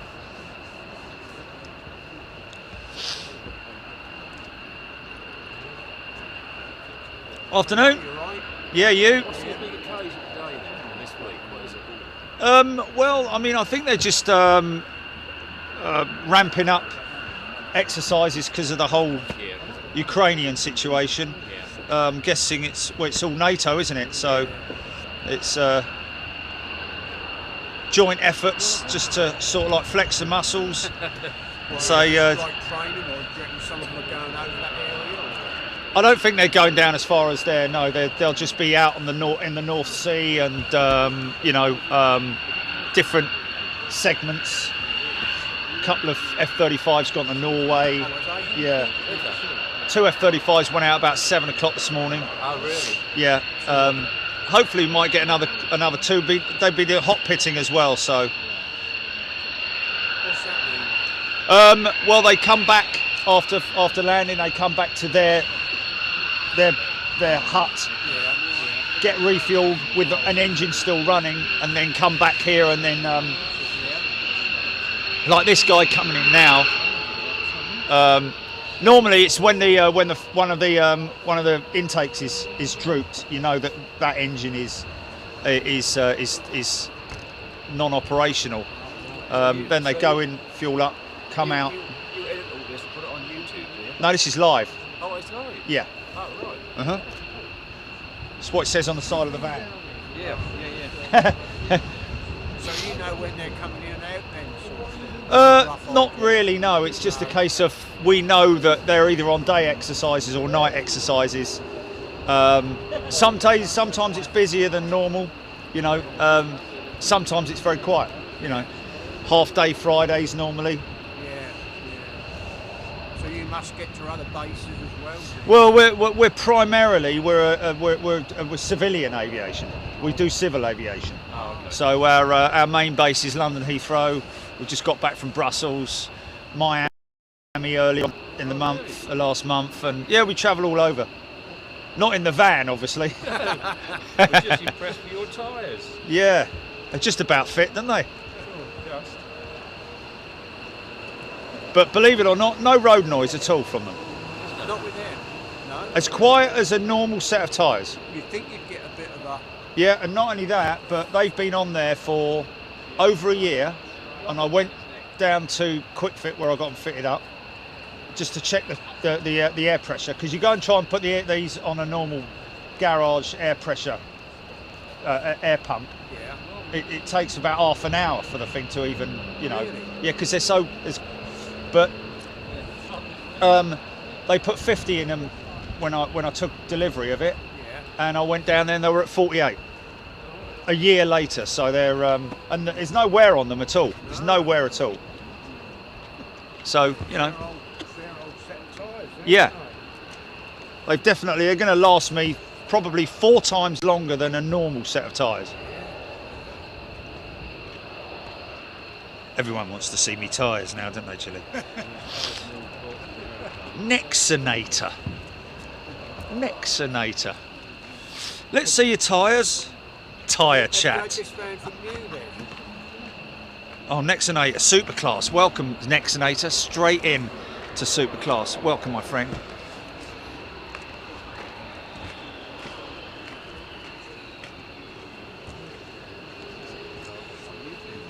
Liz Matthew, nice people talking to Jerry. There we go. Always nice people who come and say hello. Hello, mate. Morning. How are you? Not too bad. Everyone always asks about the tyres, Jeanette Haynes say. They do, don't they?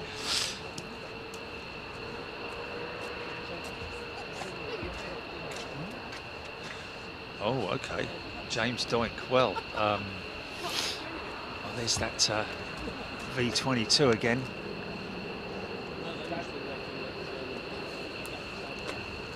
Whenever you're ready.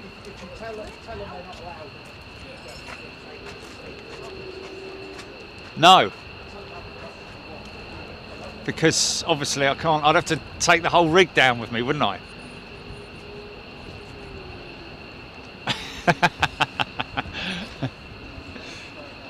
What if I take a picture of it and then show it in the?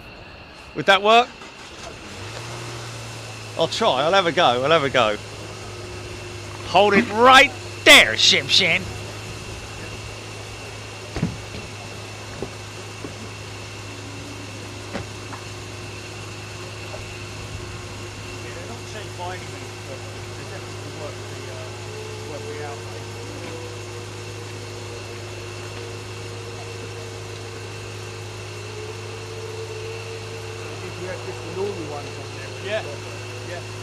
And it had the alloys on it as well, and I thought they looked a bit silly, the alloys. So I went down a breaker's yard and I bought a full set of got them for a tenner each. The steels and just painted them black. Because you forever clean it, they look much better, don't they?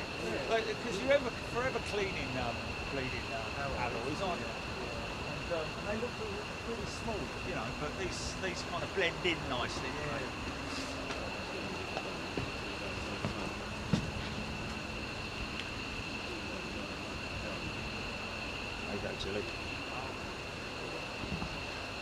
Yeah. No comments on. You can see all the dents from the bleeding horses as well. Hold on.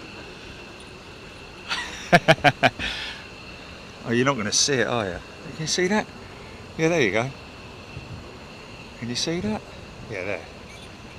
Yeah, there you go.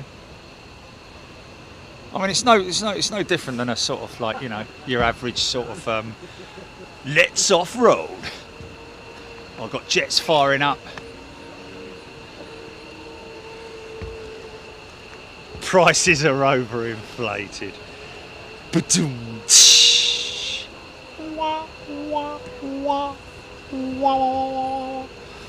It's actually warmed up a bit.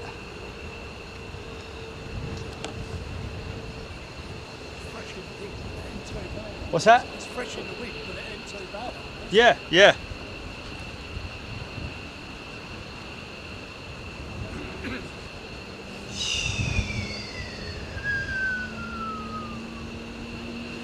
More jets firing up. Nothing like the sound of an F100. It's almost as distinctive as a GE90.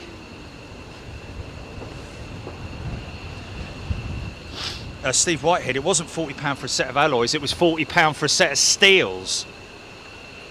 They're steel wheels. They're proper beefy. Jock die, virtual kick.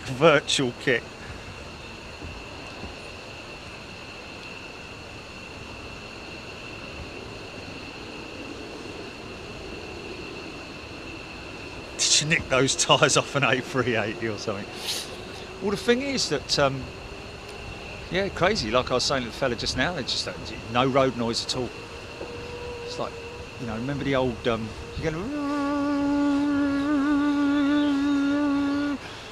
you get on some of those Jeeps, you see. Oh, blimey. Putin will be after me, claiming them back.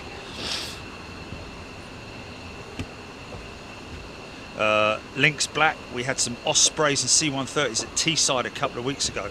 Awesome to see. Yeah, the Osprey is an incredible piece of machinery, folks. And we do go to RAF Mildenhall from time to time. We've got a great spotting location there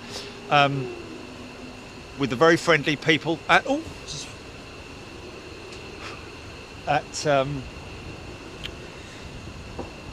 was it the which campsite is it called, Jilly? It's the Nook. No. Is it the Nook campsite? Is it called, Jilly? Hello?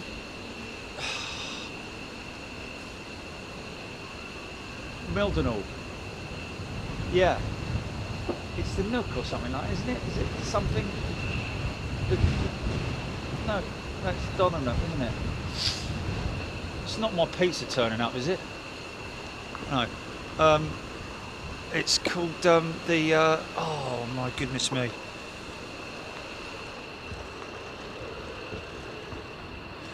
James blogs, so many tyre brands these days, you have to tread carefully.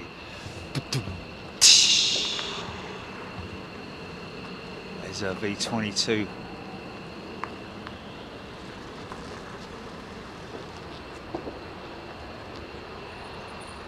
The Willows campsite, that's it. The Willows campsite.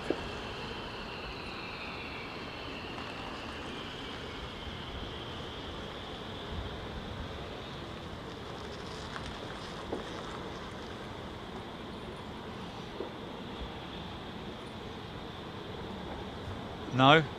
Well, excuse me.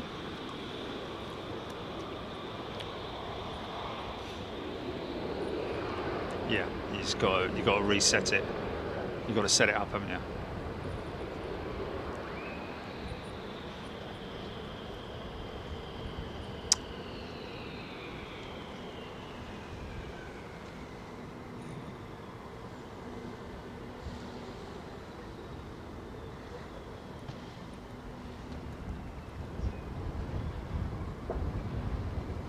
So these guys obviously trained to get in and out of the war zone as quick as they can, dropping off gear, special agents or whatever it might be. Yeah.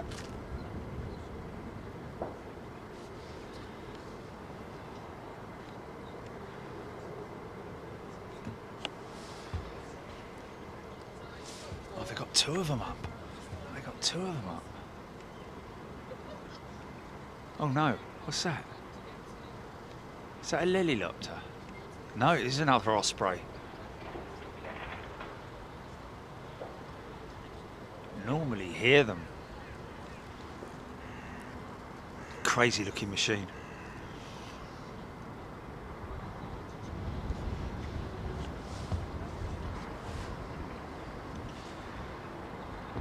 Trevline. Climb up the ski slope to Courchevel.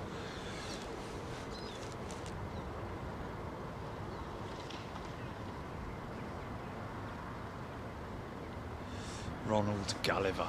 He's going to have a go on Flight Simulator. Exactly the same. He's going to duplicate it. Andy Stevenson.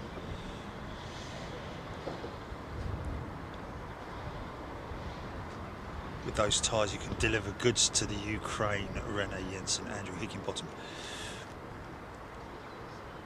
Jacques Van Dix.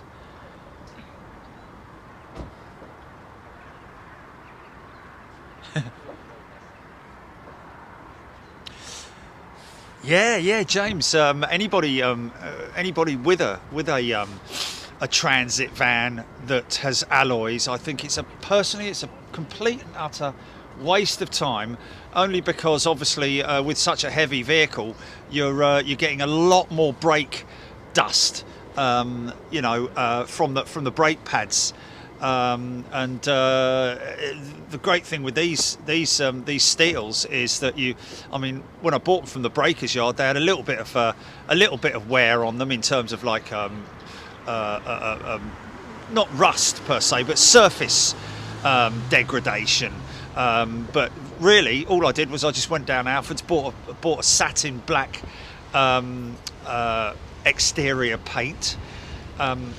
And gave them all a once over. Then took them all down the tyre place and said, "Can you switch over the alloys? Put the now I've got the alloys. I don't even need them. I might as well just flog them or something. I don't know." Naturist campsite. Yeah, filming in the nude with Big Jet TV.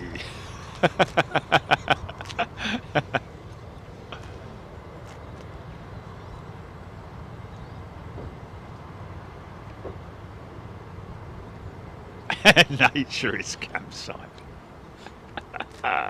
Sorry, sir, you can't come in here with those shoes on. Come on, get your pants off. But I've come in. No, I'm not interested. Can I wear my hat? No. Everything, come on. right down to your Sunday, what was it, your christening suit or what, birthday suit? That's it, or christening suit. Alan Robbins, the Boeing/Bell replacement for the Osprey looked awesome, more power, much faster. Read about that a while ago. When he says looked in the past tense, does that mean that it never took off, if you know what I mean?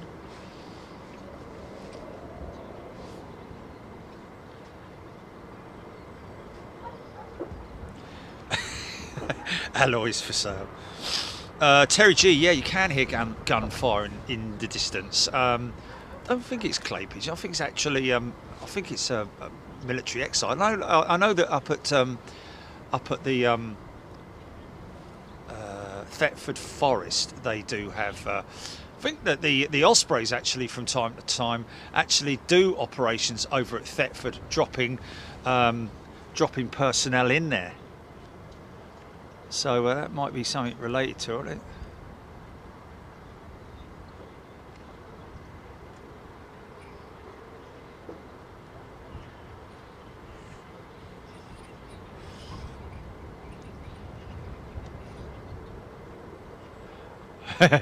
What, over at the nudist campsite?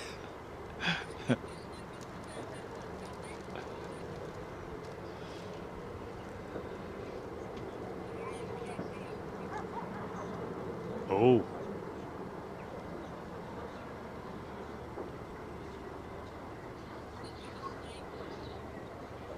Oh. See him rotating the blades there, folks. See him rotating the blades up to the vertical. Blades on the horizontal, engine cowls to the vertical. Engines themselves to the vertical. Very interesting. Oh, now you can hear him. I think that's him going in.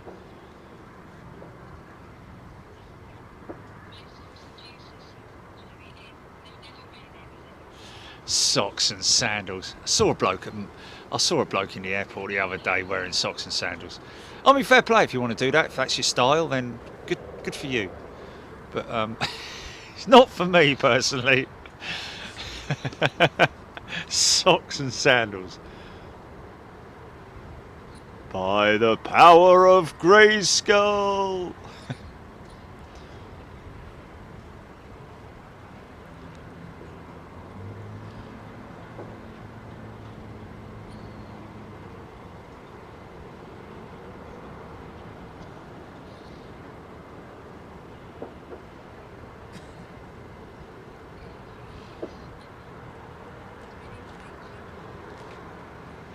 Still okay, still got solid blue on mic 1. And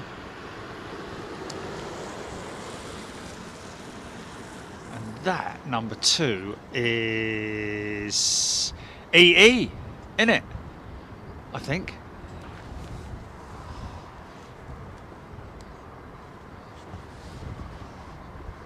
Blue skies overhead, so any cruisers? Donald, where's your trousers?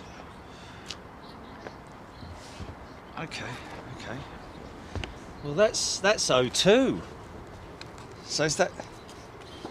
Oh, sorry. Oh, is it? Okay, so 3's gone off, yeah? Okay. Roger that. What's that? Oh my good God. It's me coffee. Oh, that's done it, isn't it? Thanks, mate. Cheers, fella.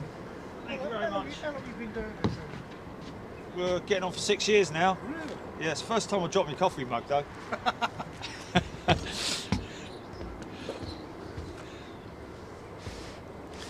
From a distance. Helen Clapp's missing the paddock. Well, I mean the paddock, you know, it's a great location, don't get me wrong. But it is good really for only one. Well, actually, I don't know. 09 departures is good in the summer when they're coming out nice and low, especially the Dreamliners. And of course, 27 left arrivals is pretty damn awesome as well. Can't do 27 left departures at all. And the kind of reason why we haven't been to the paddock recently is because it hasn't worked, believe it or not, for us in terms of operations. For example, the 3 o'clock switchover, if we go to the paddock for 2-7 left arrivals, we'll only have an hour or so of action. And bear in mind that there is quite a lot involved in breaking everything down and driving off somewhere else and setting it all up again. And we obviously prefer to stick to one location during the show. So as the days get longer, then obviously we will. Do you want a sticker for that phone, fella? Yeah. Looking a little bit bare, that's all. There you go, man. Yeah, I quite often follow your posts, especially around the Heathrow and that. Oh, okay, yeah. There you go. Got something when you was down there the other week with the fog about. Oh, flipping heck, yeah. Crazy, isn't it? Yeah, we get out in any condition, man. To be honest with you, the crazier the weather, the better, really. Yeah. You know, nice, clear, sunny day is like, it's great. Don't get me wrong, but I'd rather have a Category 4 storm and be battling the conditions. Just makes it more exciting, doesn't it? So do you go all over the country? Well, kind of, yeah. I mean, we do Manchester, East Midlands. We used to do Gatwick quite a lot pre-COVID, but we will no doubt get back there. We've been up to Scotland for the AN225. Of course, we do the military stuff as well, and of course, we go out to the US as often as we can, at least once a month now.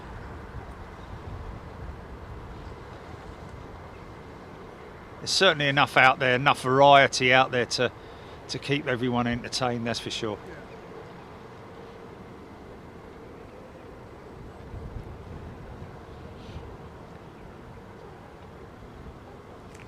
Oh, nice to meet you. Nice to meet you too. Take care. All the best. Oh, very nice. Aren't people nice? Okay, I don't know if you heard me, Gilly, but I've got clear skies overhead. So we've got... Gilly, why have I got one person watching? Oh.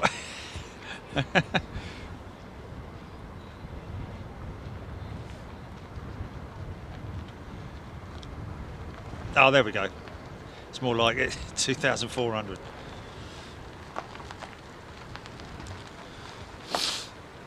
I'm trying to get my mug, but I'm a doofus and can't work it out, James Doink saying. Very easy, James, just like ordering anything online. Very, very easy indeed. Oh.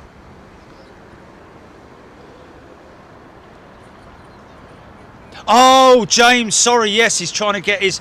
Yeah, email us, James, at contact@bigjet.tv and Gilly will run you through it.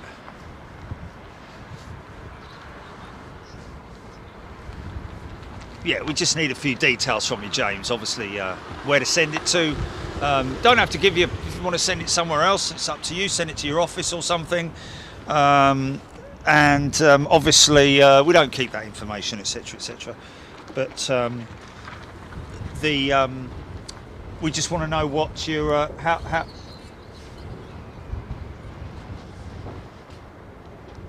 No. No, normally it's top chat, little... It was a glitch, yeah. One person. Sorry about that. What happened there?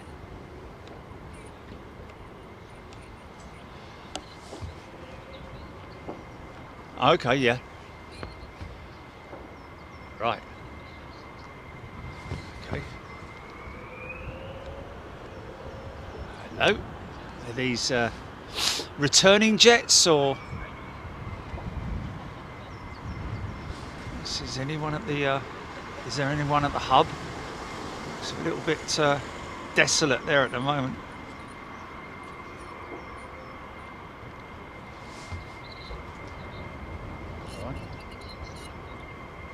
Oh, brilliant.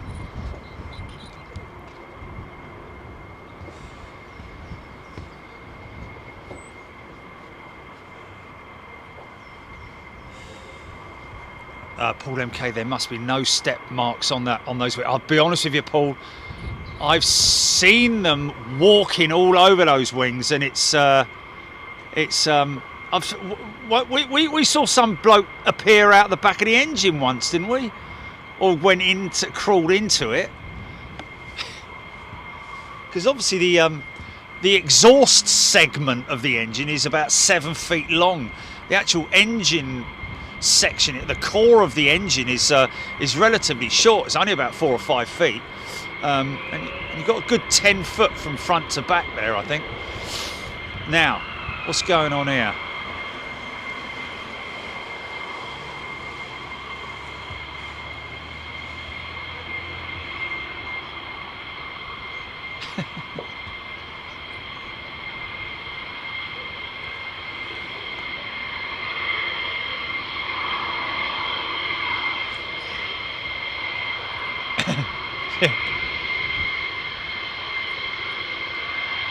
Blimey, I'm counting 4 of them coming out so far. Yeah, they are coming out. The folks are making their way out. Here we go then. Looks like a 4 ship possibly, 3 or 4 ship. And these are E variants.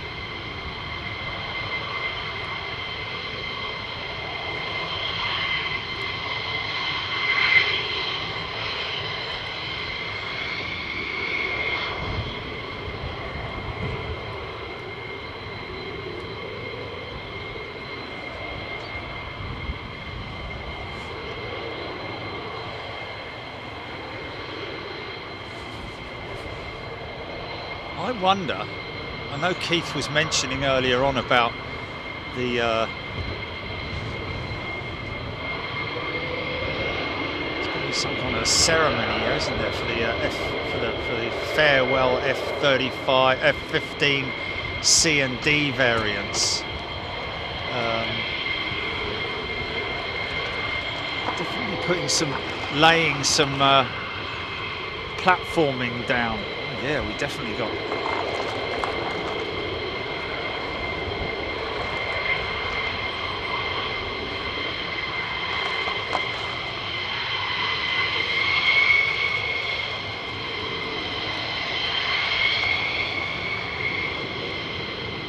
I guess you'd call them activation pins, wouldn't you? This is a big group coming out, folks.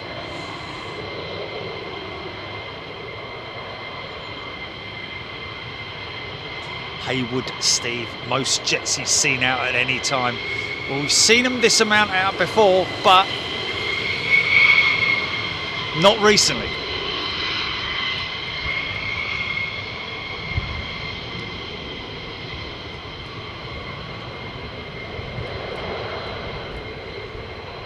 Yeah, this must be, there are different, it's the 48th Fighter Wing, but in terms of squadrons, squadron markings on those tails there, I'm sure someone's going to be able to fill me in on that. As another one makes its way towards the prep pad. You there, GP?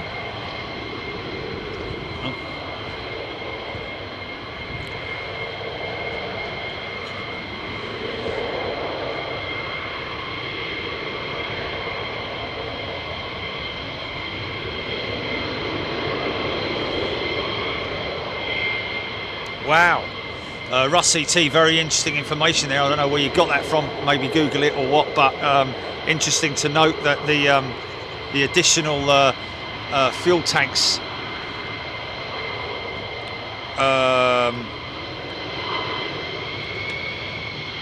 increased maximum takeoff weight and an overload system which allowed pilots to push 9 Gs. Wow. Oh, hold on, GP.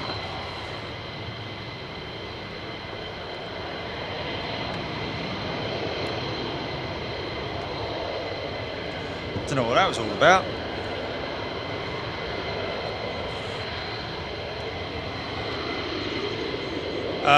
Sure, somewhere based units.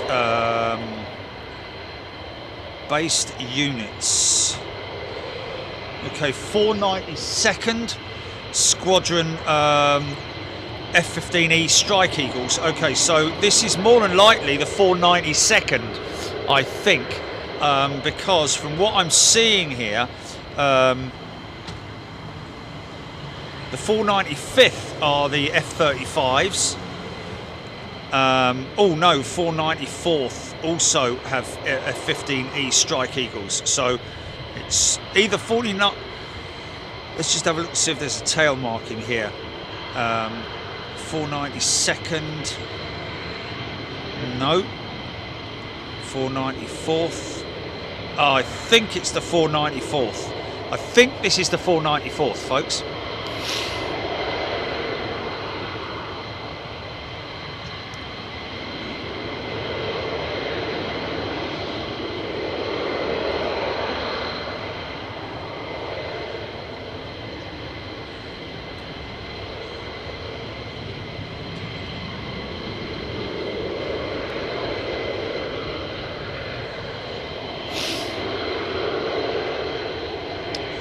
Indeed, a few million quid, getting closer to the billion mark, I would have thought, for all that luck.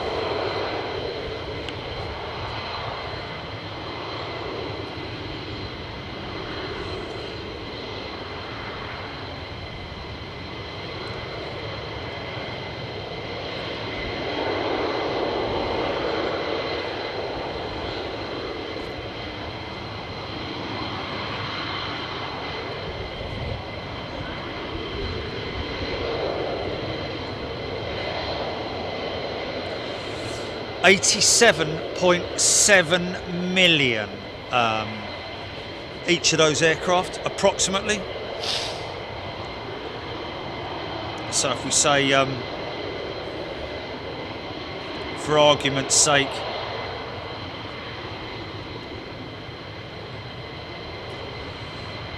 how many we got there? 1, 2, 3. Is that 5 of them there? 440 million. There we go. Close on $500 million worth of equipment sitting right there.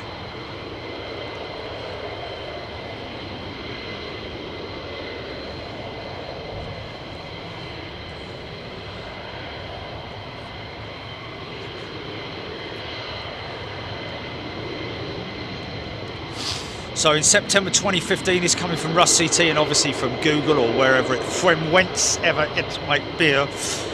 September 2015, the 2040C Eagle, C variant Eagle, upgraded this design to keep the F-15 in service through to 2040. Now featuring quad pack munitions, 16 missiles, extended range tanks, and a long range IR sensor. Infrared sensor, that is.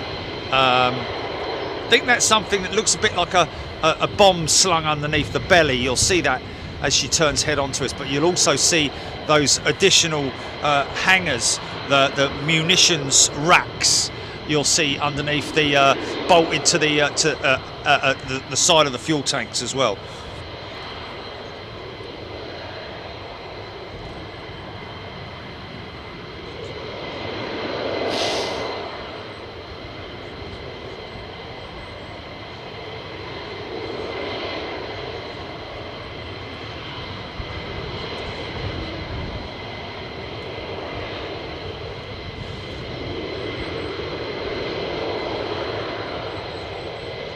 Nixinator. This is going to be a lovely takeoff stack. Yeah. This is where it's like, you know, you need to obviously, in terms of photography, every part of that ascent is incredible to watch.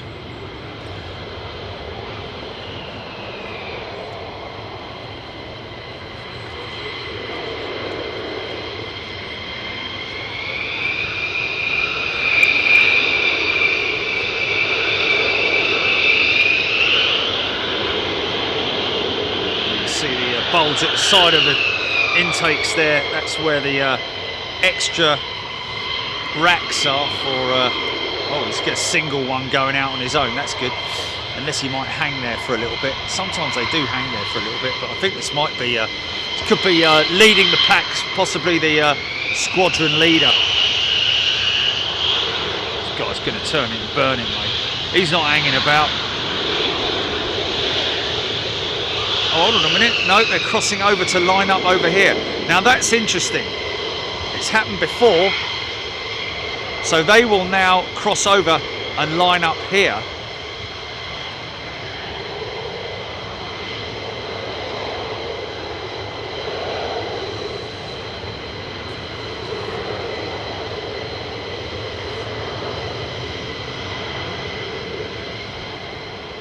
It's heating up then, isn't it? It's heating up, mate. Looks like this whole Ukrainian situation is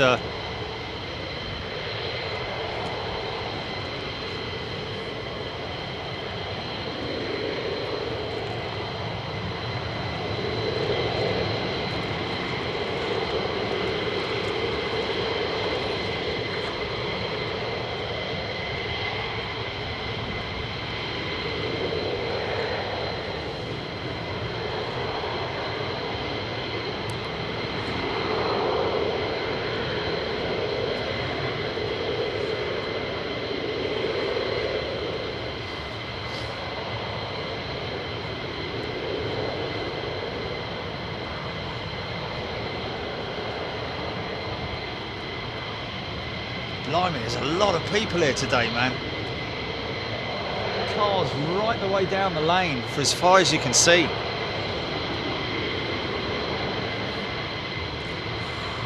Rachel West, good day to you.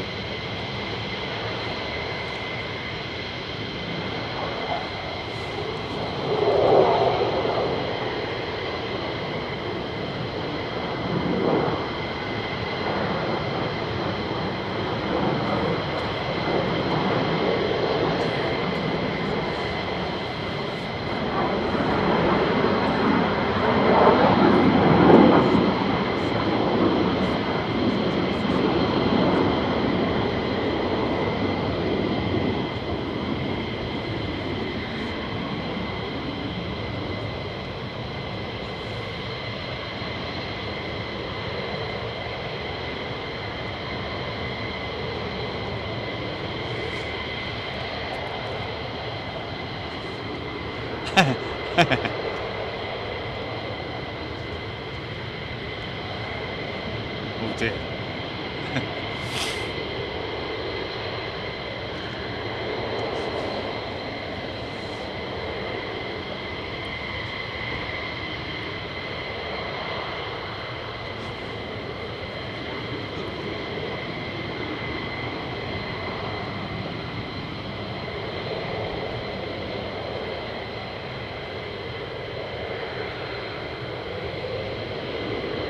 Thought you dumped it out. I thought you were on spike.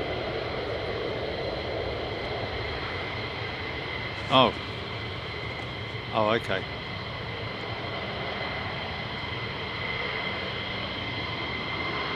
I know. Yeah. I know. It's crazy.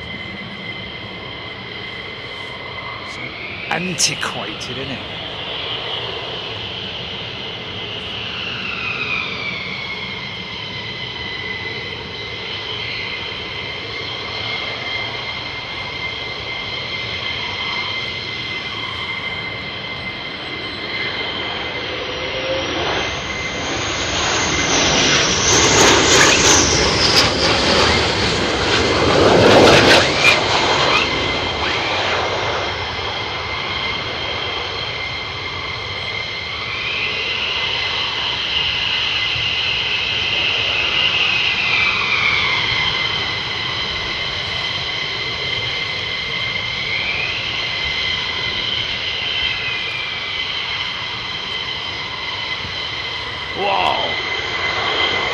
edge hopping.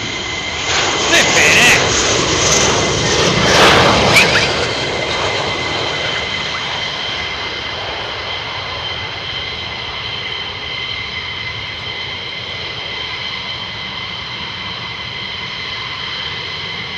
He was low, man. He was seriously low.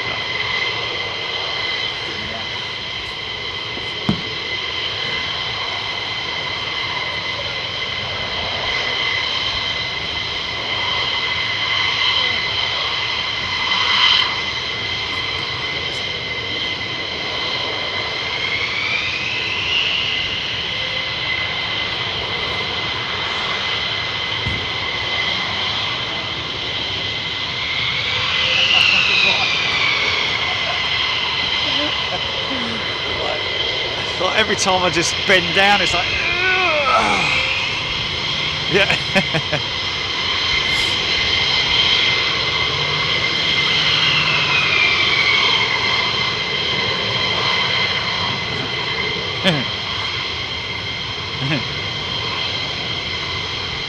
Oh, so these guys are going out. Old lone wolf over there. I think he might be overseeing the Master of Ceremonies, as they used to call the Pathfinder Force. Leonard Cheshire was a Master of Ceremonies, where they'd circle over the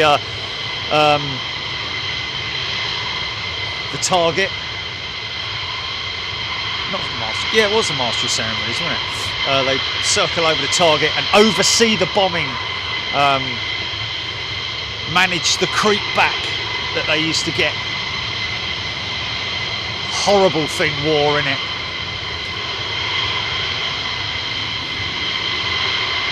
Hamburg was a beautiful, beautiful, beautiful city, man. Until we went and trashed it.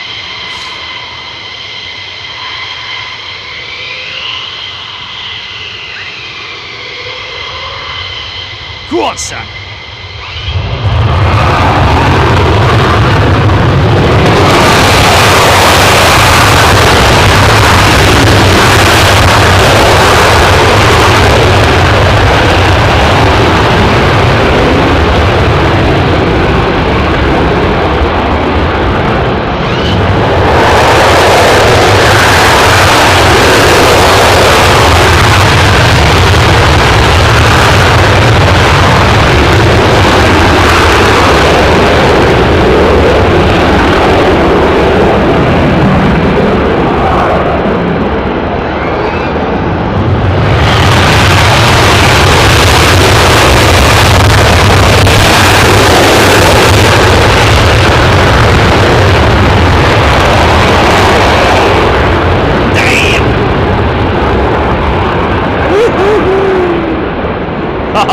Oh yeah.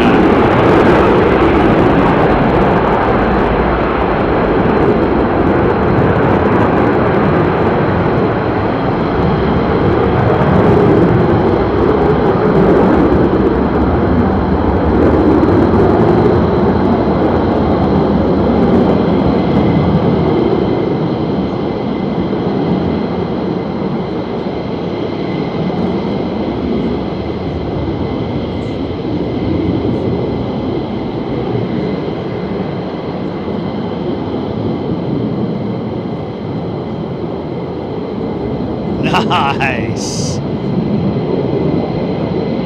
Must be waiting for his mate to come out. Come on, let's go get him. Yeah.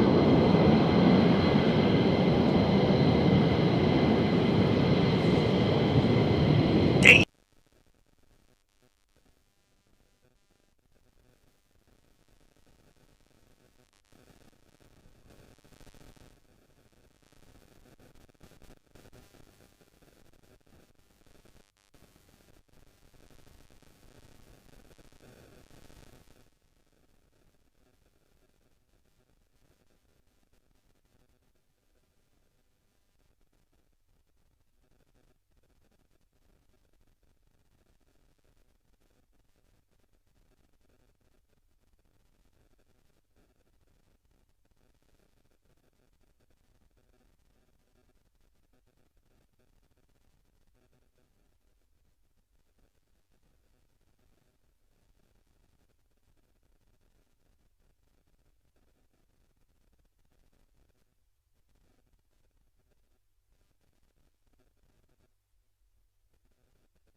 check, check, check, check.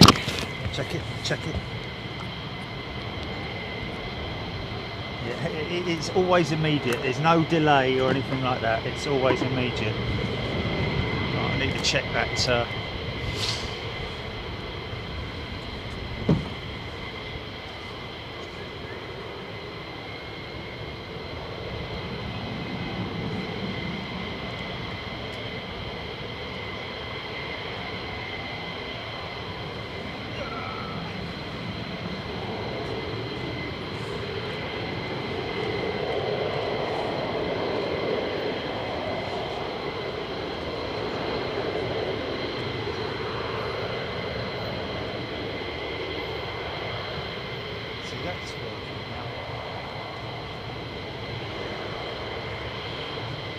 I'm going to switch this out, Jelly, because this is actually a better one.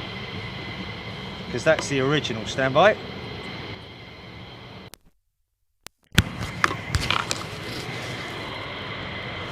Jelly to the METAR, please. Jelly to the METAR, thank you.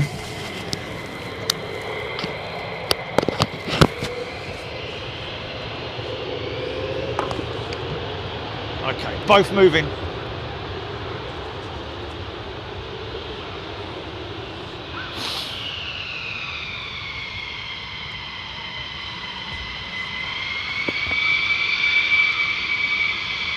Did I swear?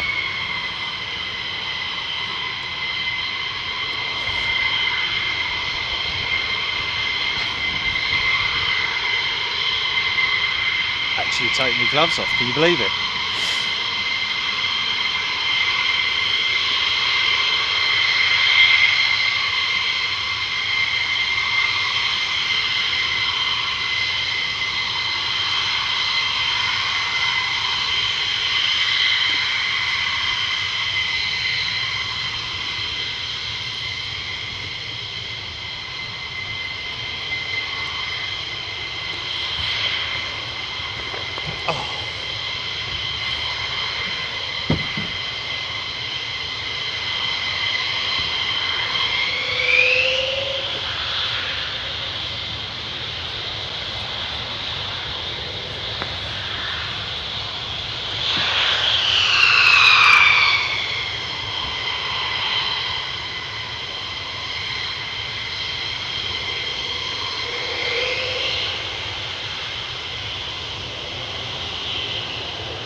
Kind of. Yeah. Go on, son.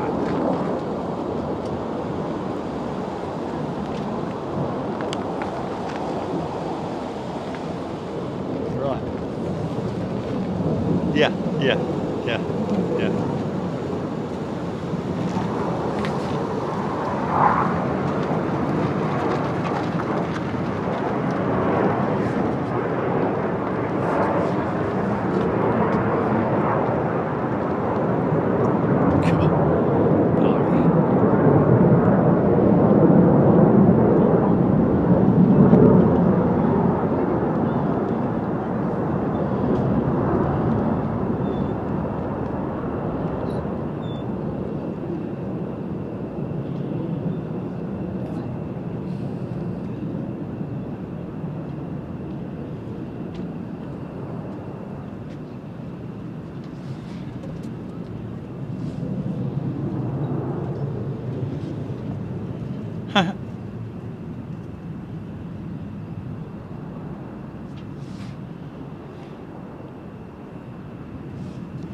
Chilean Air Force.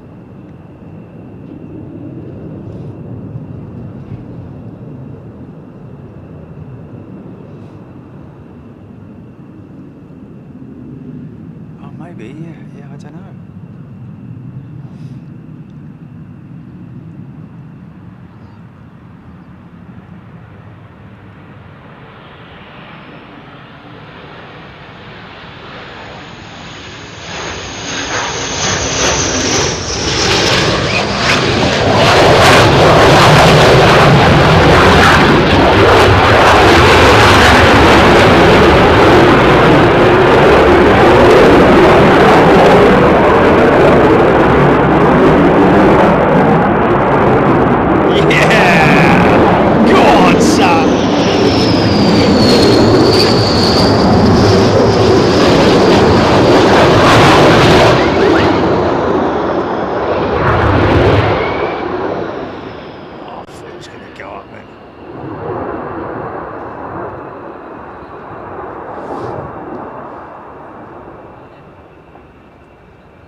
Sun's hot, man. Engine start.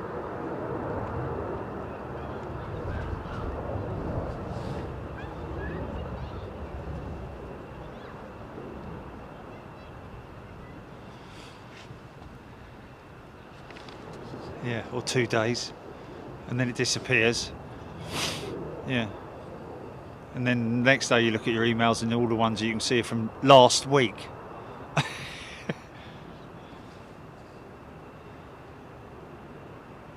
Sleepless in Lakenheath. Brilliant.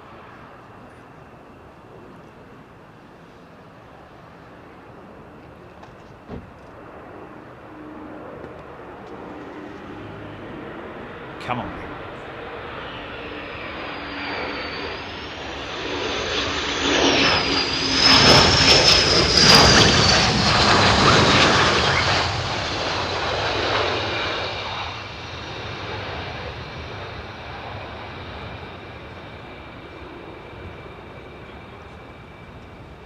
Awesome whistling sound, people are asking. It's the exhaust, the actuators from the exhaust nozzles that you see. It is an awesome sound, isn't it? I think they're not directional nozzles, as in like, you know, like you see some of the older planes back in the day, back in the war. No, there were aeroplanes like, for instance, the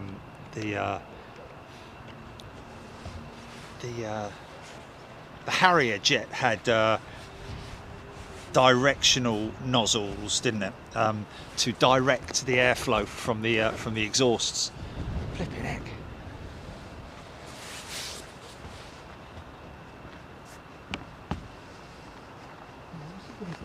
This old cute thing, get out of it. I think it's oil. I think there's oil.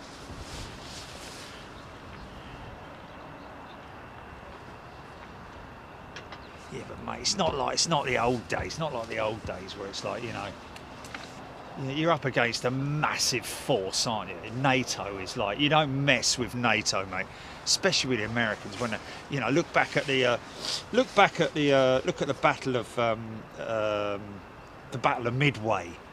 Look that up as a historical event that the Americans beat the Japanese over. You know, real flex of military power and all that. That was all done on the sea, of course. I mean, obviously there was a bit of air warfare involved. High cruising B-17 bombers took out some of their fleet, carrier fleet. But yeah, I mean, it's just you just don't mess with a massive with a.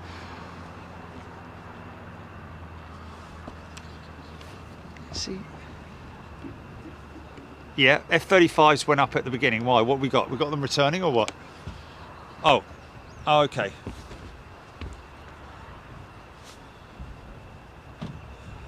Oh, we did a couple of new members. I missed a couple of new members. Chilean 767 should be above you at 29,000 feet. Oh, is that it there? I think that might be it there. I don't think he went over the top of us, did he? He just sort of like skimmed. I think that's him there, isn't it? Is that it there? The Chilean 767. Chilean 767, wow.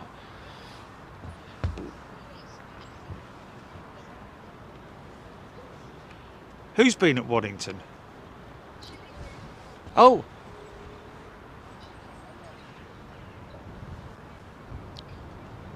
Oh, wow. Have they now?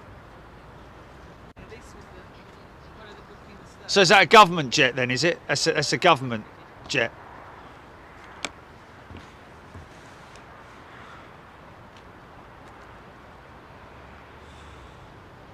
FC Alec, by the sounds of it. FC Alec is a new member. Alec Colombo upgraded membership to first class. Thank you, Alec. Great to see you here. Jody Brunch. Can I make that my wake-up alarm? Which one? The noise, or oh yeah, flip it. That'll wake you up, wouldn't it?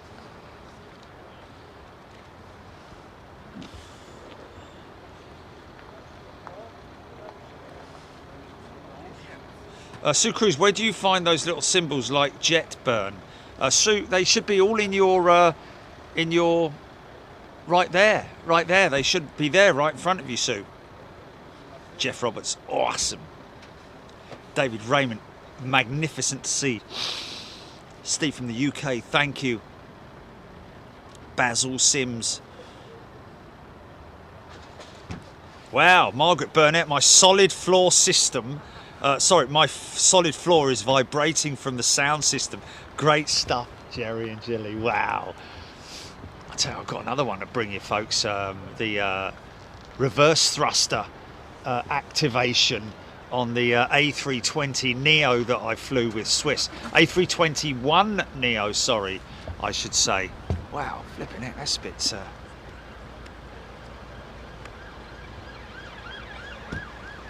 really doing some high-speed runs in that V22, aren't they? Or in those V22s.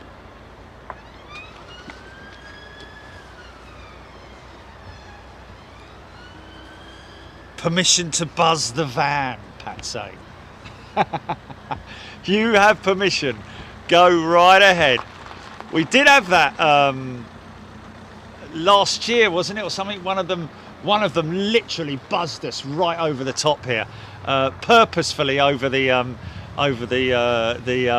spotting area here.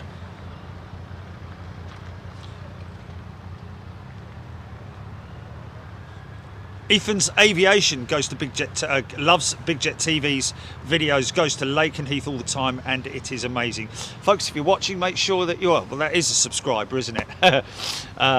There we go. Robert Pimlock. Oh, he's got to go for a maths lesson. Oh, God. I just hated maths.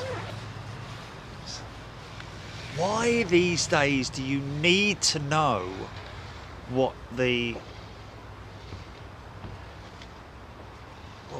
Just I mean, literally everything's it's done for you, literally on, you know, with everything that you've got availability in terms of. Why are they running that? That's interesting. Why are they putting these concrete blocks in here? Is that possibly something to do with anti? Stop anyone, you know, get through the fence line, I'm guessing. These guys are, this has been going on all morning. These guys putting these blocks in.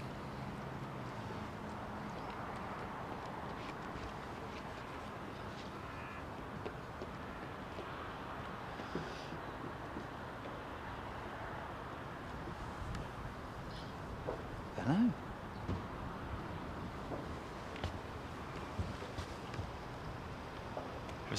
Ever see what?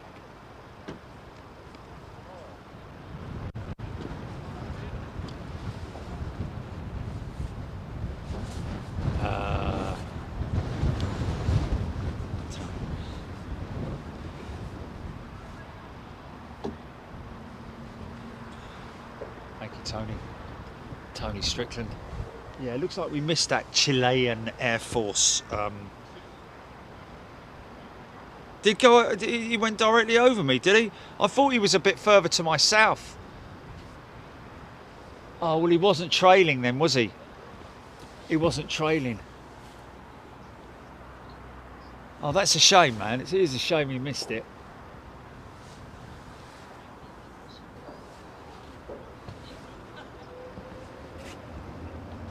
Oh.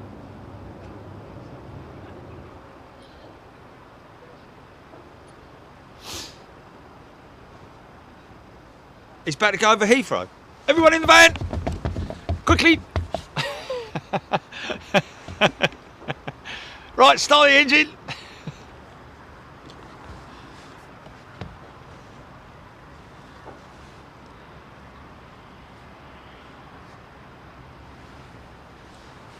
Alan Robbins, cold fingers here, gardening and watching, typos all over. Fair play.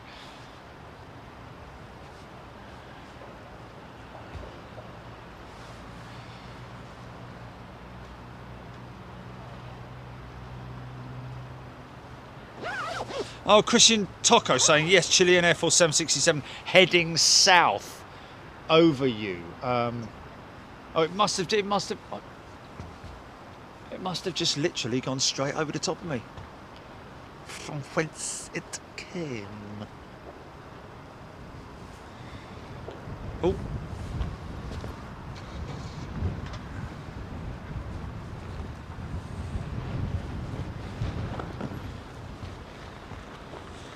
Okay, there we go.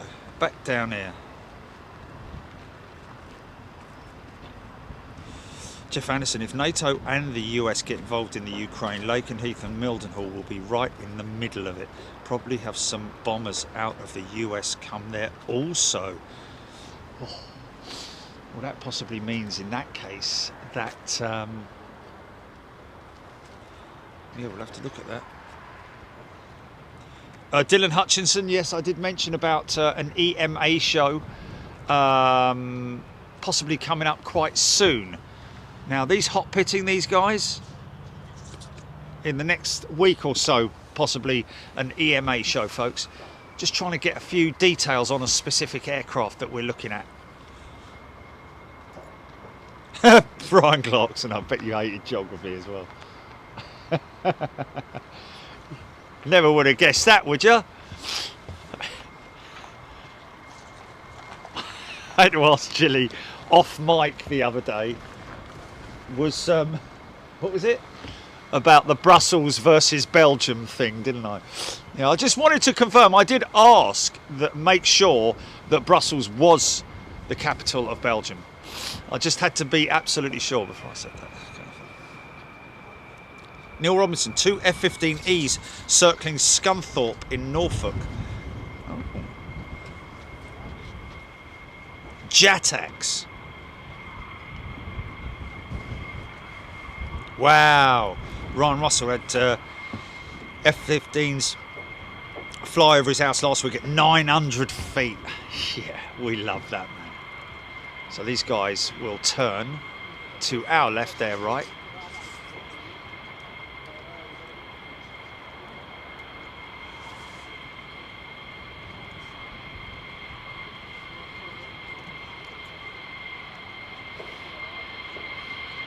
I think. These two now. Or is he coming out? Coming out. He is. He's coming out.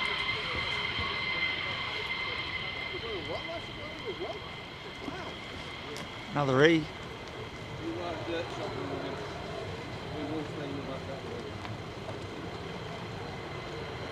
I couldn't see whether he was single engine, running on a single engine or what, but This might be a hot pit situation going on here. Didn't hear him firing up in the background.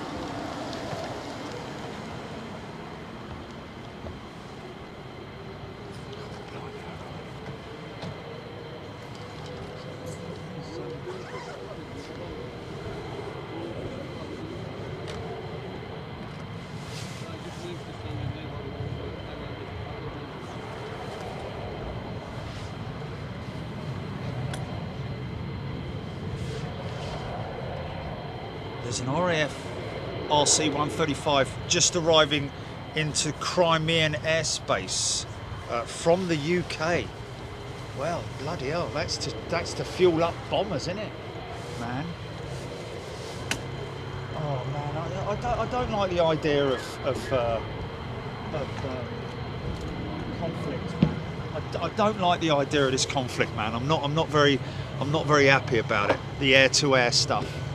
You know, when it comes down to it, you know, our guys don't really want to shoot people down and kill them. And no doubt the others don't want to do it either. You know, the Russians, they don't really want to do it. But if you're under orders, then you've got to do it, haven't you? But still, it's not well, possibly, yes. But the thing is that at the end of the day, there's some nasty sods out there, you know, like, you know, some of the, you know, the Taliban and all that mob. You wouldn't think twice about shooting them. Even them, I'm sure some of them are, but I don't know. You know, it's a tricky one, man. Forced into it, not forced into it, but I mean, obviously, it's, ultimately, that's what you train for, isn't it? That's what these guys are flying for, is to at any time defend the skies, or defend ground troops, or you know, to support ground troops.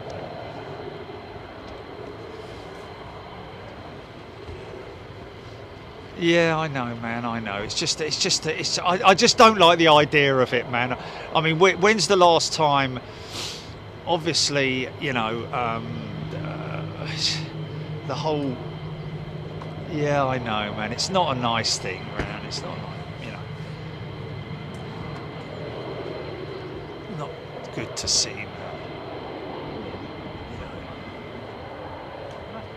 You know. I mean, whoever in modern day heard of anywhere invading another country, especially somewhere as sophisticated as Russia, invading the Ukraine. I mean, why would you go and do that, man?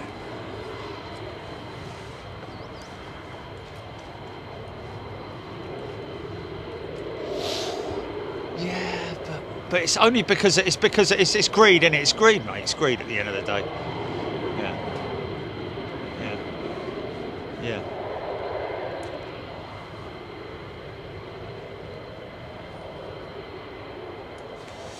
Yeah, I know, David. I know. Defending democracy. He's right. If you have to do it, you have to do it. You're absolutely right, David.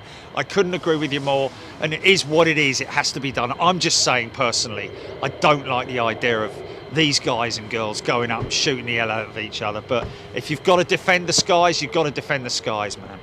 And I would have personally thought that NATO would be a deterrent, a bit like the whole nuclear crisis thing, with regards to, like, if he's got it and we've got it, what's the point in us arguing about it? Because no one's going to win out of that battle, are they? You know, no one's going to win in a situation like this, where it's a land war with air warfare and ground troops and so on and so forth. Then it is a battle of attrition, in it. It's like, you know, who can flex the muscles the biggest, and I can't help but think that NATO will come out on top. But it's what happens after that as well. Then relations are just done for the next 10 years or however long it is. Because someone like Putin, he's not going to back down and go, oh, okay then, never mind, I lost. So, yeah, well, you know, what are we going to do next? Open up a flower shop? No, it's not going to happen, is it? He's going to be like, right, well, we'll try it another way then, shall we? You know, it's not good, man. It's not good. I don't like the idea of it. Love to.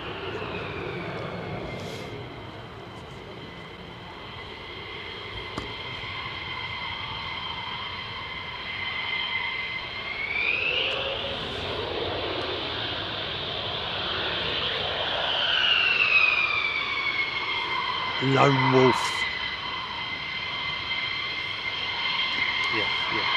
Yeah. Oh, definitely ego's involved in it, mate. Definitely ego's involved in it. Sorry, just putting my glove on there, folks. Sorry.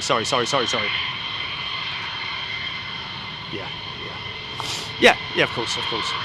Well, you know, I don't know about angry. It doesn't make me angry. Just, if anything, it makes me a little bit sad, to be honest with you. Yeah. Stupidity, really, isn't it? Really, anything else. Ultimately,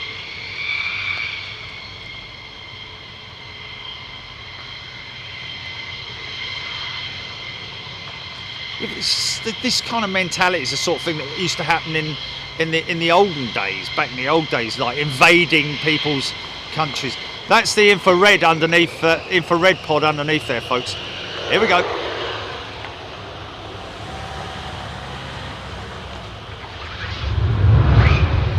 Oh.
Flat out.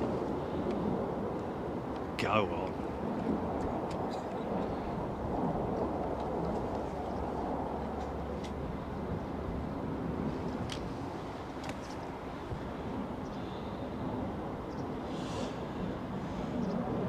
Yes.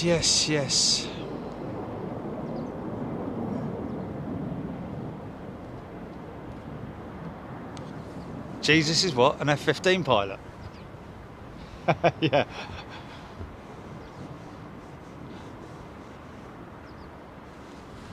Oh yeah, Jesus, yeah. Sorry.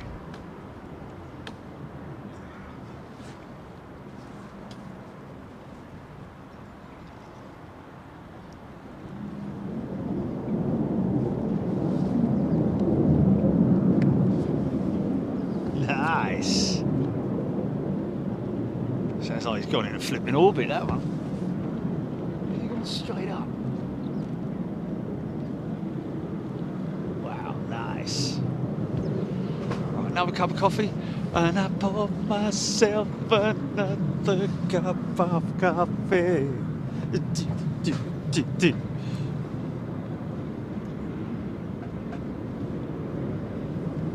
Moon phased. Kind of agree with you there, moon phased.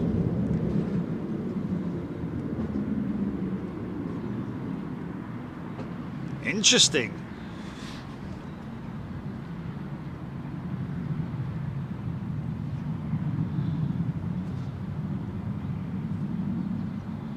Matt Holly asks, or Holly, or why isn't the RAF as active as the US Air Force here in the UK?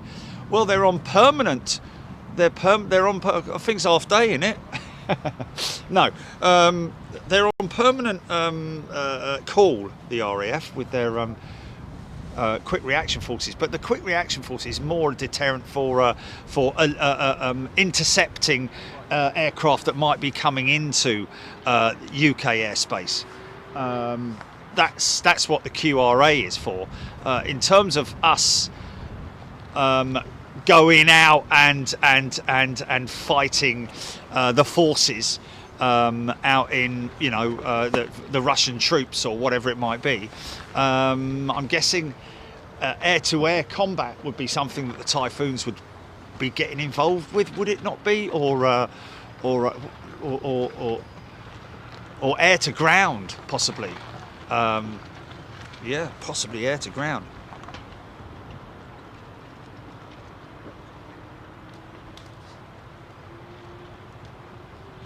Carl Hanlon, IL-76 just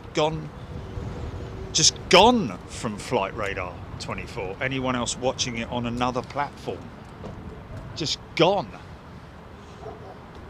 Where were you watching it from, Carl? Where was it?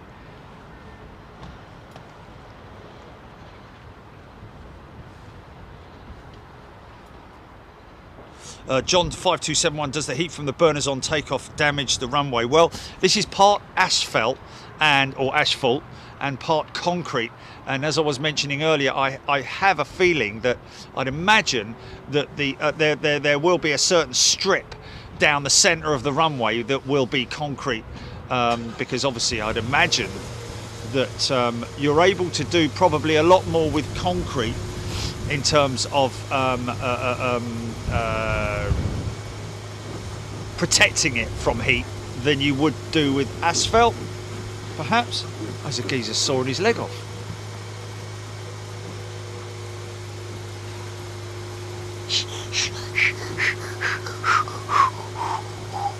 Dink. James Toink with their sop with camels. I say.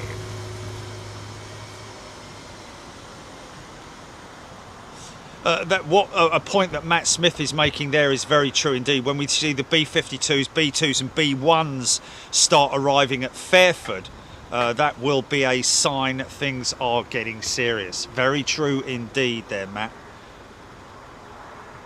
And Alan Robbins saying we ain't got a lot of aircraft. Yeah, I think they got. Oh, are they? Oh, okay. Cool.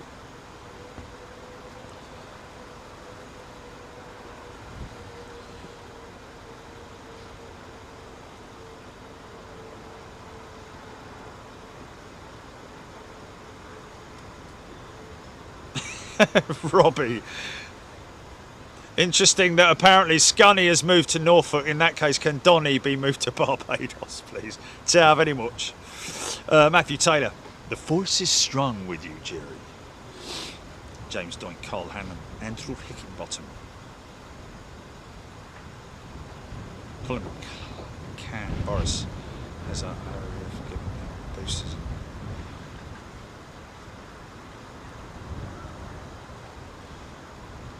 Jeffrey Promise, our new Super A10 Thunderbolts would have a field day. John Gage, I think that is, the UK forces have been neglected now for over a decade. It's sad when in these days we are at risk of wars. Well, to be honest with you, it's probably half a good thing that we are part of NATO at the end of the day, because it's all like one big happy family, isn't it? Like, can I borrow some of your jets, mate?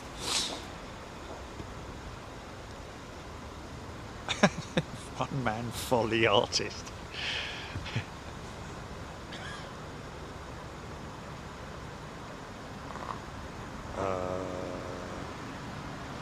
Helen Clapp, if that happens, will you be allowed to still film? I guess you're meaning. Yeah, well, that's the only reason why they'd shut the place down. We're not going to do any different, are we? Me and my van and my dog and my bike. Yeah, B-52s. Paul MK. Some lossy typhoons are out playing games at Red Flag 2022. That would be the ones out in, is that Nellis? Max Vogan, take care. Alan Robbins, Mad Matt UK. Oh, blimey. Paul Waddington is the national anthem of Ukraine, Crimea River.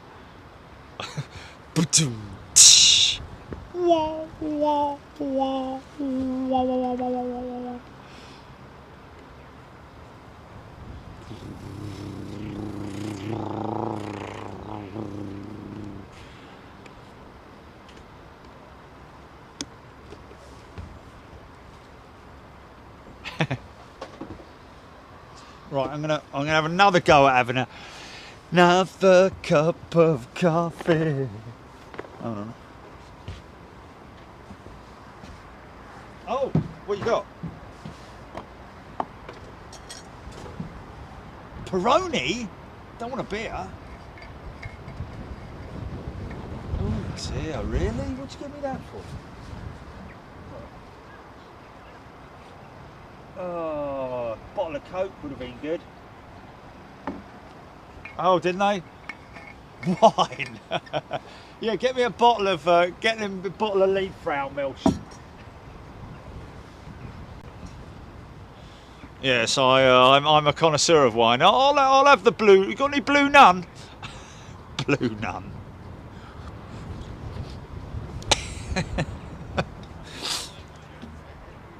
Do you like cheese?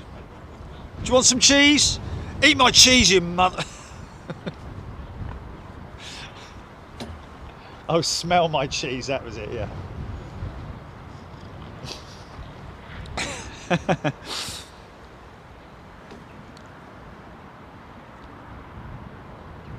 Was it the right time for the RAF to dispose of its Boeing E3s? Think not press them back into service. I think they've gone off somewhere else, and didn't they sell them to Russia? A job lot.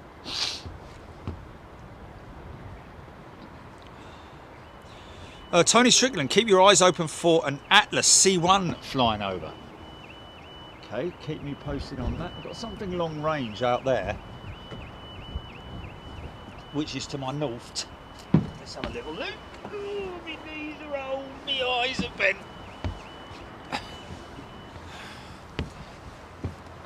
I don't know if I'm going to be able to get that. Oh, just then the sun goes in. Brilliant.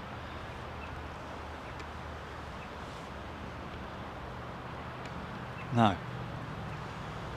Okay, that cloud there, just above that cloud there.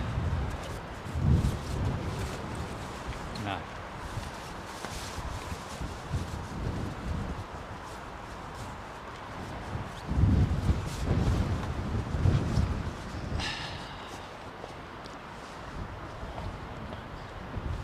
That beautiful aurora. Oh.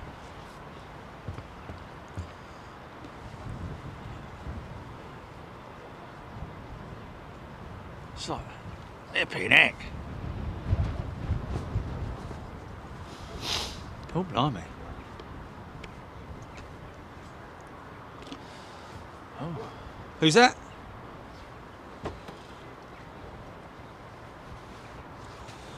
Ben Stubbs talks that B2s are shortly heading to Fairford. 747, 800, 37,000 feet. Soon be north of Norwich. Maybe too far to see Kevin Beasley. I think that is that 748, which is way off in the distance there. God bless you. Oh, blimey. Easy, son.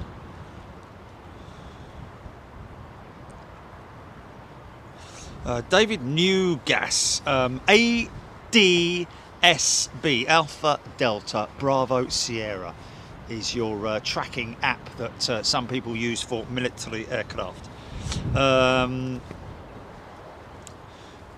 Vici, has there been any F-35s? Yes, 2 this morning. Roll it all the way back to the beginning of the show this morning. In darkness, 2 F-35s came out, and I think those guys have headed to Norway.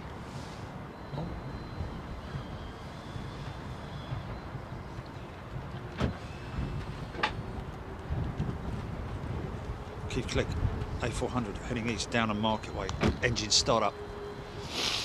F100s back in the game.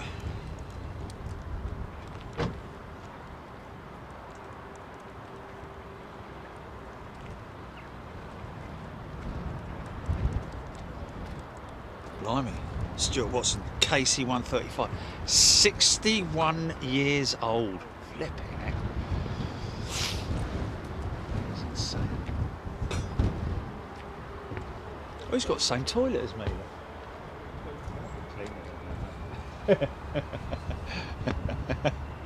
Fancy noting that. Oh, he's got the same toilet as me. This is a bit more hemmed in though. This is a bit more hemmed in, look. Mine's sort of like strapped in. His is sort of like boxed in. Got one on exactly the same as that.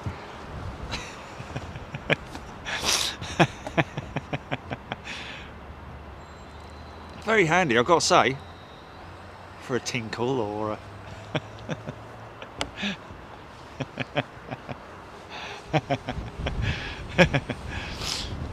It's always a little bit concerning when you come somewhere like this and you're sitting on it and you're just worried that someone's going to go, "You in there, Jerry?" on the flipping door. No, I'm not. I mean, get out of it. God, sod off for a minute. Anyway, whatever. You ought to be there.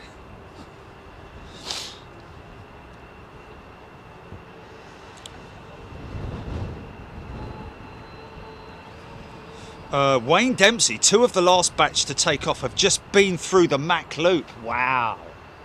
How cool is that? Anybody up at the Mach Loop getting to see that. Stephen Billings back for a while now.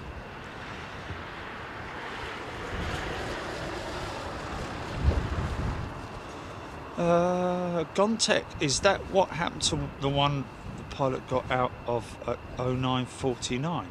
Big toilet TV.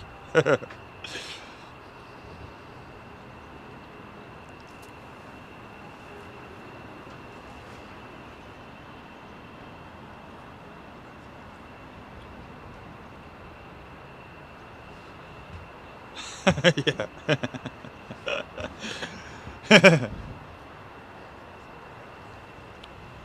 Here come the crap jokes.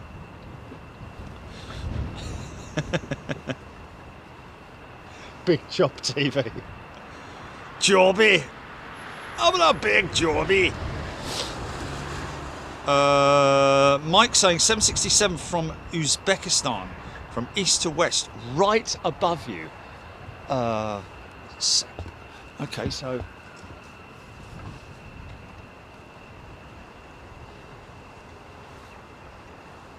the flipping toilet roll had a line of life of its own the other day. It tried to make an escape. It rolled down the road, didn't it? Really embarrassing, man.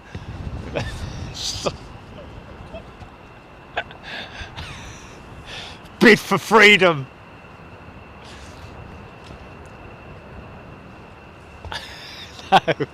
No. I just opened the door of the van and it rolled out. I wasn't actually utilising the facility at the time.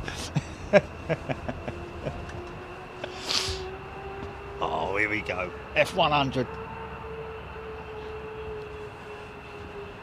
Sounds like a Pratt & Whitney PW 1700G. We had a proper howl going out of Brussels, I've got to say.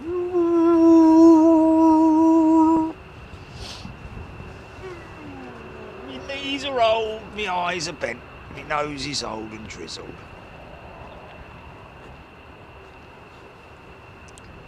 What's that? Latrine Heath.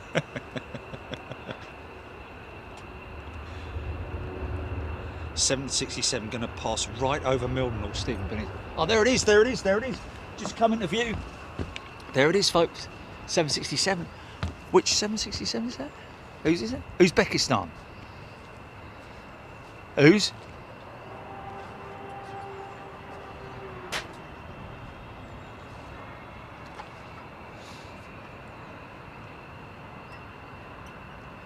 Yeah. Saw that in New York, didn't we? Or was it the Dreamliner? It was the Dreamliner, that was it, yeah.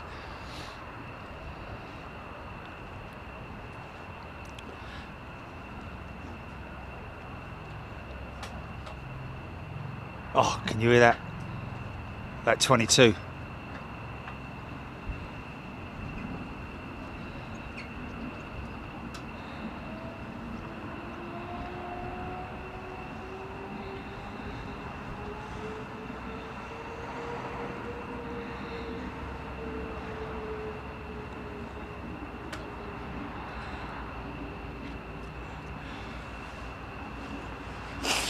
Like I said, I wasn't using the facilities when the toilet roll made a bid for freedom. I just opened the door and it like rolled out, and you know how toilet paper behaves, don't you? Hey? Ronald Sherrick is a returning member. Welcome to premium, Ronald. Trust me, I'd let the loo roll go if I was caught short. I would not run down the road with me. That's behind me, that is. Is it?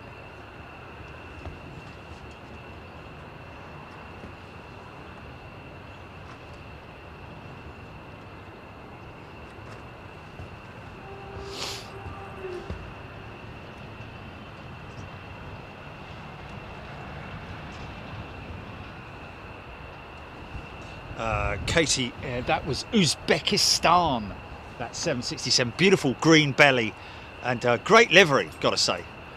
Bit of a sort of like a pastel-y, almost like Braniff style about it. Read all about it. Man running down the road with his man trying to catch a toilet roll.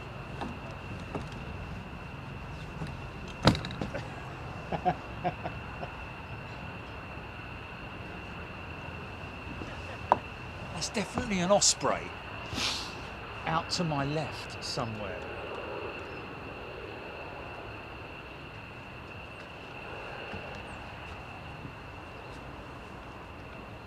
Thetford.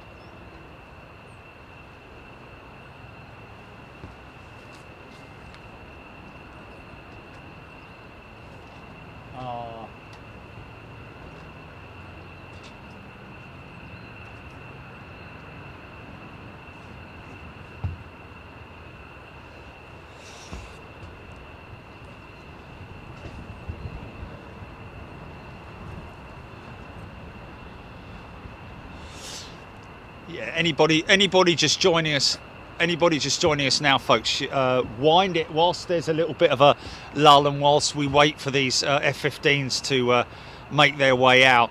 Wind it right the way back to the beginning of the show this morning. You'll see a couple of F-35s going out, full reheat in the dark. Pretty awesome, great sound. And we were very fortunate to catch them. Very lucky indeed.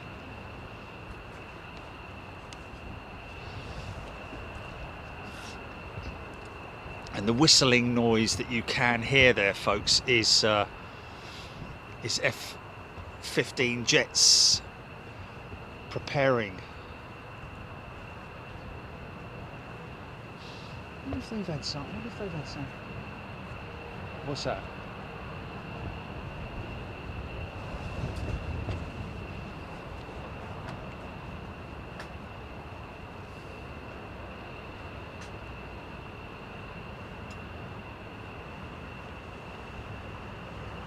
Oh, that guy was telling me this morning about the Red Arrows training at Scampton.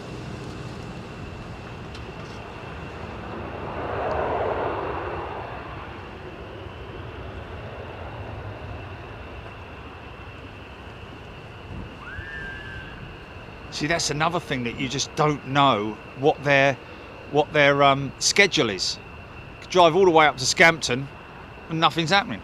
No one says, "Oh, we're going to be training or practicing today." I mean, I'm guessing as the spring, you know, as the weather warms up,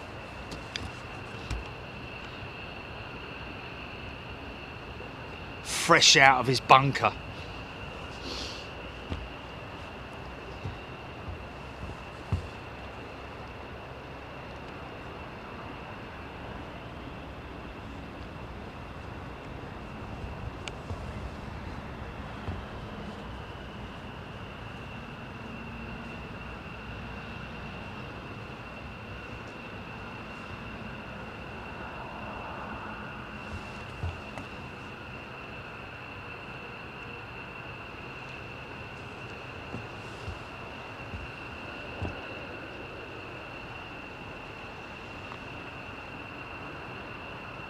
Oh my good God. I can't believe anyone actually ever used, actually ever went and bought that toilet paper at Cannon Squares. It was like basically.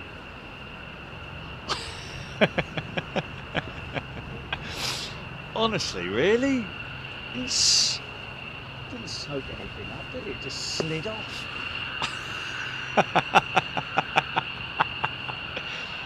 Need about 50 sheets just to... Anyway, stop talking about that now.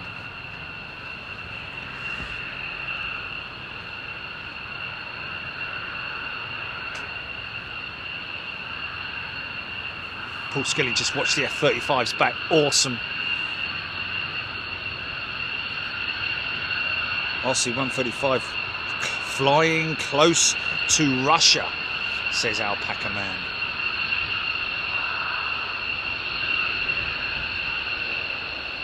Texas Taco, yeah, I think these are C models. Okay, I'm going to do a back... Oh, right, okay, that's interesting.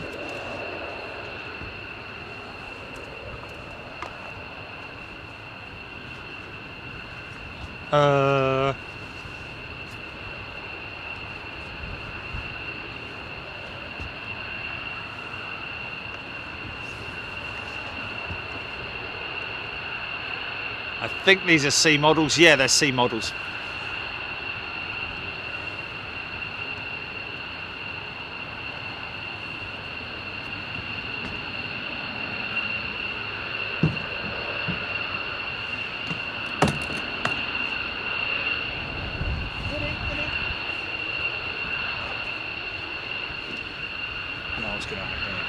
I'm not going to get a chance to eat that bleeding pizza.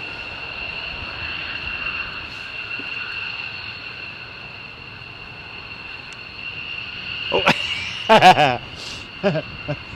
Good luck with that. Oh, down to 1 bar on the back on the Bond battery, GP. I think we'll go for a switch out.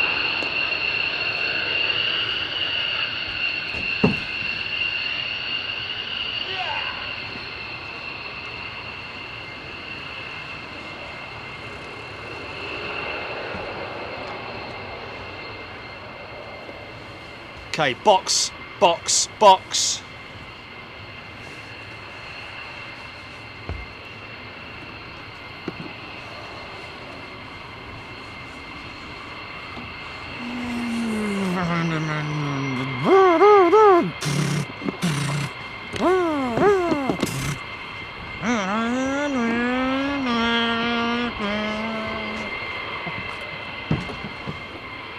Done.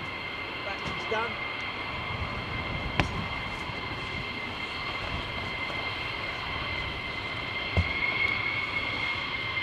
Wow, this is a big group coming out, man. This is a big group coming out. Right.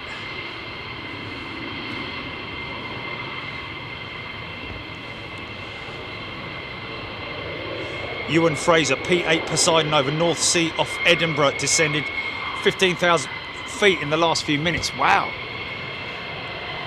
Any more news on this IL-76 that's disappeared off radar?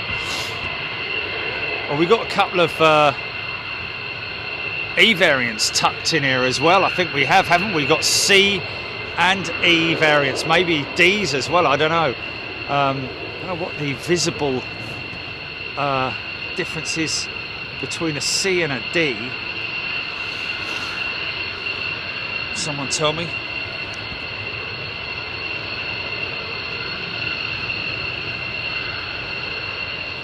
Pickford.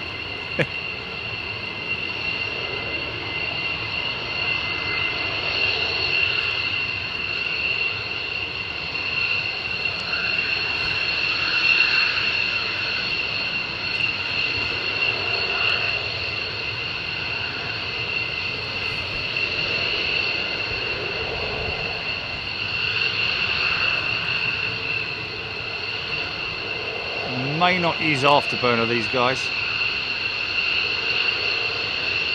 Not all of them. Oh, no, he's coming over here. So again, so these guys are all going to line up over here. Wow. Seriously hotting up, man.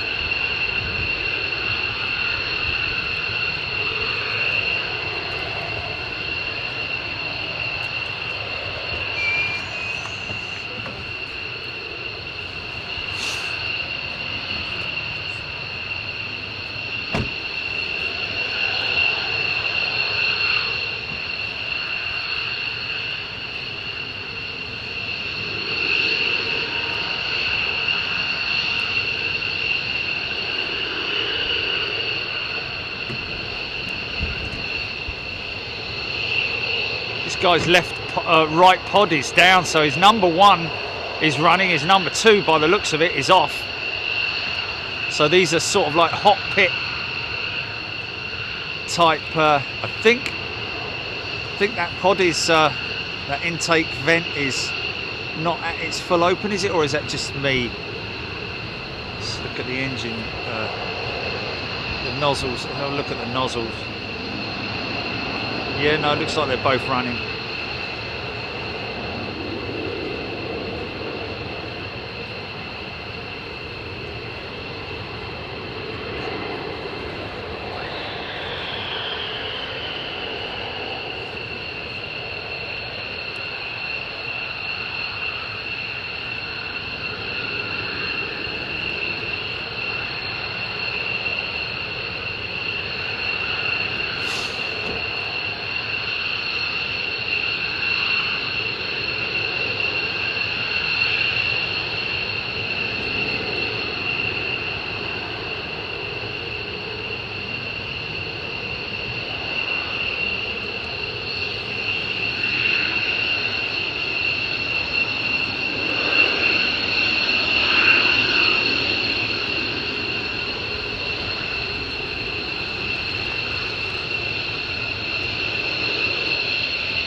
That was a freighter, Thomas telling us.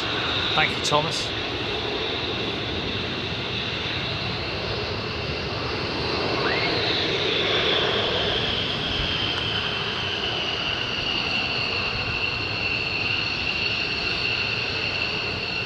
Copy, GP. How will this pizza guy know where to find me amongst all the hundreds of cars that are here? Have you said I'm the guy standing on the roof?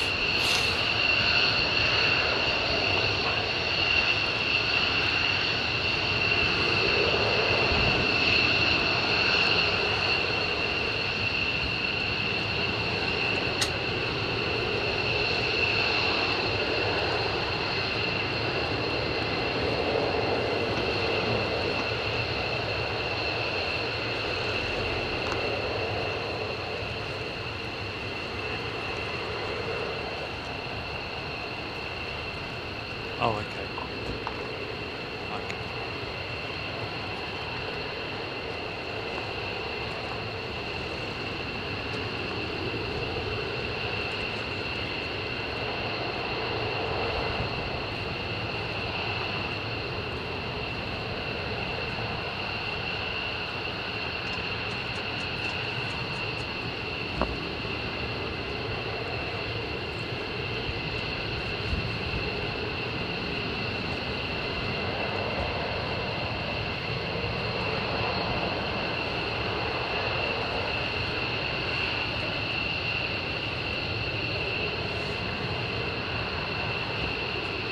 That was that Uzbekistan flight,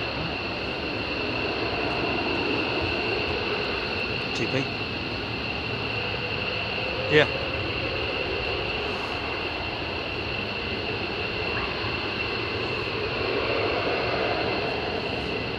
It's going east, wasn't it? Oh, west, sorry. Yeah, it was going east, wasn't it?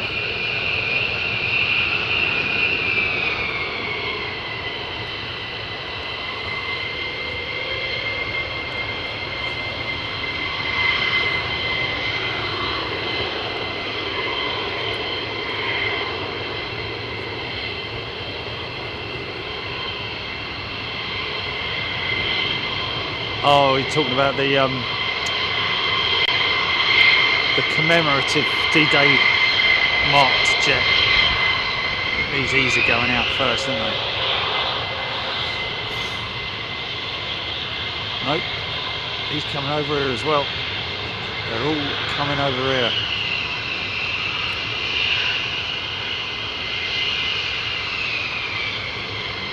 See underneath there, what looks like a bomb is the infrared guidance system.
What's that?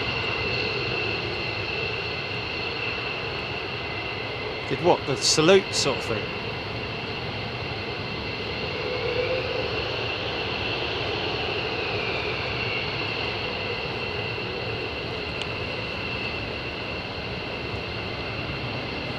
Oh, did he? Did he really? I missed that. I missed that. What, as he was crossing the runway? Oh, cool.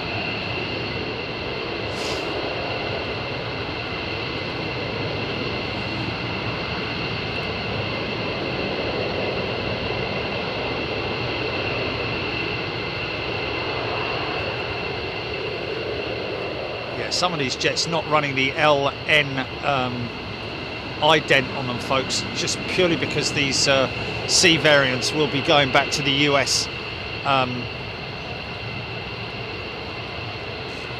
So I'm guessing that's why they're losing their ident.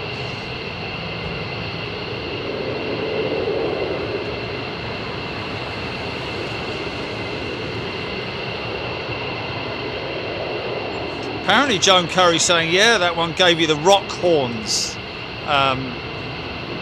Cool. Another one coming out.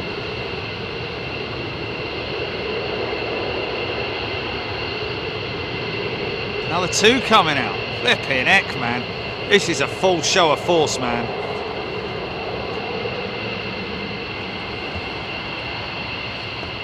Only 1 o'clock.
There's 6 in that pack down there, isn't there? 7, 8, 9, 10. I think we do have 10 going up.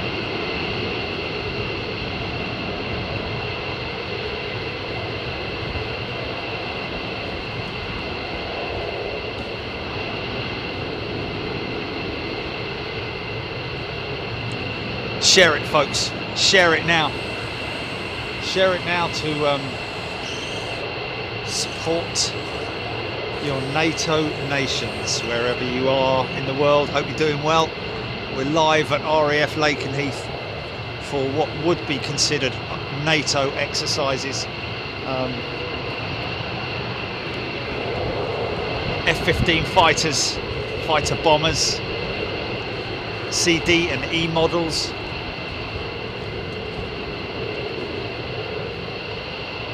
With the 48th Fighter Wing, the Liberty Wing, here at RAF Lakenheath, United States Air Force. Welcome to all our friends out there in the US as well. Thank you for your support.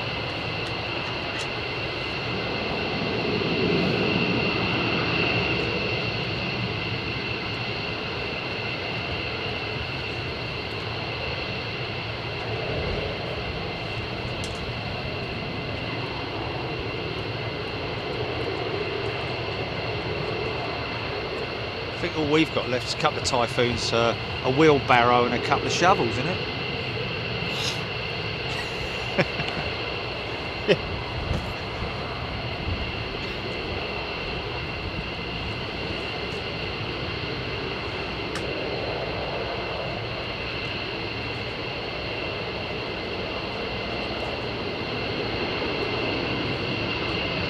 Link's blank, they might have seen the stream and thought, you know what, let's throw a few more out there. Share it to the Putin network.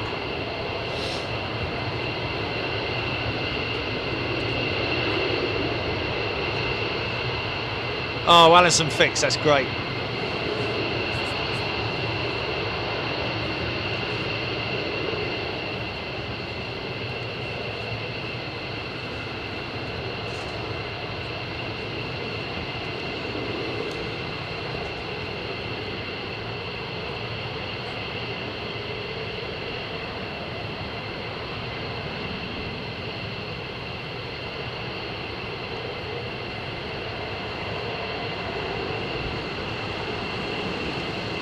Don't forget, folks, that not all of these aircraft will take up the air-to-air refueling today. A lot of them have the drop tank. The drop tank obviously being extension tanks, but they do burn a lot of fuel when they use reheat, which is generally why they will carry those drop tanks. Not that they are drop tanks; they're just classified as.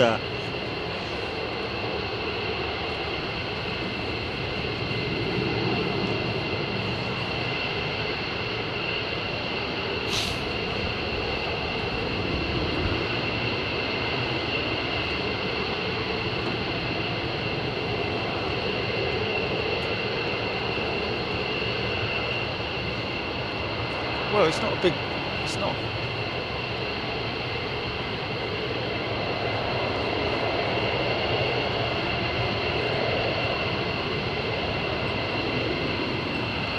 Something's about to happen.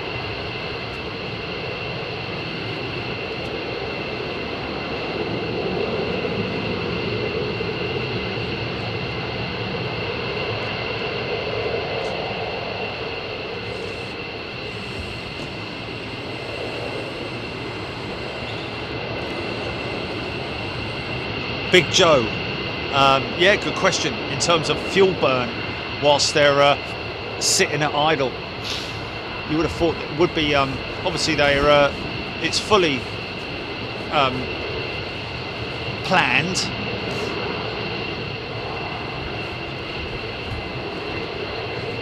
But perhaps that is the extension tanks.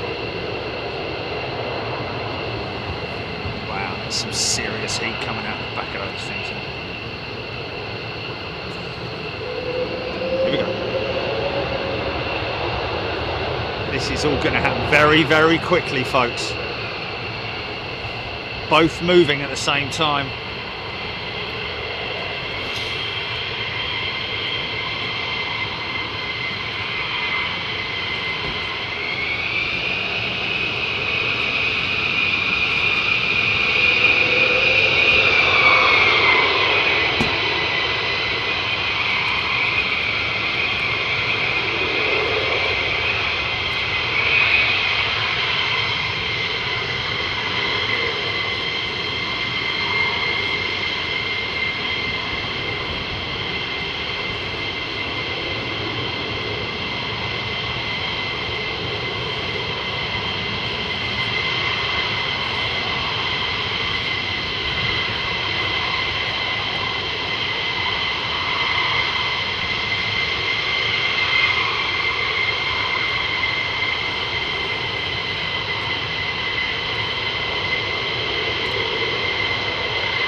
Look at that.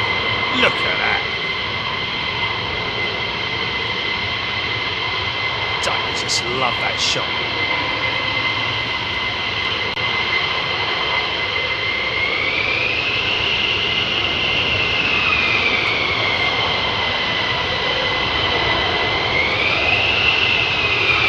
Hold on to your heads, boys.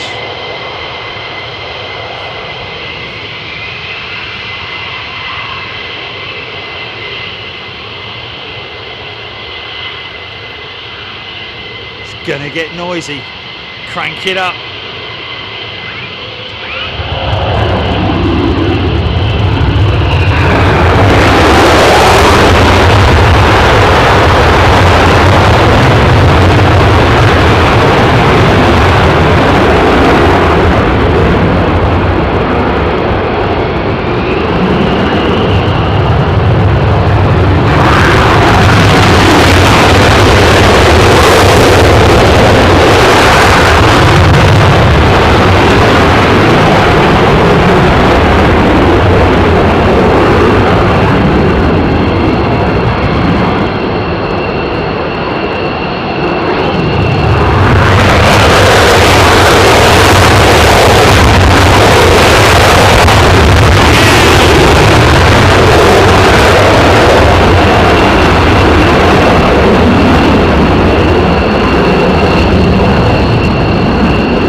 Yeah!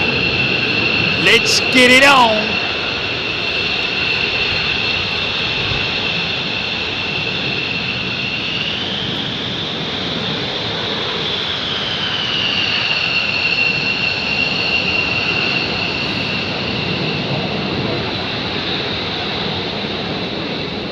If you're in support of these brave boys and girls, folks, hit that like button. Show your support.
place where there's the noisiest noise in the world and leave your car alone. Great idea.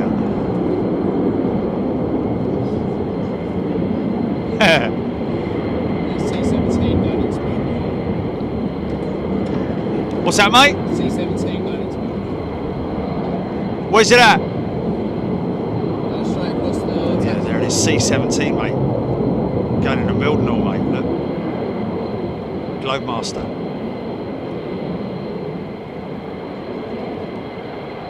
Thanks, man. That's right. Tall tale. That is a tall tale. Looks big, but it actually... Military transporter right there, folks. Troops and provisions and tanks and jeeps and ground equipment, all that kind of stuff. God bless you. Still, got some E variants ready to do some damage.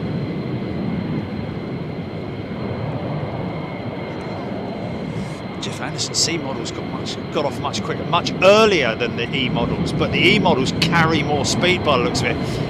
The C seem to sort of like get up a bit like me. Can almost hear them going.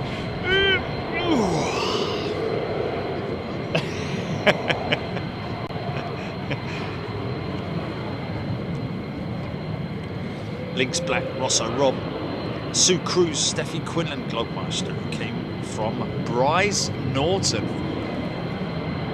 That's an RAFC 17. Thank you, Hog Hog. Bandit 99. RFC 17. Circuits at Mildenhall. Okay, is he going to do circuits or is he in? If he's in from Bryce, still got some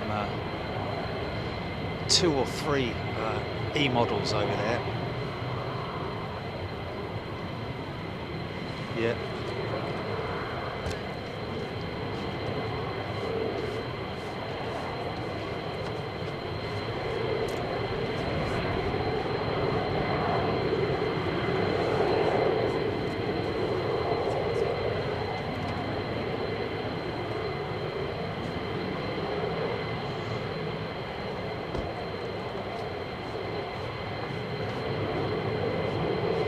Flex your military might.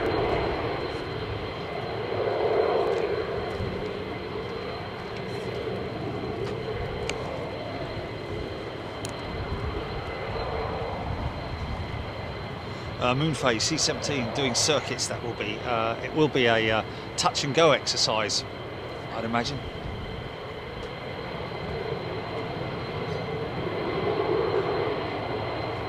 Definitely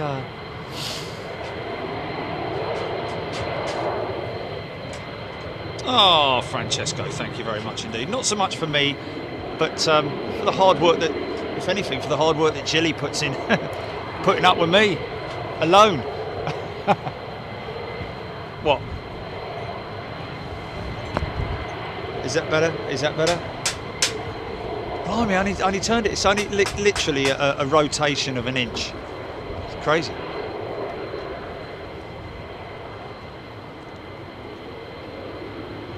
Craig Russell, no. C-17 not anywhere near in terms of... It's a big aeroplane, but surprising when you see C-17 parked up, as we have from time to time,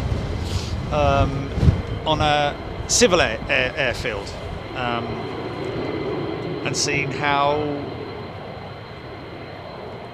small it is really when you think about a military transport aircraft, certainly like the C-5 Galaxy, which dwarfs it.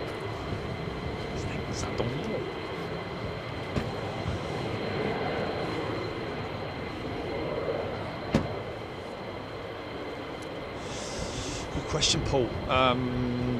Paul, Google it and come back and let us know what is the maximum distance, the range of an F-15. 3,000 kilometres, something like that. Is this is that my pizza arriving, Jilly? There, look. Sorry.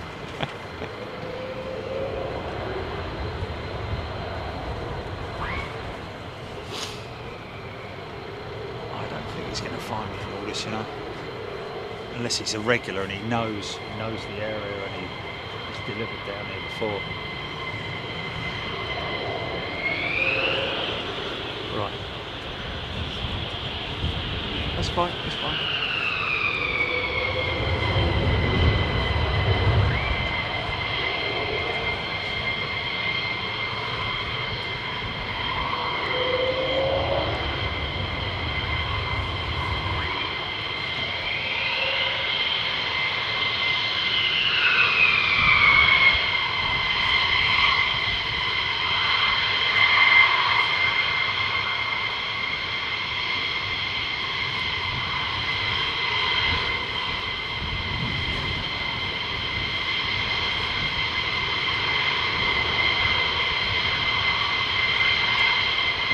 Okay, now watch these nozzles squeeze for the afterburners.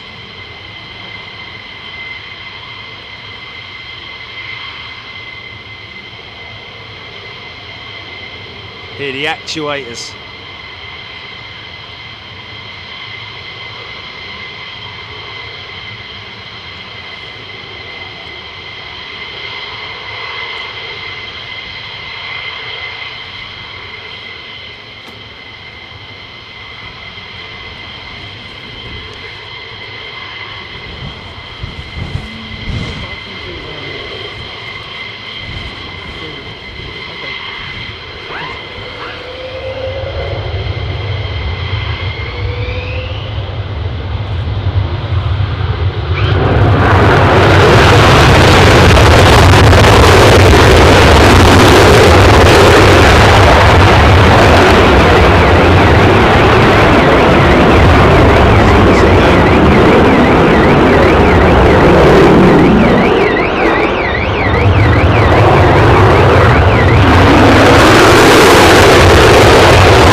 Stick around for when these guys come back, folks, because we do get a bit of a flying display with them doing missed approaches, as we would call it.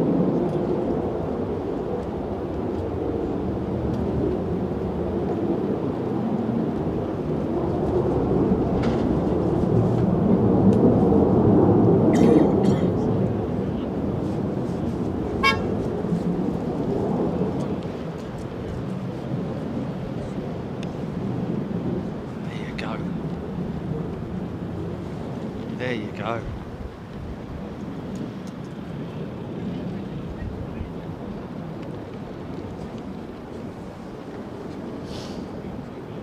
Definitely something. Oh, more engine starts, so it won't be long before more come out, folks. There's definitely something being laid down for some kind of ceremony or celebrations over there. You've got flooring of some type going down. These guys here, don't know if that is if they're possibly laying that. Maybe they're actually just laying that for the wow, maybe they're just laying that for the forklift to be able to lift those concrete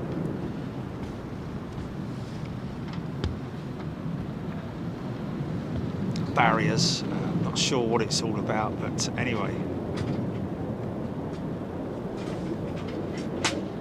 another run in for that C17 Globemaster.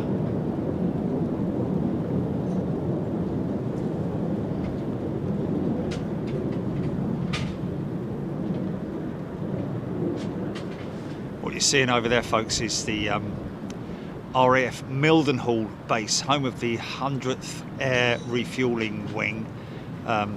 Goes right the way back to name actually kept active from the the bloody 100th, as they were called, B-17 bomber squadron, called the 100th because they lost so many of their aircraft and men in a single raid.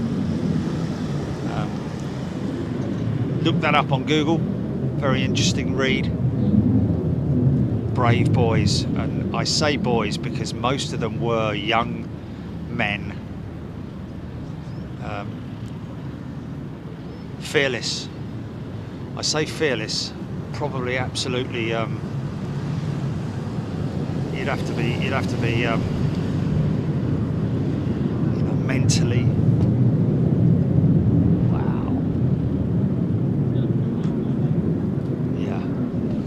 Strong as an ox to go out and do stuff like that, what they did.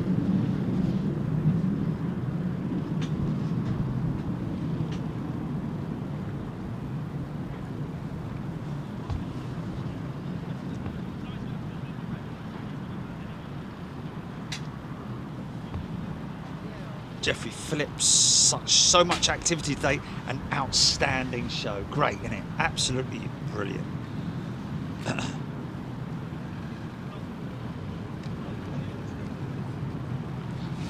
Thank you, Vanessa. Cheryl Chapman.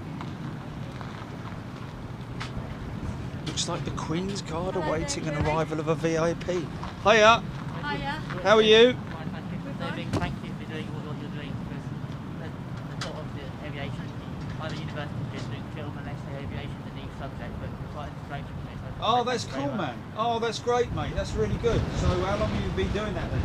Since end of 2019. Really? Yeah. So how far are you through it now? Final year, yeah. What's your end game? What are you hoping to? What sector of the aviation industry are you hoping to get into? At the moment, I'm still not sure on that, but I'm trying to find the right area. To be honest, I'm kind of doing. We've recently done sort of a documentary based on the Spitfire. I filmed up at where Duxford came. Yeah. Been up to Duxford, yeah. Great place, Oh, that's cool. They let you go around there and film it all, did they? Yeah. Yeah, they're a good bunch of people up Duxford. Great. Yeah, really nice people, very knowledgeable, very helpful. That's really good, man. So you're looking into getting into documentaries and stuff, are you? Yeah, that's the plan. That's one. That's what he's doing for his final thing. He's thinking about doing a documentary on the history of the United States Air Force. United States Air Force. Oh, really? Doing sort of all the old when the Americans come over to Suffolk. Yes. Raiding and Loxton and You're talking about during the air defence during the Second World War? Yeah. Almost definitely, yeah. And then taking it a bit to coming up. Well, I was just mentioning actually on air that the 100th Air Wing at Mildenhall is named, they brought the name from the bloody 100th, which was a B-17 bomber group, not a group, it's a squadron, and it was called the bloody 100th because they lost, in one raid alone, in one campaign, they lost a lot of men and a lot of bombers. But, you know, I'm very, I wouldn't say, I don't like to use the word knowledgeable, but I'm a keen historian in terms of like the Second World War bomber campaign, and especially the RAF. But with the B-17, with the US Air Force, because they did it in daylight, didn't they? Yeah. You know, our boys went out in the night, and they went out in the day, which was easy pickings, really. Yeah, it was. And they lost a lot of good young men. And that's the other thing to make really clear in it, is the fact that they were young men. Remember what Jerry's telling you. Yeah, they were young men, man. They were sort of like, I mean, Guy Gibson was 21 when he led 617 Squadron, you know. 21 years old, you wouldn't have that nowadays, really, would you? No. But, yeah, brave young men. That's another good point to give him for another angle on it as well. Yeah. Yeah, I mean it was, you know, when you consider all the technology we've got these days, when you consider what they didn't have back then, you know, navigators, especially again with the RAF, because they had to navigate in the dark, you know, using sextants and stuff like that crazy. But in the US Air Force campaign, it was you know, it was a nasty business. And that was where they were all based out, Norfolk, wasn't it? Yeah. Most of them were based in Norfolk. There was an air base down in the New Forest as well. That's right. A couple of them down there. They were mainly fighter stations down there, though, I think. But yeah. My husband comes from Braden. Oh right. But they had an air base there. And Right. The Americans were over here, but I think they Mustangs. Thunderbolts. Yeah. Thunderbolts. Yeah. That's what these guys had, Thunderbolts, didn't they? Yeah. These guys from Lakenheath had Thunderbolts with their. That was a D-Day.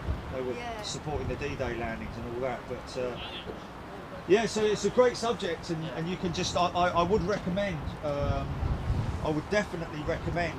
It's a shame, man, because I've got lots and lots and lots of books. When I say books, I'm talking about books that were written by aircrew from both the RAF and the US Air Force, just sitting in a box upstairs, because I've read them all. I've got lots and lots and lots of them. But yeah, I would recommend researching a lot of stuff online about, but reading the books as much as you can. If I ever meet you again, man, I'll be more than happy to give them to you. We hope we'll meet you again. We know when you're up here. James is on there. Yeah, we were from Blackpool. We saw the steamer left about half 8 this morning. We saw the, Oh, did you? We know what time you left this morning. You see that? Yeah. I left about 4:30 this morning. Did you see the F-35s go out? No. We left just before, I think.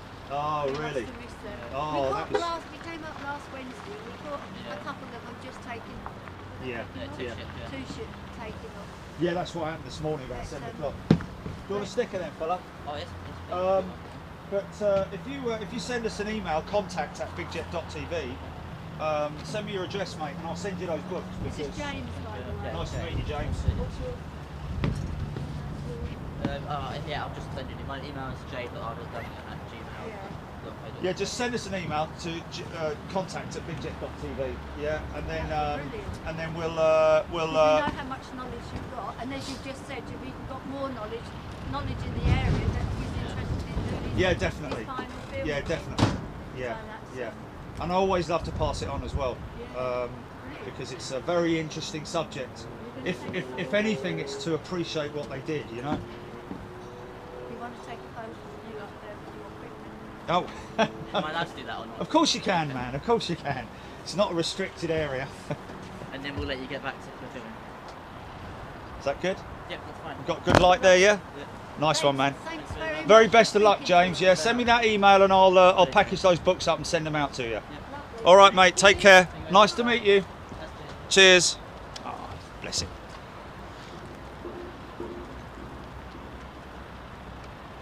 Such an interesting subject, man. That's why I love my military stuff as well. The historical aspect of it is just, and the way it's been passed down through the generations, just amazing. Okay, veggie pizza, extra mozzarella. Oh, what happened? Did it arrive while I was? Oh, wow! Look at that.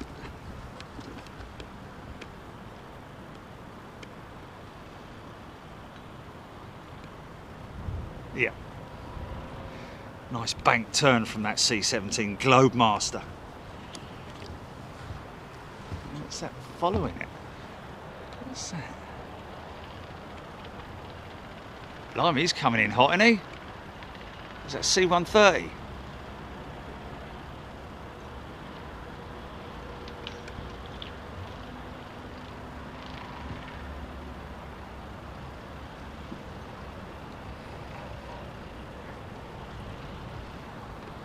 Much faster, it's got much faster approach speed than this Globemaster.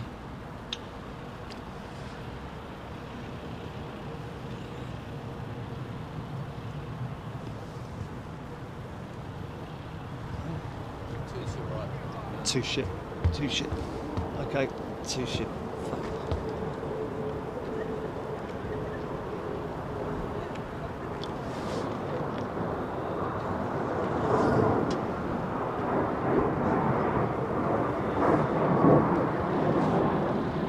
we're down to one. We're down to one, are we? Still got 2 run, yeah?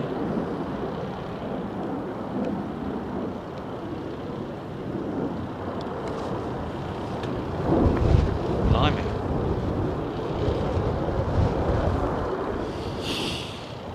Okay. Okay.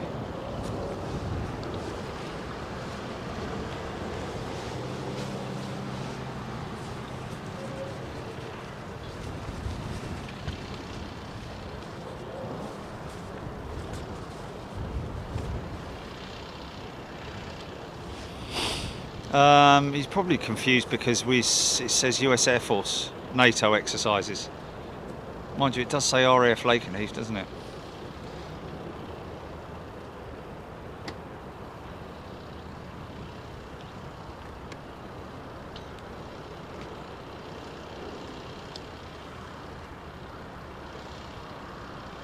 Doesn't is that the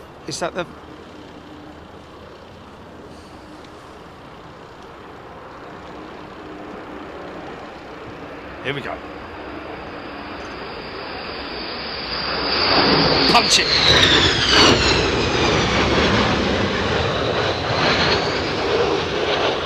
Oh no, he's coming straight in.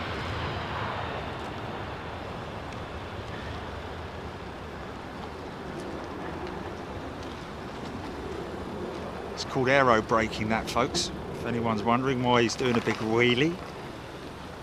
Bleed off the speed using the wings as a natural brake. Obviously he's got his speed brake up as well as that. Not all of them use it. God, flipping it. This geezer's in a hurry, isn't he? Head chopping.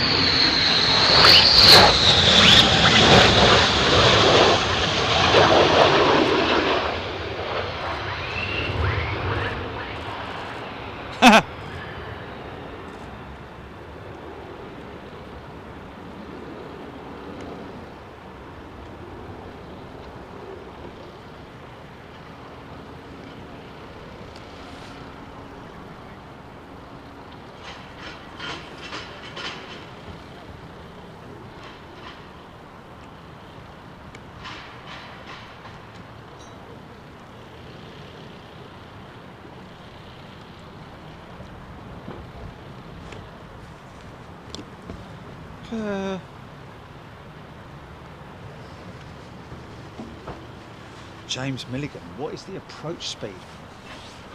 I don't know. 160 knots, maybe, something like that.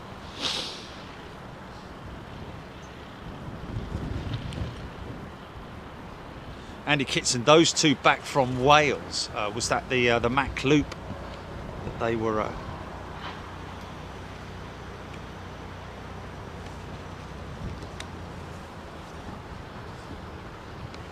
Oh.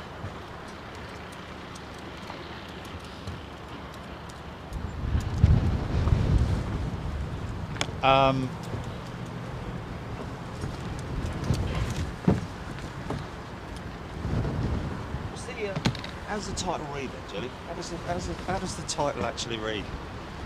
What's the title say? Catherine Burkett, this is my first military show. Oh, okay. There you go. That's fine. That's fine. That's what I was. That's fine. Catherine Burkett's first military show. Hope you're enjoying it, Catherine. Definitely. Mm-hmm.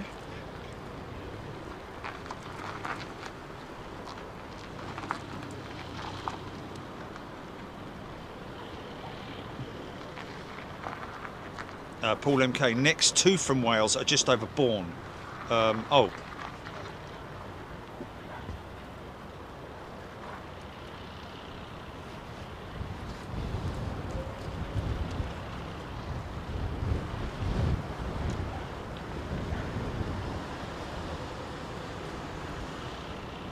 Kevin FB, Gilly, this sounds like a quote, and this is kind of what I actually thought might be what it's for. Workmen putting in tank traps to stop potential suicide bombers attacking the base in the time of war. Over 10,000 persons of interest on UK watch lists. We simply don't have the officers to monitor them all. That's obviously a quote from somebody, and rightly so. Yes. Wow. That's a lot of concrete barriers going to be going in there, man.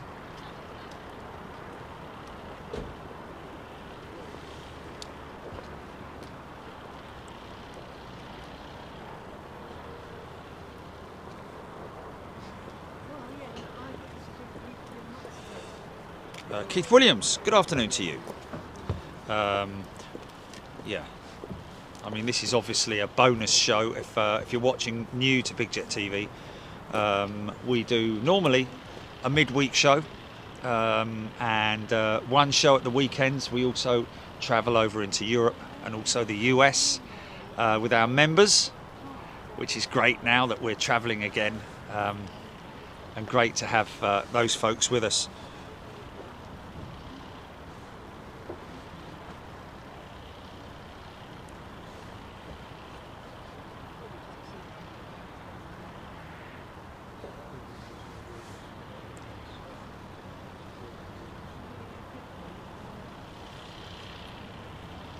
Med UK.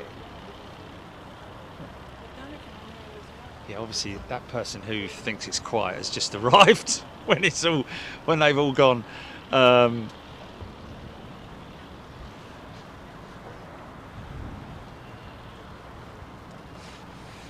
Yes.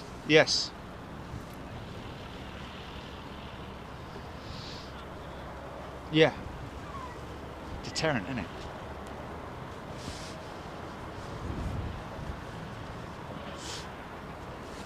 Yeah.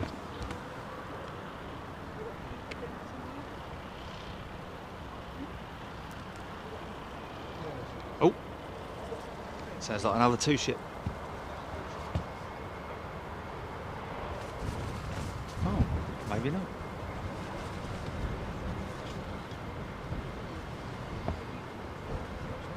Let's see what coming out.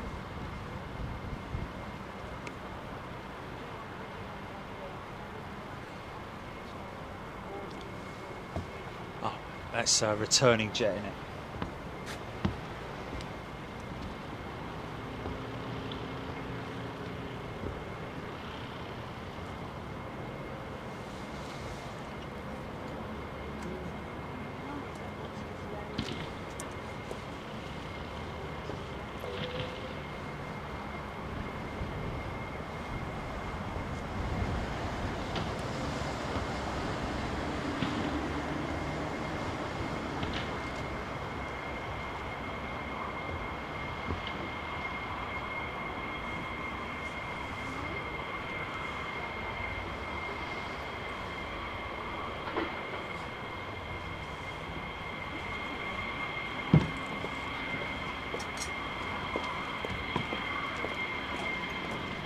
Brought your work with you then, fella?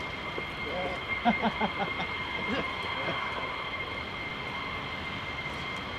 No better way to do a bit of work, really, is there? A bit of jets and a bit of carpentry.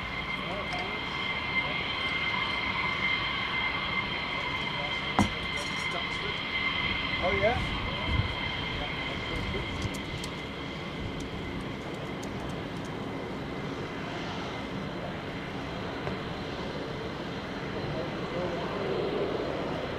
I do have a toilet in my van. Not quite as well boxed in as yours, but strapped in. So it's not rolling around all over again.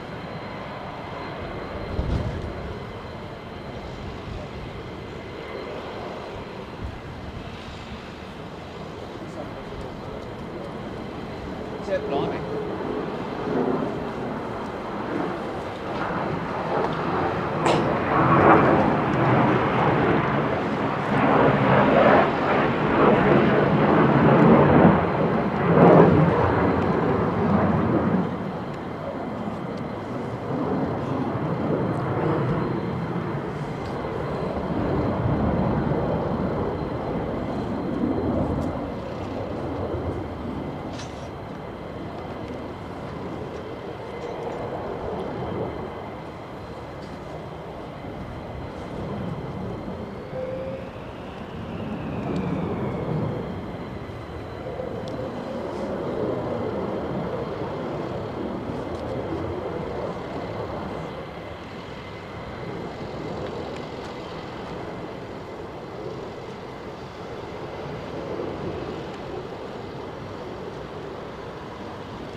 he ain't landing.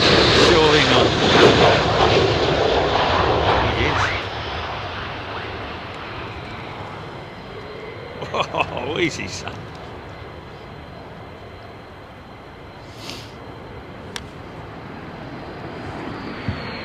Flipping out.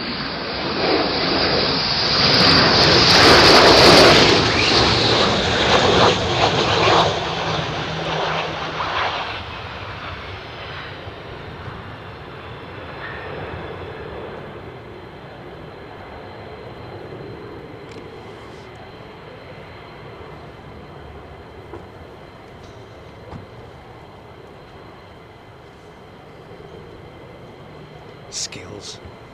Willy skills. Lone Wolf.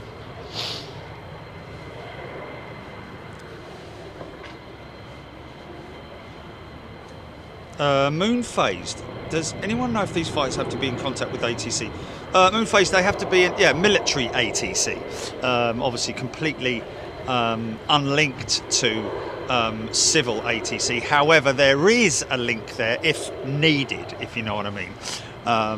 If the military ATC needs to contact the civil ATC, there is an open line of communication there.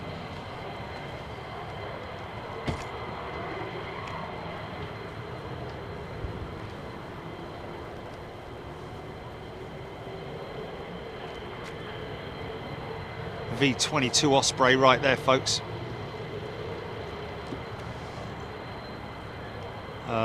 VTOL turboprop powered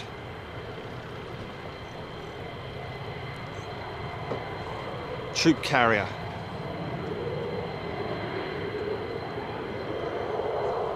Get special forces into the heart of the operation, in and out quick.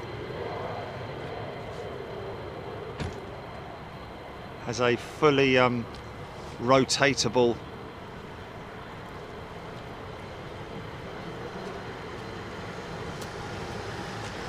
what would that be, 80 degrees, wouldn't it?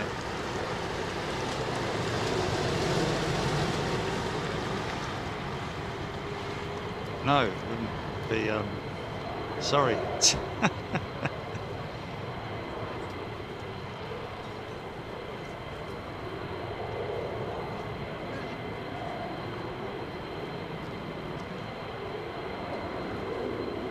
.45 degrees would that be? The pitch from vertical to horizontal.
Oh, but only 650 grand.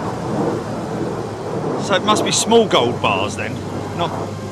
It's not exactly the bullion raid or something like that, is it? What was that? What was that? What did I just miss there, Chilly? What did I just miss there?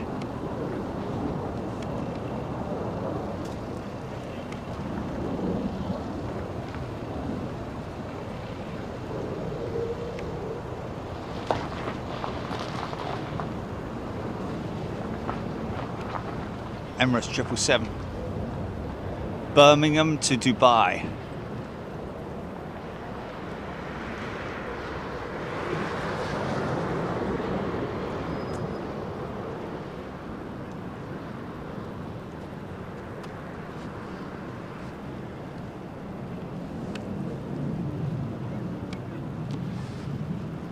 Oh, I don't know. Yeah, possibly. Yeah, possibly.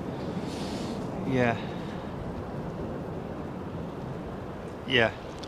Yeah.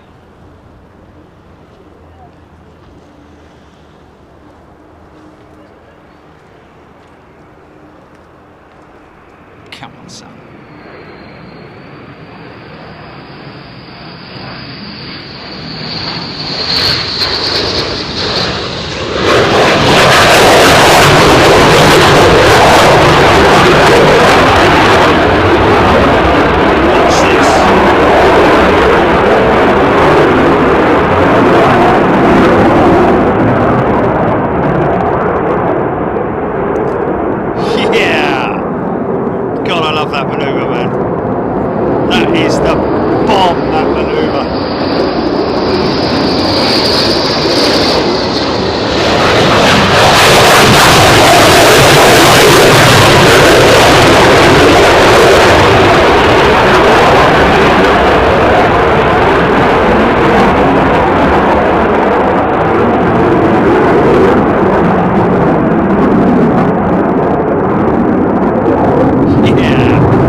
What's that?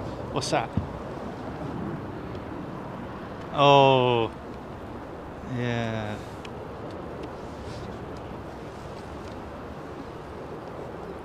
Not really, be honest with you. Unless we went out there for one specific purpose, just to film the,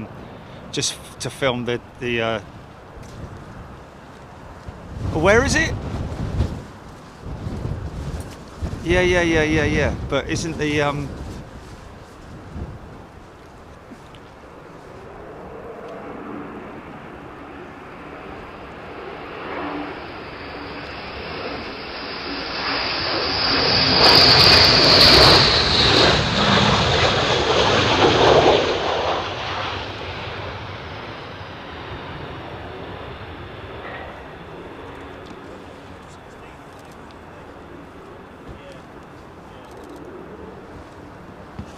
I'll be up for it. I'll definitely be up for it. Yeah, I'll be up for it, 100%. But it's the Angels, isn't it? Isn't it Blue Angels or something that? Yeah.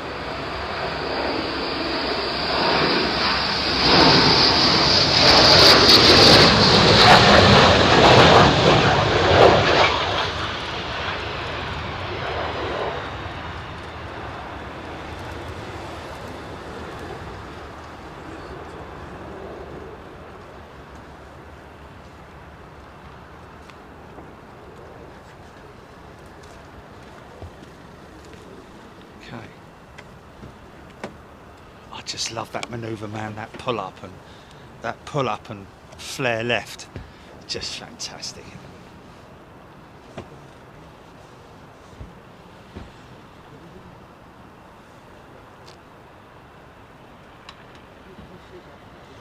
Rossiti just had word RAF personnel going to the Falklands have been moved somewhere else.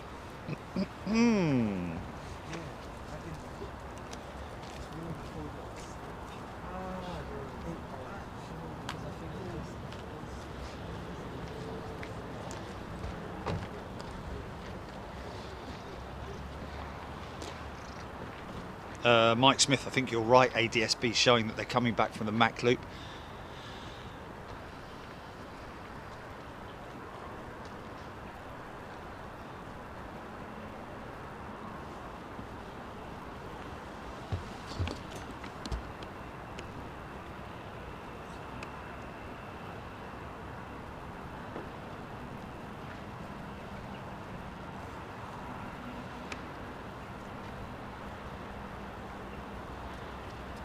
Oh, that's a shame, isn't it? He didn't have a catchphrase though, did he?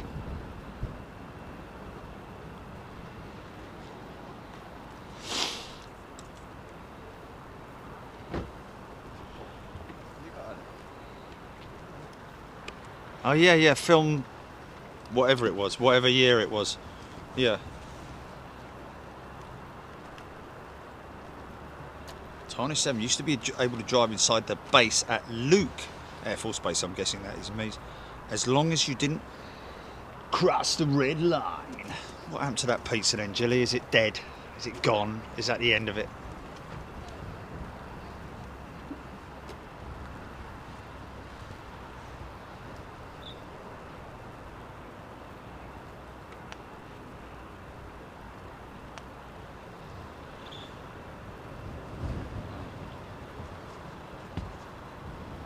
Not hungry anymore.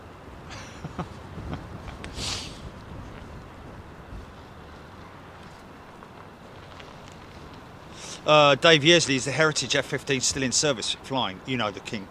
Checkerboard. Yeah, absolutely, Dave. The one to commemorate the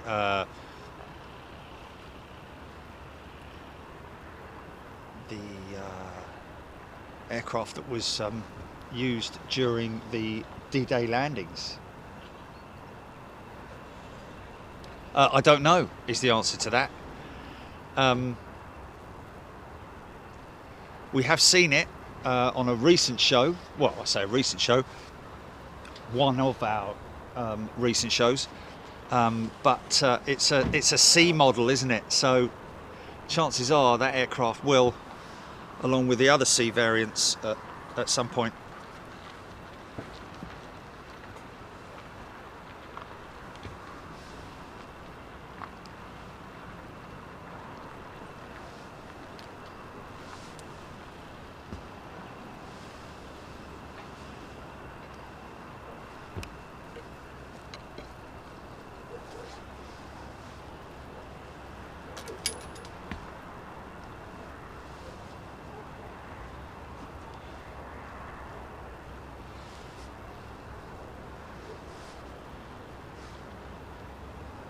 It was the Thunderbolt, wasn't it? I think it was. I'm pretty sure it was the Thunderbolt that they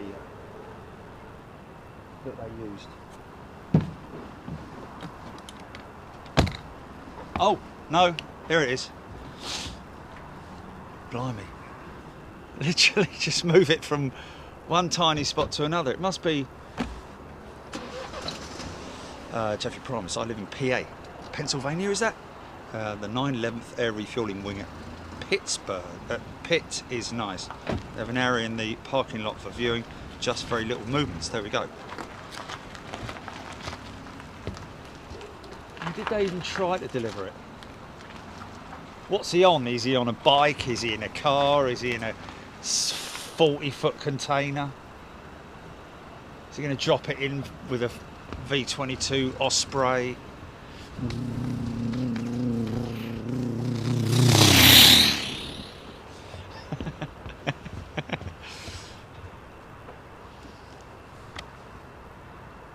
Yeah, it doesn't get much easier than that, does it?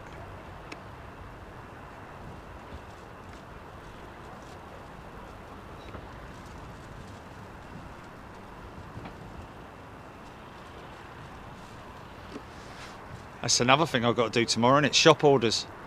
I've got a load of US shop orders. I've got a box arrived while I was in Brussels, Jilly, so if you're waiting for your caps and US orders, folks, they'll be on their way. I'll be doing a delivery tomorrow.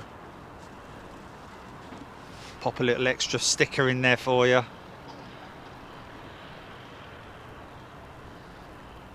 Sorry if it's got any cat hairs in there. There won't be any cat hairs, man. Meow. Oh, for God's sake. Flipping great big whisker in there. Yeah. Brilliant. Of course he did. Of course he did.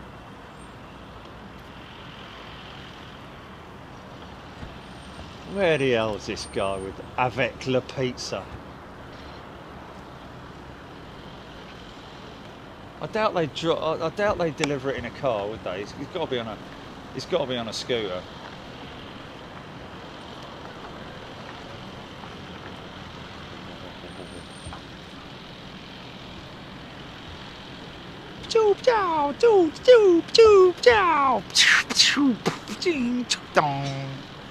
Throwing bits of pizza at me.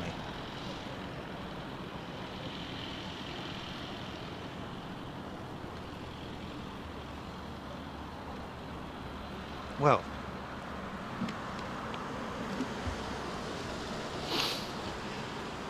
he's falling in the water.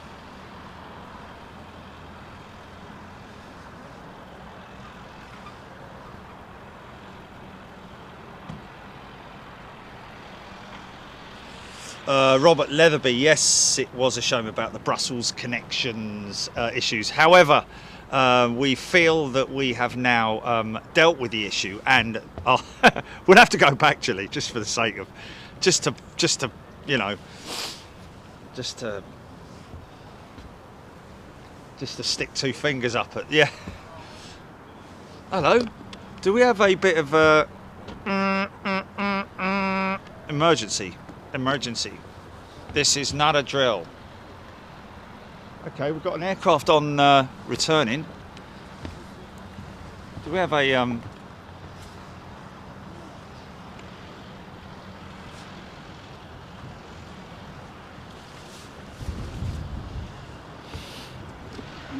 not approaching as yeah, I think we do have a bit of an emergency. We've got two fire trucks.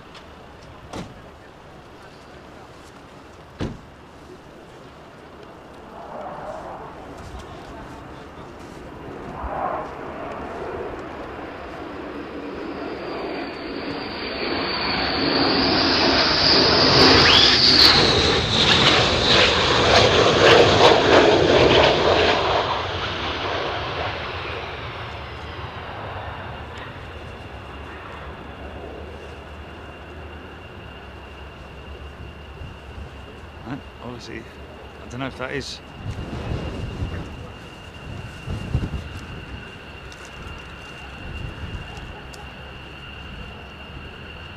No, he's all right. He's down. I think they just came out. I think it was just a precautionary measure.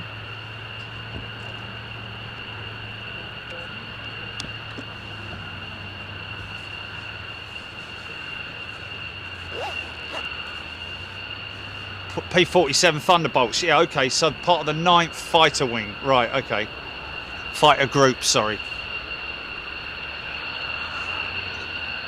So what you're saying, Julie, is that, okay, more jets coming out, folks.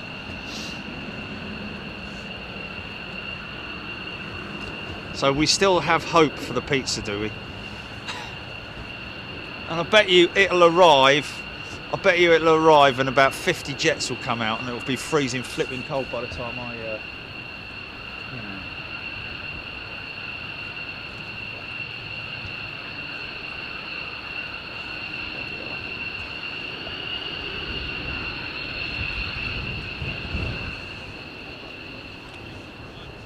Mike Boxall, welcome. He's a new member. Welcome, Mike. I've just got mushrooms on it. Fire engine escort for your pizza. Douse it in water.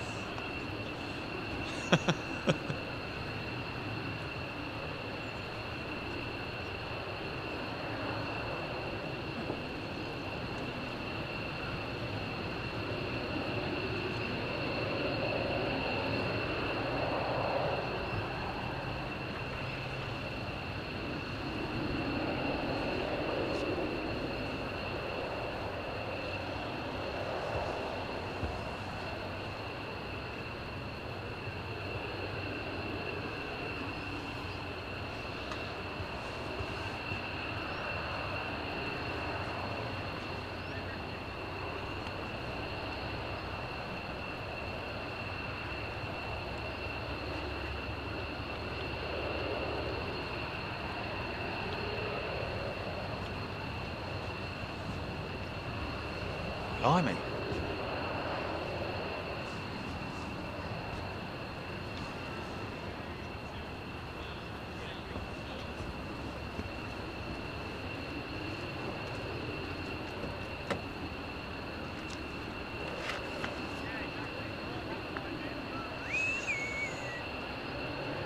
C'est plein pour moi. Wow, that is a great shot, isn't it?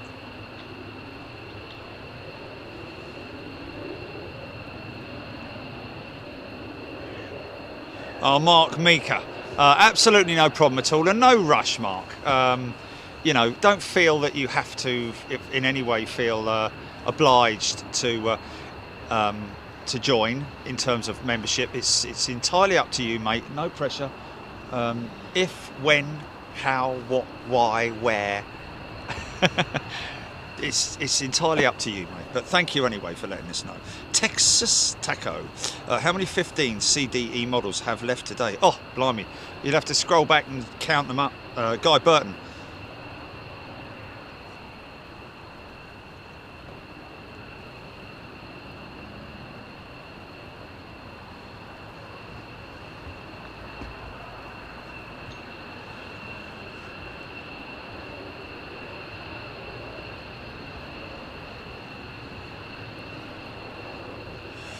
James Wilson, how many aircraft are stationed at Lakenheath, Jerry? Do you know? No, I don't.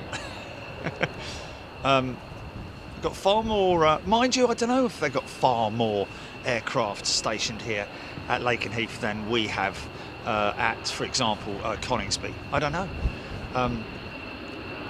Interesting to find out. I think they've got 20, is it 27 new 35s arriving this year?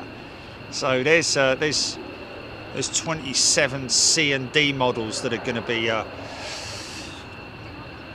deleted from the fleet here. Mike Boxall is a new member. Welcome, Mike. Good to see you here. And also Matej Bukarik. Very warm welcome to both of you, new members here on Big Jet TV.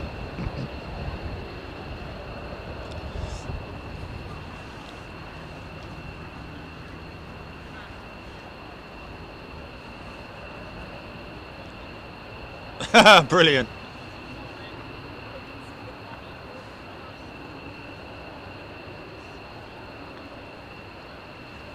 Catherine Burkett, Martin Smith, Shannon Cookson.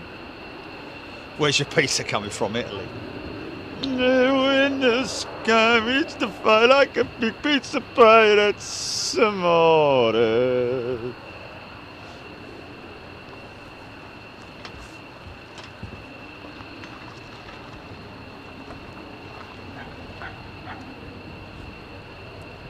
One of the F-15s could have flown to Italy and back with an authentic pizza by now.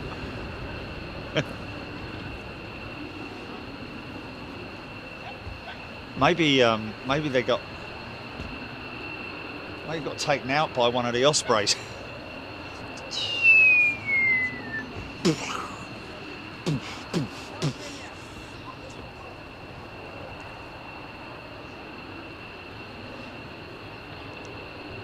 BEA Trident should have found a local chippy. Jody Bruce, Louise Sylvia Wood. I'm sure it'll be fine, folks. Mind that. You kick the equipment, son. Say there, Dad. Oh, okay. I've never seen so many cars. Hey! Dominicale.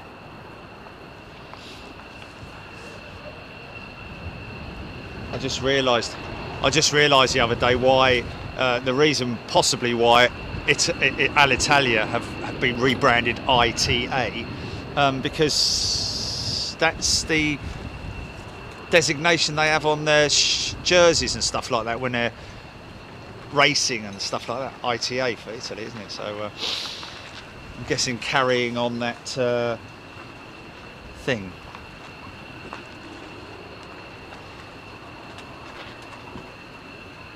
Jeff Anderson, looks like the military at all the pilots at Lakenheath are getting some airtime today, possibly including the Wing Commander. Morning, Folder. Morning, Major. Kevin Hyde, how can you tell different variants by just looking? Well, that's something that you just learn over time, Kevin. I can assure you, when I first came to Lakenheath, I had no idea about the different variants / models. The C model is identifiable by its light grey colour. The E variant is dark grey, like these two that you're seeing here, versus the C model there. I'm still asked somebody just now what apart from possibly uprated this, uprated that, what is the identifiable, the distinguishing marks between the C and the D variant? But of course, I think it might be that the C is a single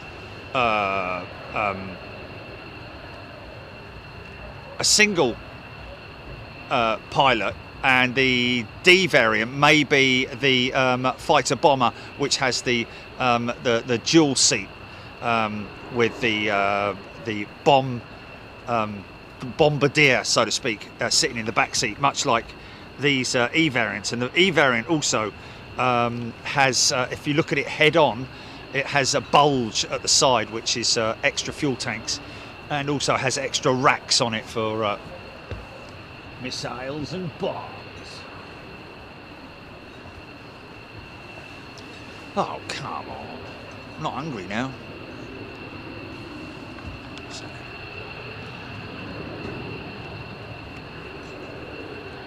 that a sentry?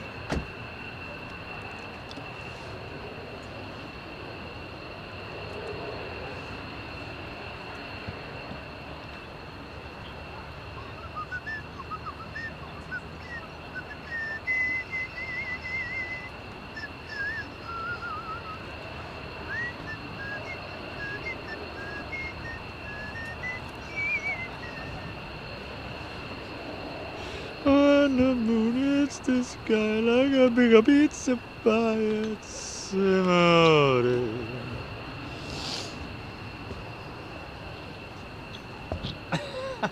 Yes, it is. Oh, okay, there we go. No!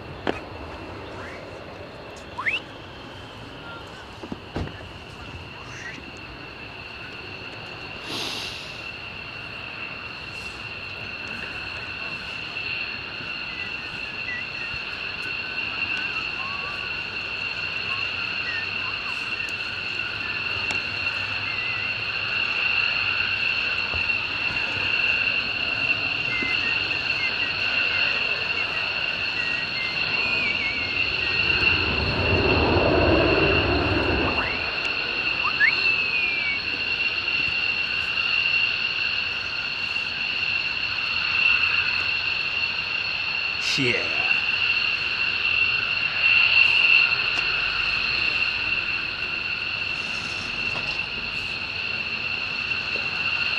Oh, sneeze coming up. Excuse me.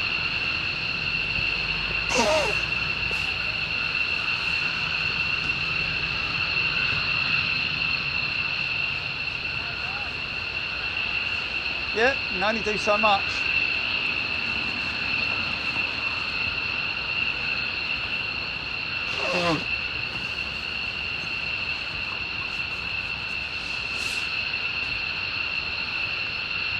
Thomas Lucas, good afternoon guys, looking forward to joining the channel as a member later after work. Thanks for the excellent content as always. Thank you, Thomas. Look forward to seeing you here, my friend. Again, no pressure. No pressure. Great this chat. Aaron, kick those tires and light those fires.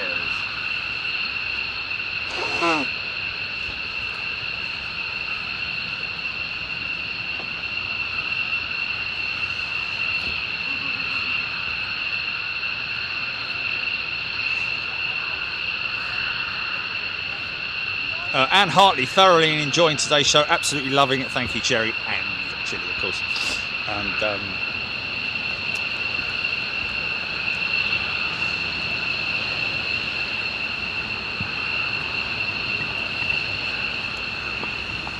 I think that was the KC-135 Strato tanker just arriving. Craig Russell, thank you.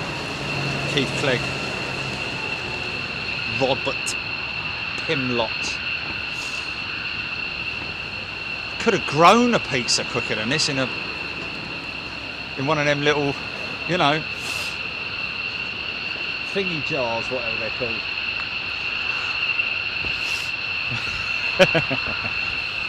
First ever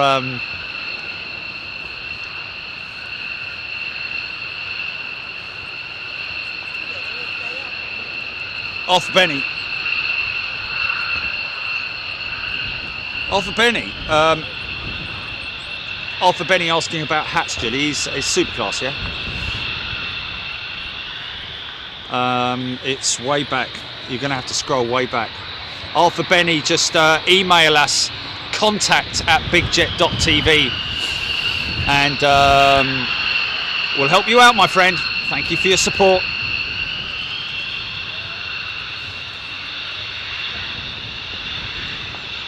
Okay, now watch these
Okay, interesting.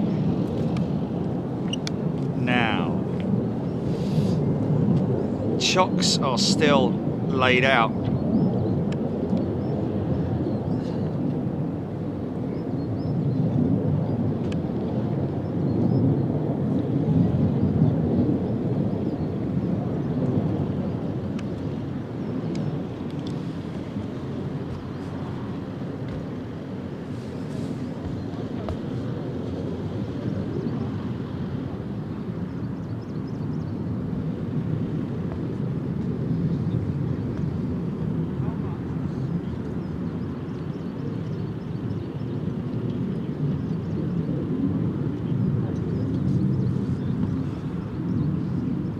Oh, C is single seat, D is two seat. There we go.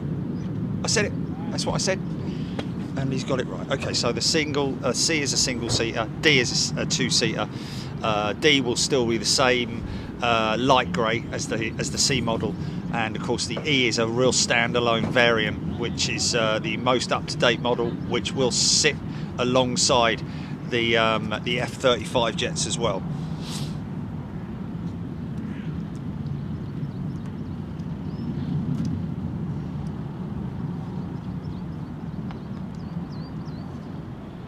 Yeah, Louise Sylvia would. D has a bubble type canopy as well. Okay. I see what you mean. Yeah. Whereas the yeah. I'll have to have a closer look at that side on. Sorry. There's no phone number for this piece of place. Oh, okay.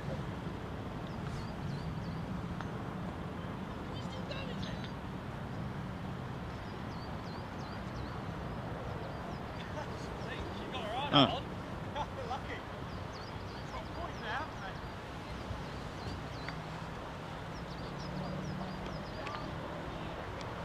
It's cool. I mean, I'm not, to be honest with you, I'm not starving hungry. I had that sandwich. It's just the whole principle of it, isn't it?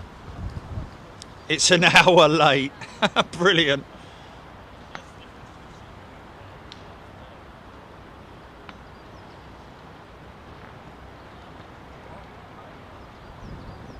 Okay, okay.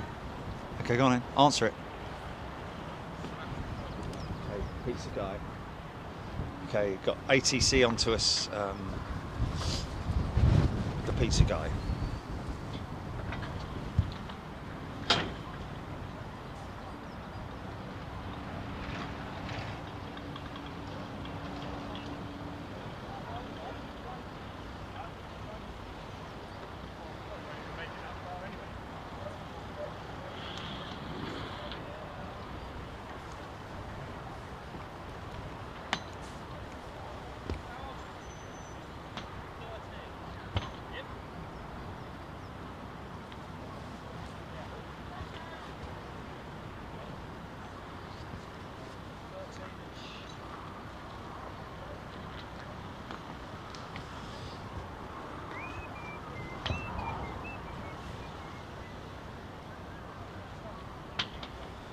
Oh, why not?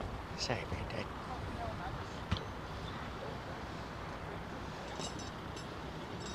Oh, diddly diddly. Okay, what you got? What you got?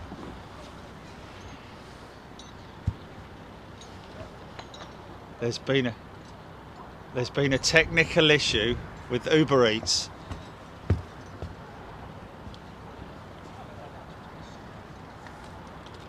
Right, and what's he done then? What? Oh, okay, okay. Did you actually? No.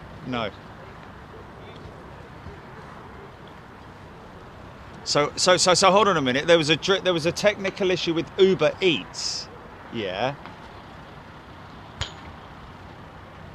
Oh, I see. Right. Yeah, I'm with you. Yeah.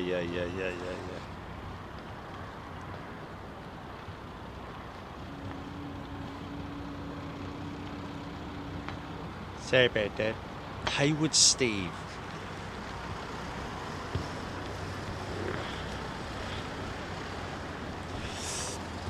Andrew Hickenbottom, the photo of Jerry. I wonder when somebody would bring this one up about that picture of me. Because I've got the back to the plane. It's because I'm filming a plane that's just taken off and he's lining up, isn't he? Is this the Uber Eats man? No, I doubt it. He looks far too sophisticated. No, this is a geezer on a motorcycle, but he's definitely not an Uber Eats bloke. Here we go. No. Looks like he might have eaten it.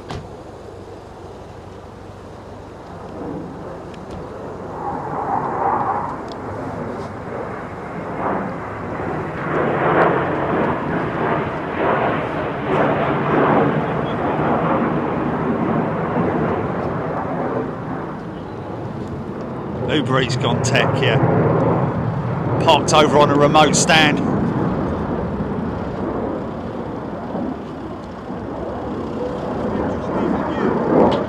First I've ever heard of Uber Eats going down. Is there still a half pallet there? Yes. Yes.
flying condition. Yeah.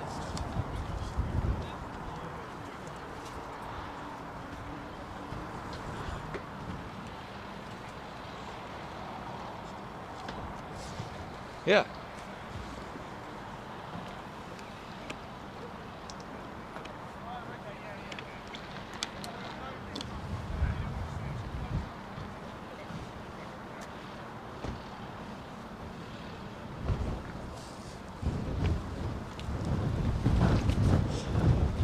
Alexi, good day to you.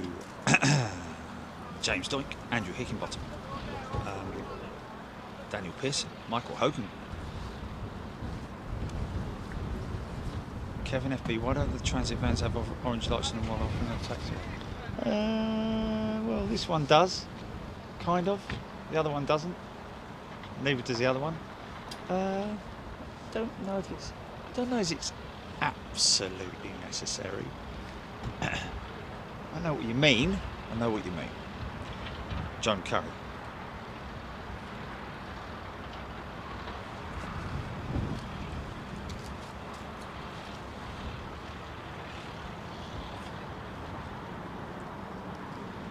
What are those ribbon things dangling at the front of that fighter? They will be the pins for a number of different reasons why those pins, that's a pin with a ribbon with a tag hanging off of it, which is for they're flight pins basically, and they serve a number of purposes, for arming the ordnance sometimes, for unlocking undercarriage, making sure that the undercarriage will be it stops the undercarriage possibly from folding up while it's on the ground, I'm guessing, maybe, I don't know. There's a number of different reasons why, but you'll see that all those pins will be pulled out when they do their final flight checks. Got to be here soon, isn't he? Hiya! Oh, blimey, is that for me? Yeah. Oh, you're a star. Thank you very much. Okay. That's very kind of you. I'll have to have it with a cup of coffee, won't I? That's fine. Oh, you're a star. Do you want a sticker in return? Oh, yeah, if you want, yeah. It's a fair trade, isn't it?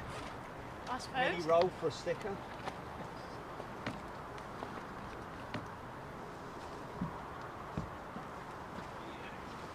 There you go.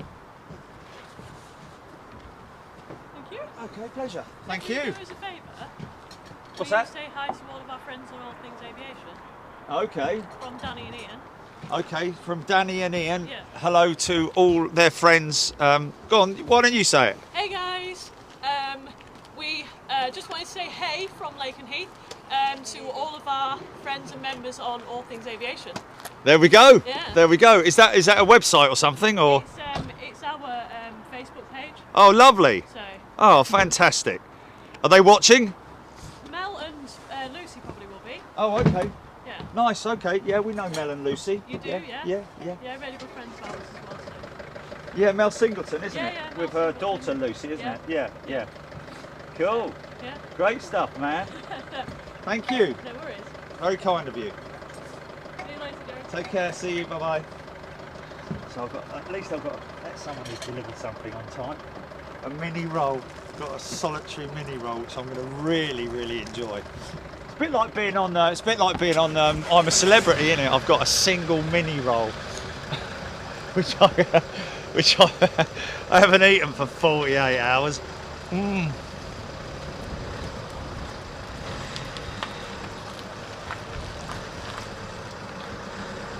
We won the challenge, didn't we? Went to the hut. We asked 100 people.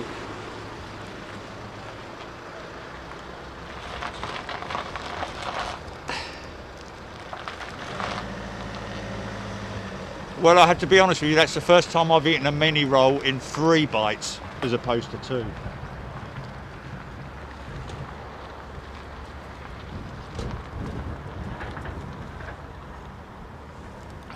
It's a two bite, isn't it?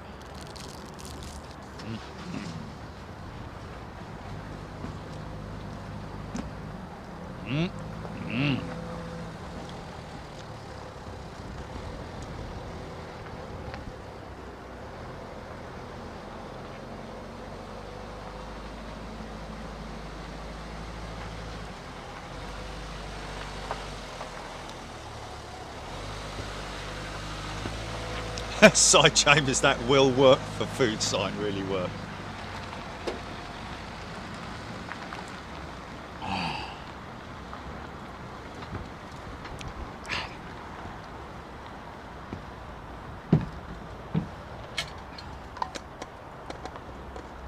Rice and beans. Why don't there must be loads of farting going on in that camp then with all the rice and beans.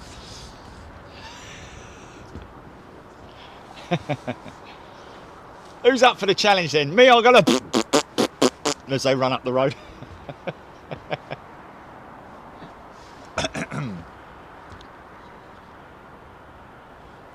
Lisbon Spotter says he's made his lunch, he's eaten it, walked the dog, and I'm still waiting, and Jerry's still waiting for his pizza. Technical issue with Uber, believe it or not, folks. It's the reason why.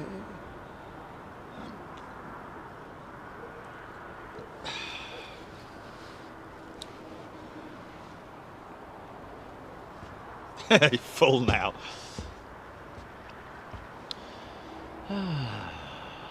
Very pleasant in the sun, I gotta say. Pleasant indeed.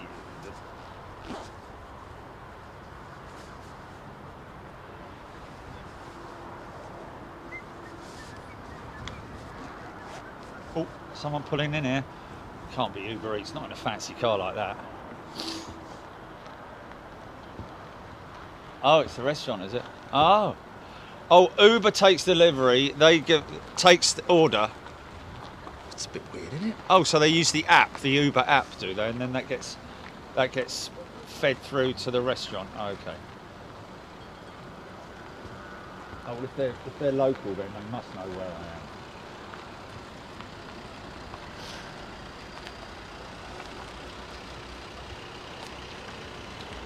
It's not a giant one, is it? You haven't got me like a 15-inch thing or something. Oh, because really, you know, I only want a small one. I don't want like, you know, mind you, I'll eat it on the way home, won't I? I like cold pizza tomorrow morning for breakfast.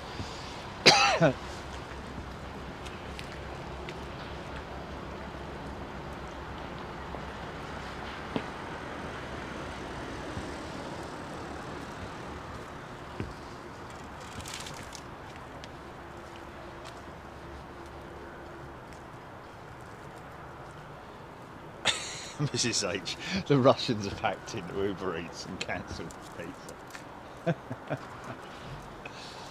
Get me Kremlin on the line.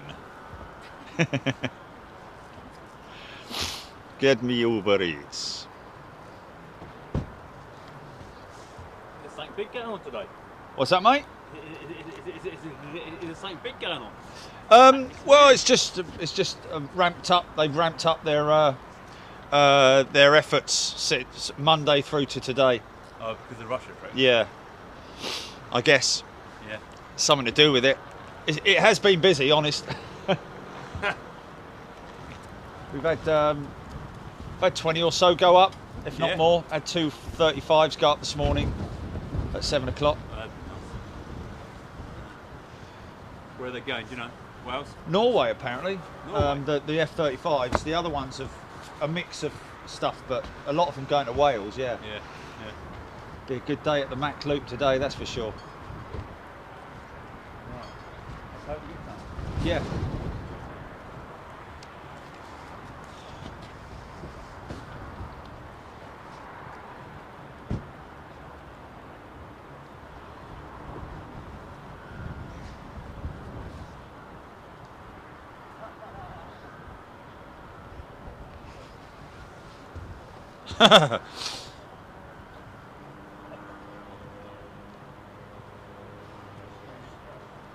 Captain Ron, F-15s inbound from the north. So, okay.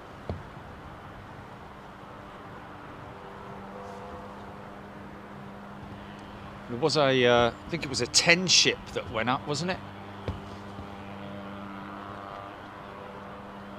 What was that? He's not coming in on a flip. He's not dropping it in on a drone, is he?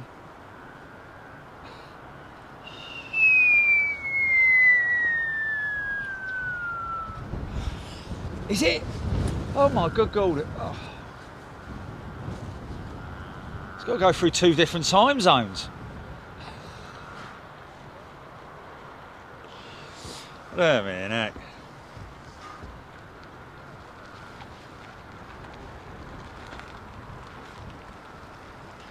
Inbound 2 minutes, Paul MK, thank you. Shireen Louise, yes, 10.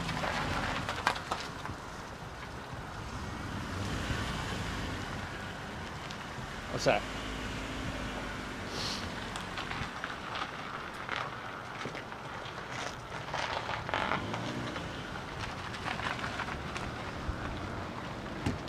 Oh, I bet they ain't got ones with the raspberry in them though. I bet they're just chocolate with yeah.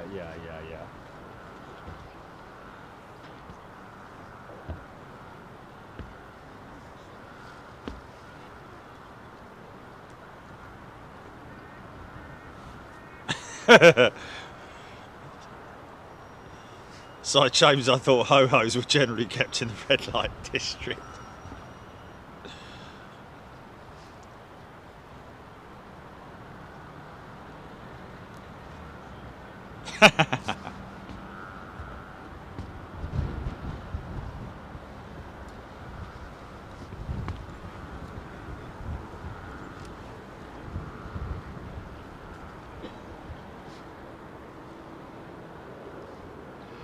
The red Dodge Challenger has gone. 2 ship from the north.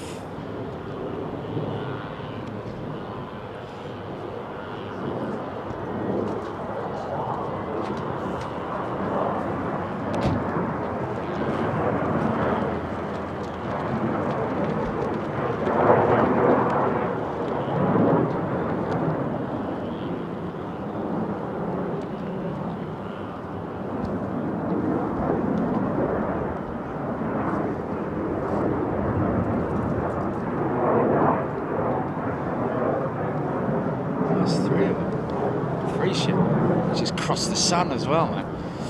Okay, one of these has got to do a yeah,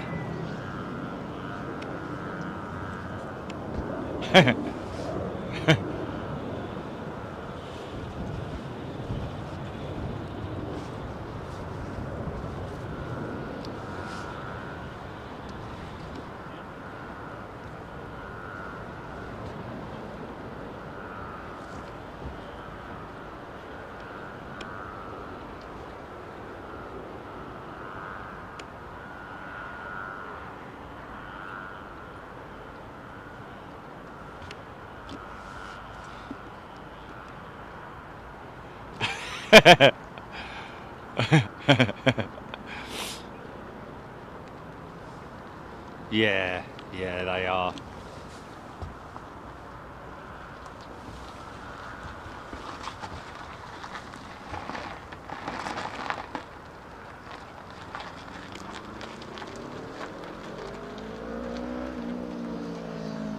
Oh, is this him here? Looks like he's carrying a backpacky type thing. Is that him? No, it's not. I've just waved at him as well. He's thinking, who the hell's that waving at me? Come on, hurry up!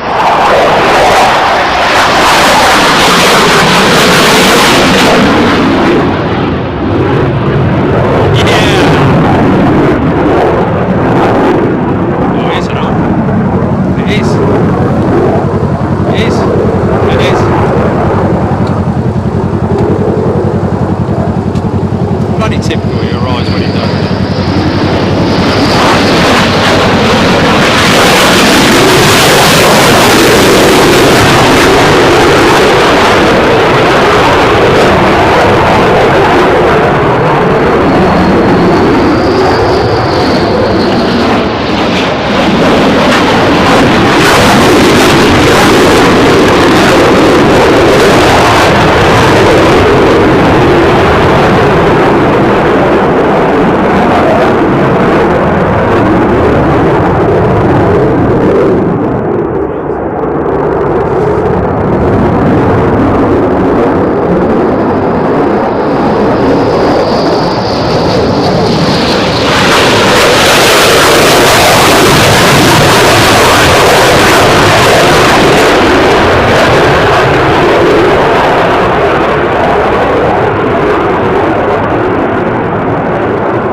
You right there, mate?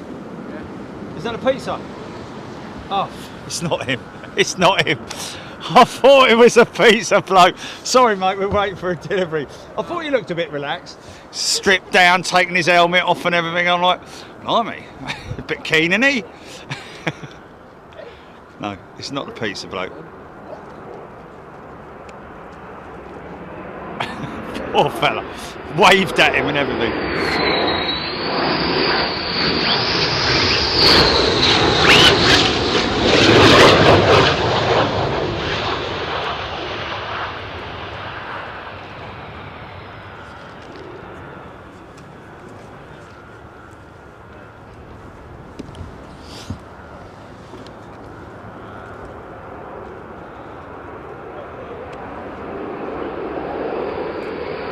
Blustery.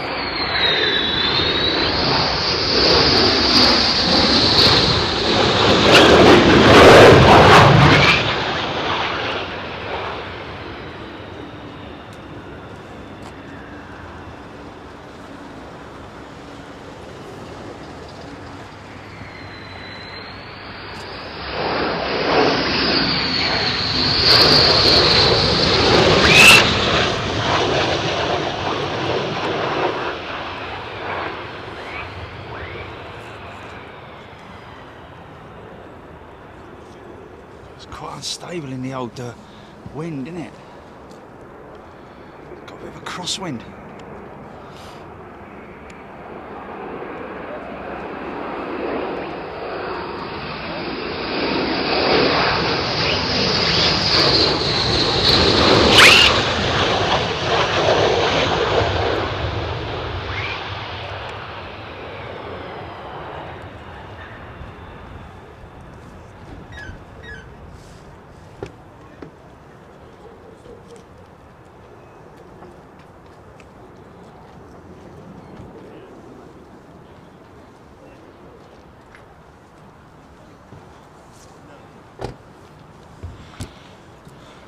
Okay.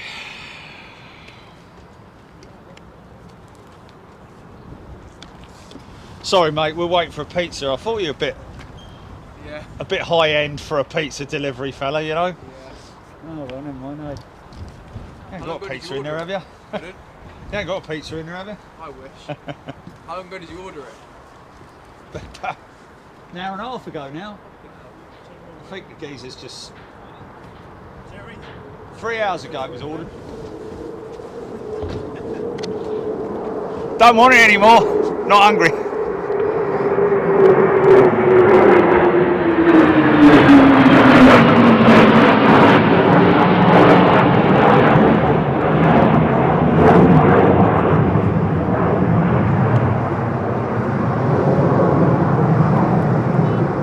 Oh, he cut that cloud in half, didn't he? Fair play. He sliced through that cloud, man. See that?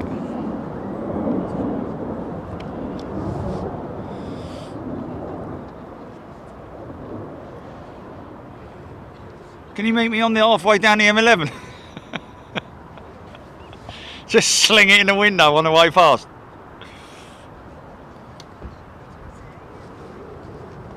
Don't have a lot of luck really, do we?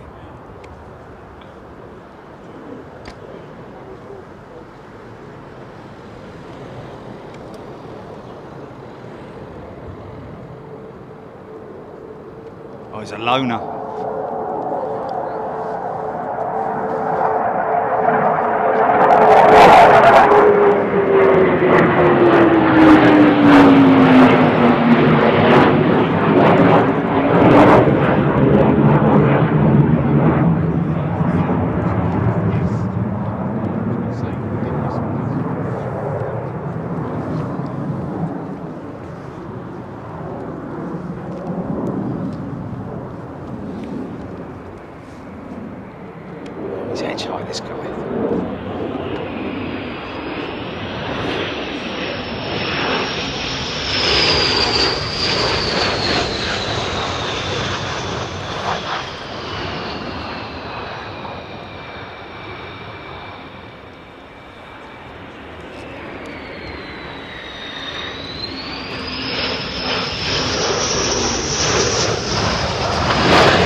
can hear a scooter.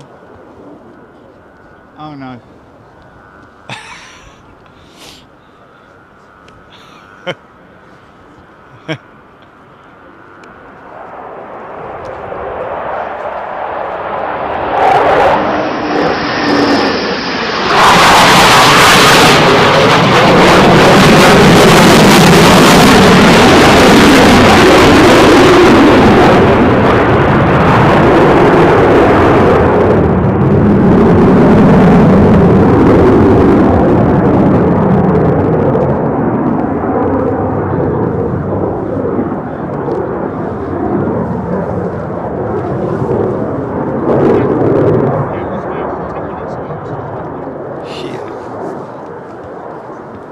So cool. Oh wow, he's gone long.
So cool. We'll watch this stuff all day.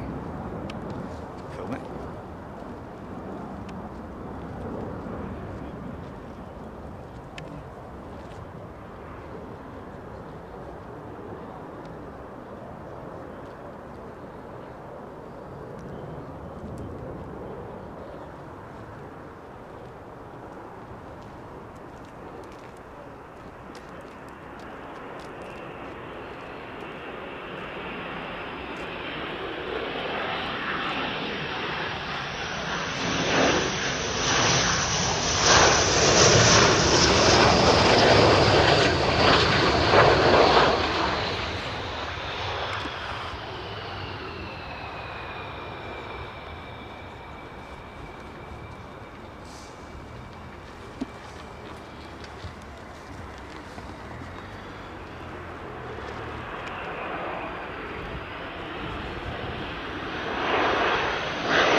Wow. Wow. What a lovely thing to say. What a nice thing to say.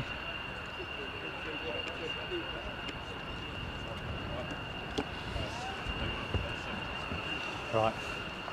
Just phone them up and order it, Gilly, and just get a refund. Just tell them to forget about it. Forget about it. I'll grab something at Marks and Spencer's on the way back. Leaving soon? Leavings? Oh. Yeah, but how long ago was that?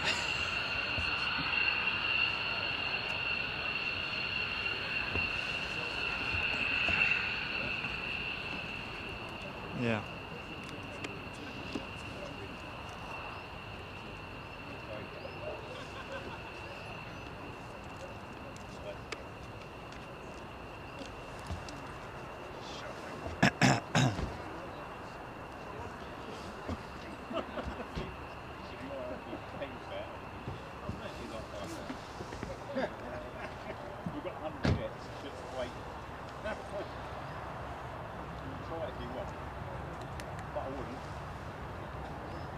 Thank you, Joan Curry. That's very kind of you.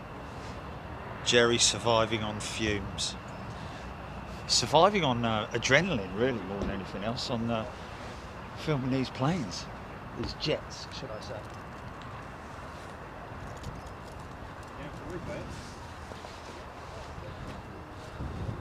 Oh, blimey.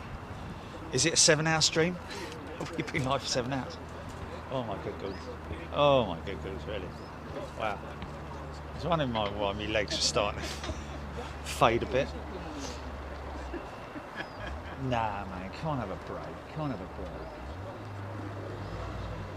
Yeah, I know, but and I don't want to have a break because as soon as I have a break and I stop streaming, I just get an influx of 300,000 jets, the most amazing thing you've ever seen in your life. Which is why I'm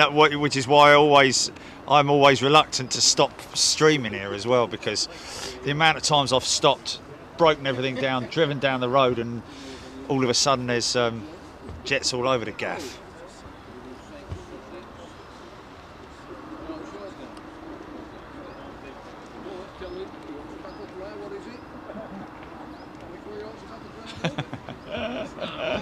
Keeps offering fish and chips now. Any advance on fish and chips? Fish and chips, fish and chips, fish and chips. Yeah, I don't like him, mate. I don't like that fella over there. I think he called me something once, and I will never ever say hello to him ever again. And he doesn't even know me, so how dare he say that? So he can sod off with his burgers or whatever they might be. Harry Taylor's just cancelled his Uber Eats account. Andy Appleyard, no, my van is purely a transit van. It's a commercial vehicle. Speedy Robin, eating is cheap. Terry G. Jerry's running on his drop tanks. Melody R's been up all night. Oh, no. Well, I nearly drove all night to stream to you. Down, down, down, down. I drove all night. All the way from Brussels via Zurich.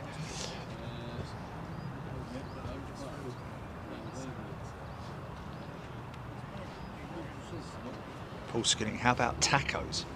I'm going to get tacos from this time of day. Love tacos.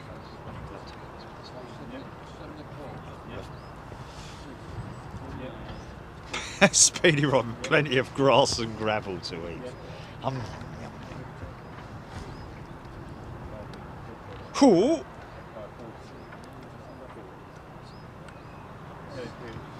No, you're right, Keith. Thank you, mate. When I leave here, mate, I'm home.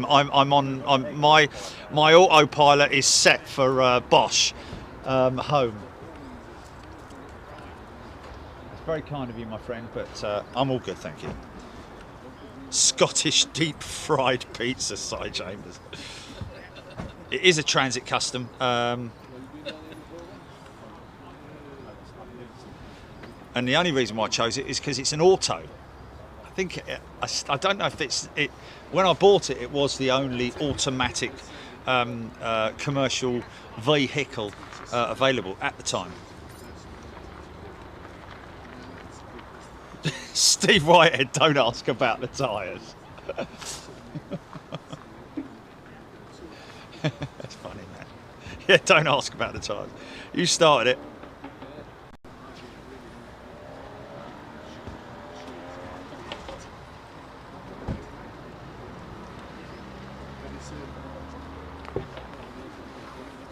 Oh, Stephen Billings, Hawk with 7700 code, that will be a training aircraft, looks to be going down off coverage due to low altitude on Flight Radar 24 ground just off the west coast of Anglesey in the water on ADSB. 2 other Hawks in the area. You see that, Jilly?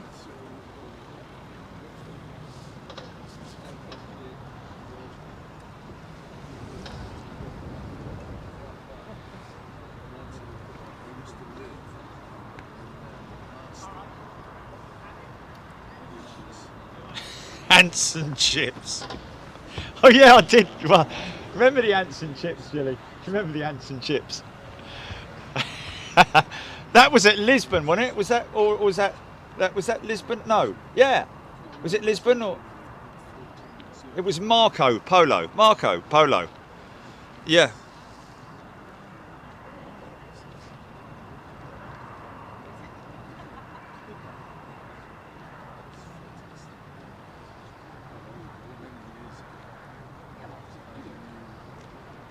Oh, I like me some pie and liquor. I like pie and liquor. You've got to be very specialist. That is pie and liquor. If you're from down Essex way, I think James Doink might know that. Nick Collins, please stay for the night. Please stay for the night launch so I can watch when I get home. Flipping it. Look, there's an ambulance just turned up.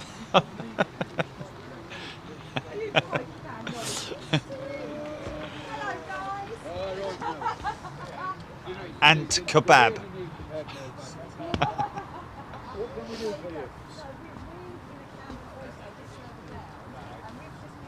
I bought a. I'll tell you what I did do. I bought that chair, didn't I? I bought that chair. Yeah. Between thingamajigs, I should just sit down and read comments. I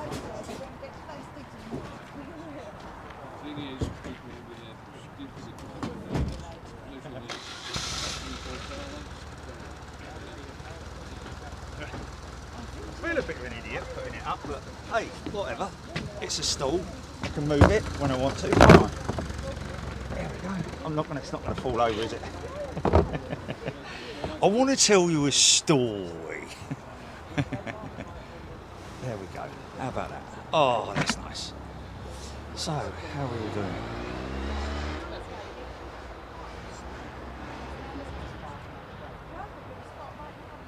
Side Chambers, your pizza's on life support.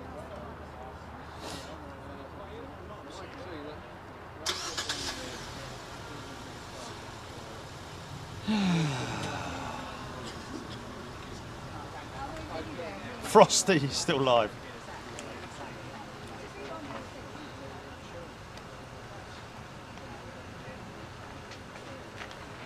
Portugal was my first. I was Portugal, yeah.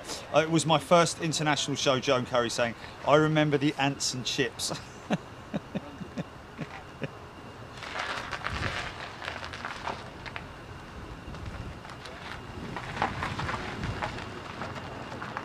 Oh no, jelly deals, no thank you. Oh no, they're returning edgettes, aren't they? They're just yeah.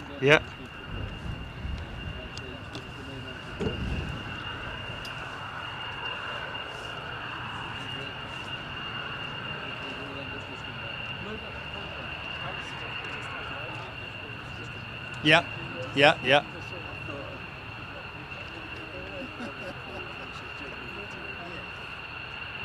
Oh.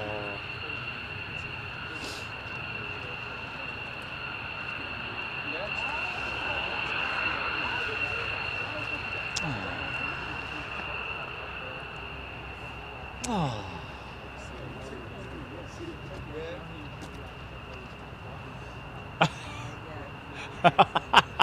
Brilliant.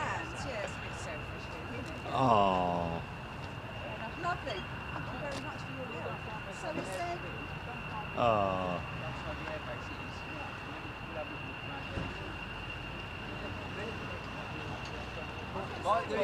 Can you forward that?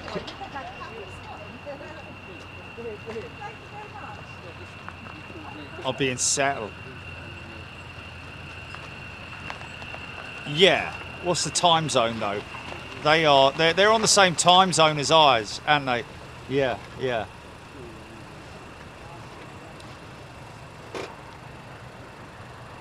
Wow. Oh, Lee Shan, that missing hawk is back on radar. Don't panic!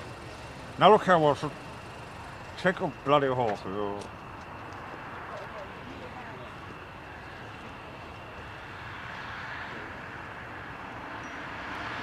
Thank you.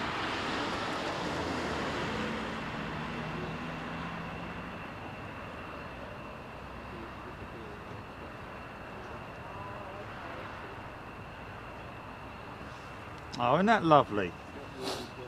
Just received this email, folks, while we're nat. Oh, okay. Yeah, okay. Well, then let's not mention it, just because in case it is a surprise, yeah. But I have to remember to do it, Jilly. I have to remember to do it. Can you put a post-it note on that date, if you could, please?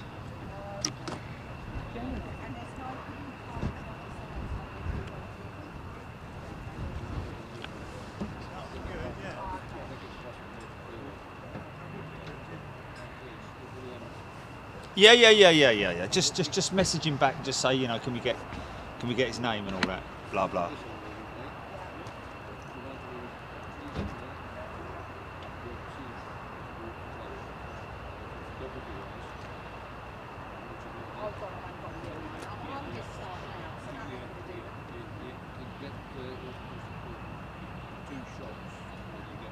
What's happened?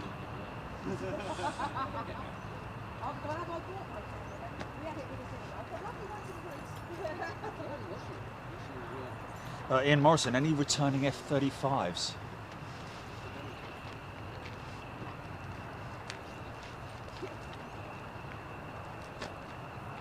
Jerry. Hello. Hiya. How are you doing? Good, mate. Shane back yesterday, wasn't it? Oh, what, in Brussels? Yeah. Well, that's the nature of the beast, isn't it? Yeah. But I think we've addressed it now and dealt with it. Yeah, it's something that's sort of like been progressively getting worse for us over the last shows that we've done overseas. Right. And really, it is just one of those things that you can't predict what's going to happen until you get there. Yeah. You know, you just have no idea because there's different connectivity issues in different countries. So, but we think we've cracked it now. Oh, that's good. That's good. The ODCS 35 is coming back. No idea. That's what we're hoping for. Someone's just asking here if they're coming back, but I heard they went to Norway. Yeah, so I heard that as well. hopefully they'll be back. Thank you, see sir. Take care. You too. See you soon.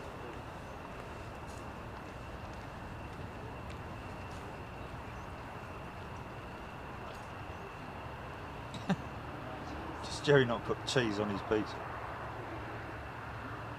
Is the pizza on radar yet?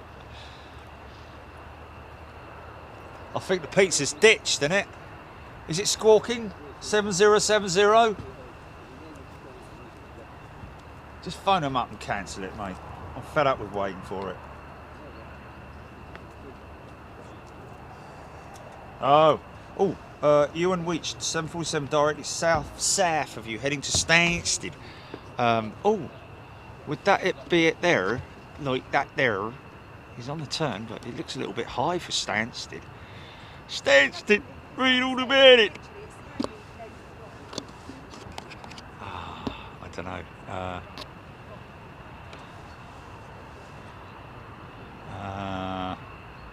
He's directly above that, isn't it?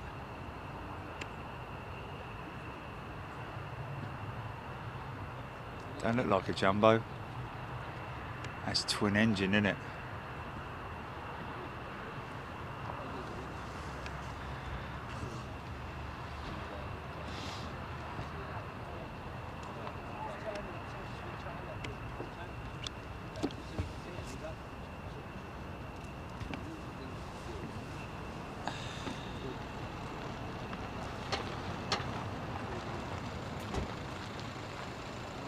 You can do it! Pizza's gone to Brussels. Is this my pizza? It's a pizza! Hey! How are you?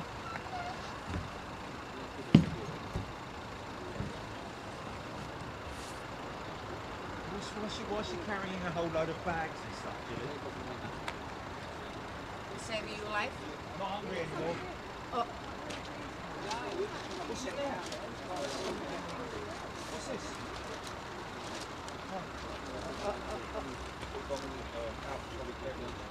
Thank you very much. Bye. Take care. Yeah, I've got it. No, I'll tell you what, I'm not going to drink that. I've got another drink. I'm actually going to have to open the window.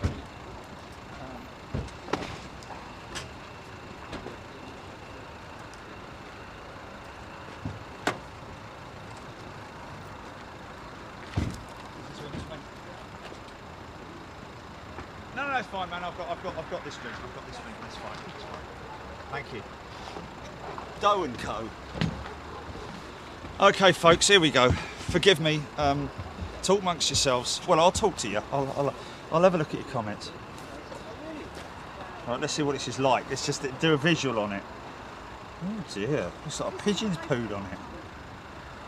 Okay. You want to look at it, don't they? They want to look at it. Of course they want to look at it. Interesting. It's got artichoke on it. Actually, doesn't look too bad actually. Oh.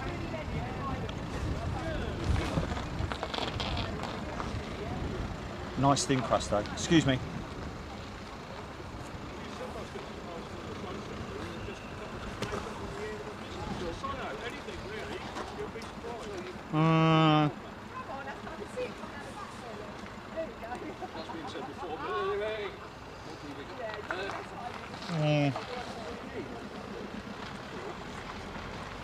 Lukewarm.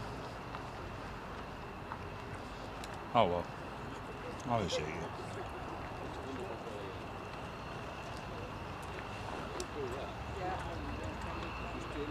Oh blimey.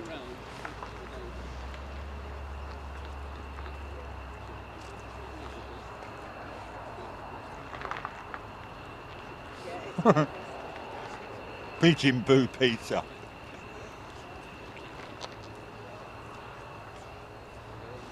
Do you want ants on that, sir?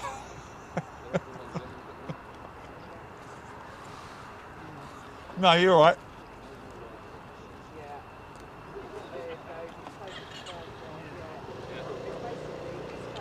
I think it's artichoke anyway. I don't know what the other thing is.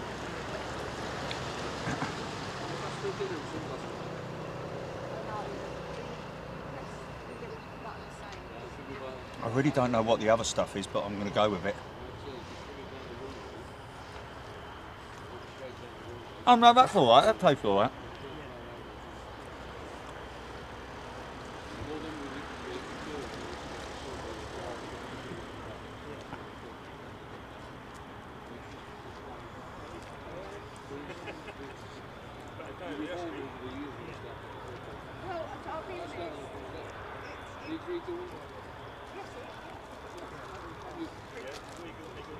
Green pesto, that's what it is.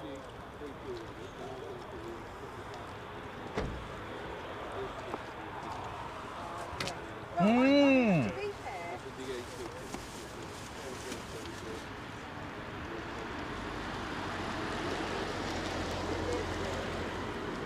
Oh well.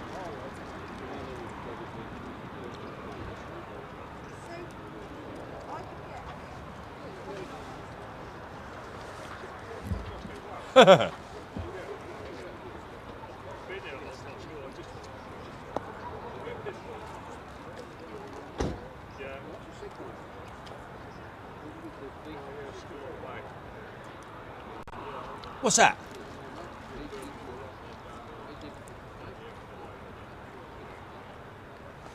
I do, Bob. I do put the camera on me from time to time. I do PTCs at the beginning of the show and always at the end. I don't want to sit here with you watching me eat my pizza, stuffing it down my gullet.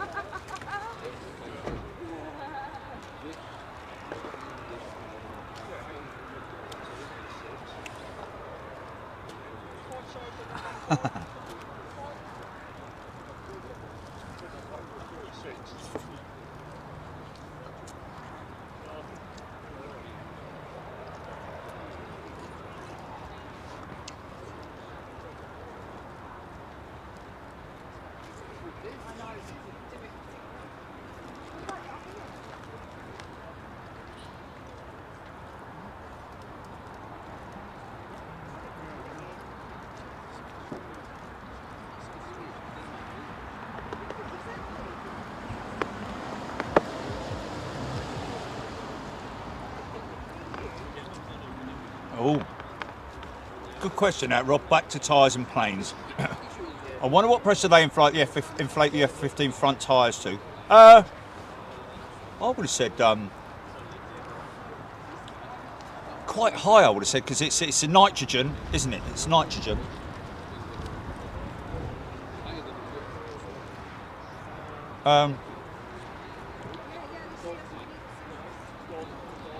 How quick can a scramble jet go from standby to full engine?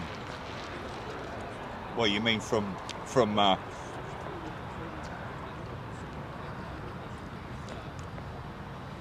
in the bunker to on the runway or in the air?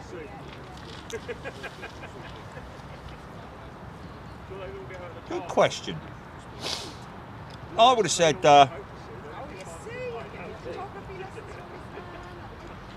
I think the start-up process of the engines is around about 5 minutes, isn't it? Normally. Maybe a little bit less. Dual engine start, I believe. So I would have said between 3 and 5 minutes from in the bunker to in the air. We'll be here.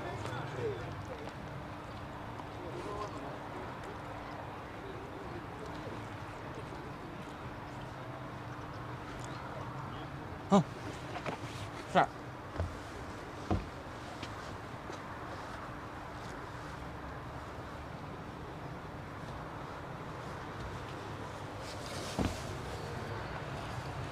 There's definitely something over the head of me, over the top of me. Oh. Oh, I'm not going to see that. Oh, yeah. Oh. Is it?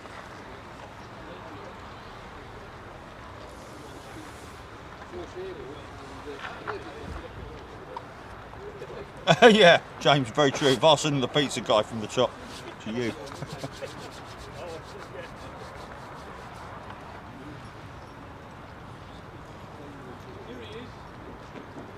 Well,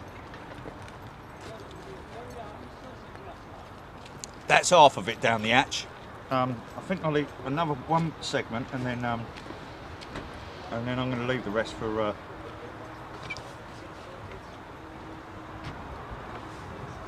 Don't know olives.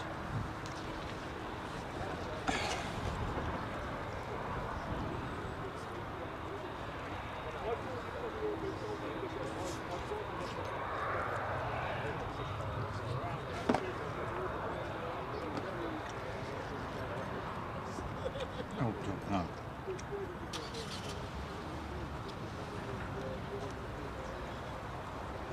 no. Tomorrow.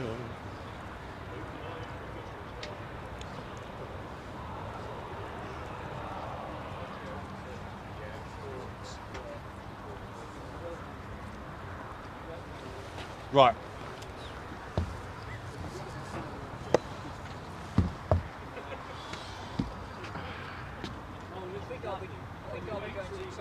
So,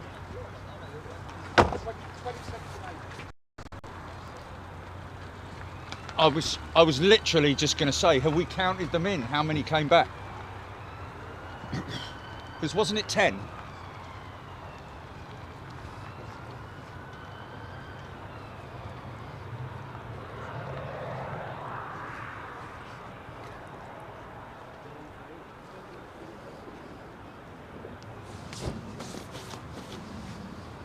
Back in a sec.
Well, I'll tell you what I can do.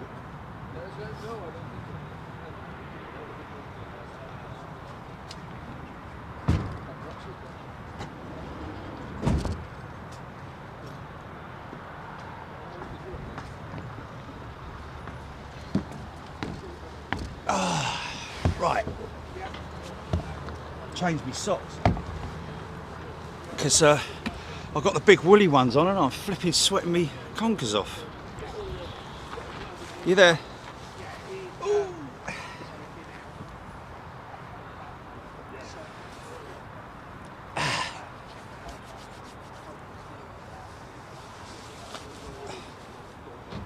Oh!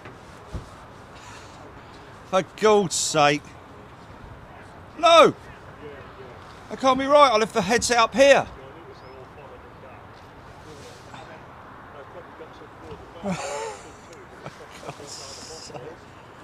For God's sake.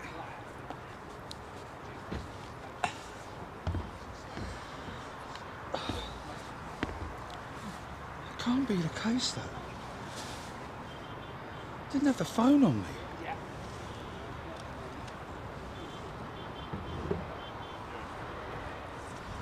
Okay, ugly one to the south of you.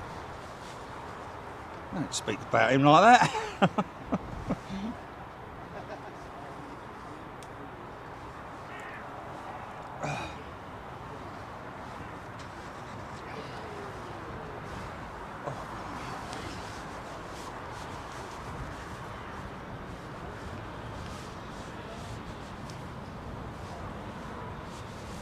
That can't be right, I don't understand.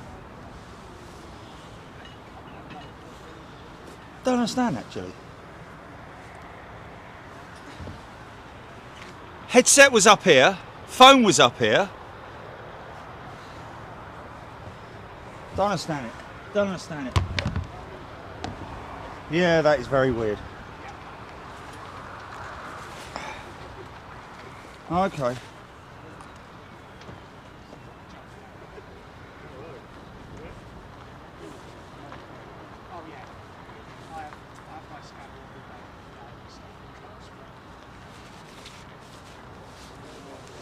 Yeah. Yeah, comms phone's here. Both the phones are here.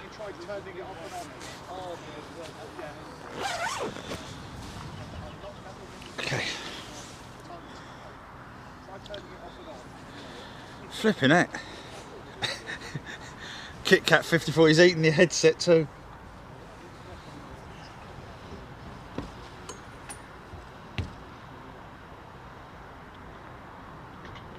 No.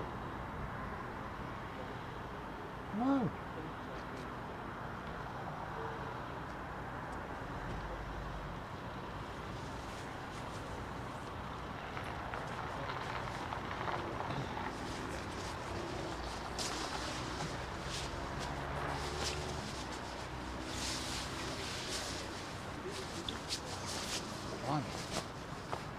Okay, right, well, I've sort of stripped down to a sort of more sort of like, where's my other sock gone? Oh.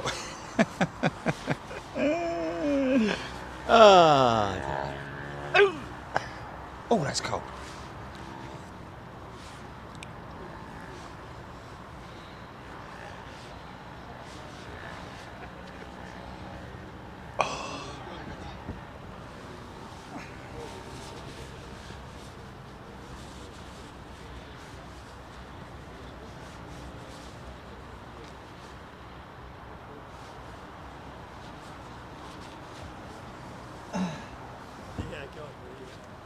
Right.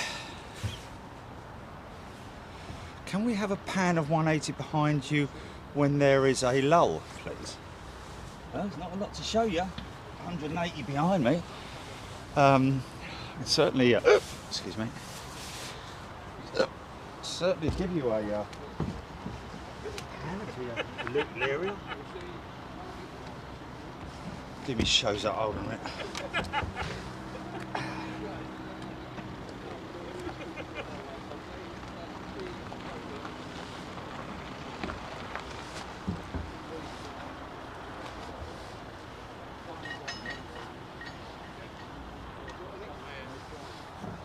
Oh, for God's sake.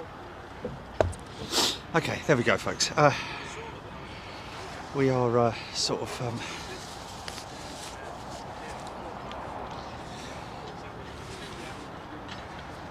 Steve Whitehead, can I order Willy socks from the website?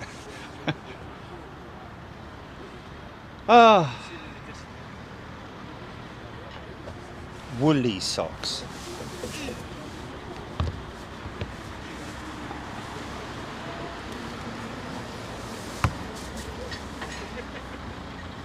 Well, what are we actually waiting for here? Is it? Are we sort of done, or?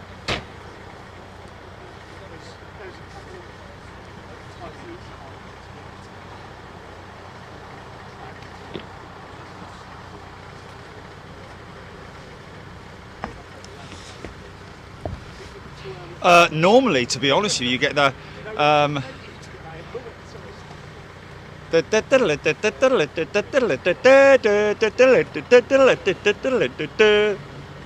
Oh, say, can you see by the dawn's early light?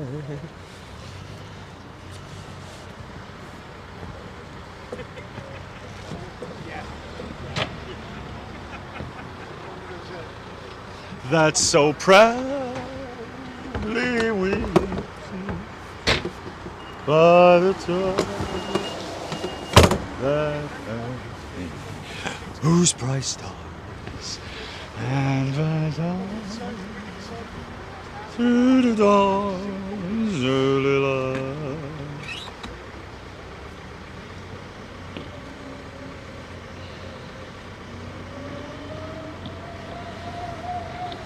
Oh, thank you, Mark. I think we'll call it, GP. We've had a great day, haven't we? Saw two F-35s right at the front of the show. How about it, folks? Why not? Zoink. Turn it round.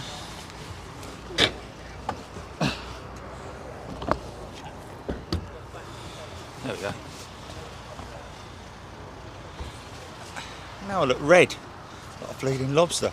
Rock lobster.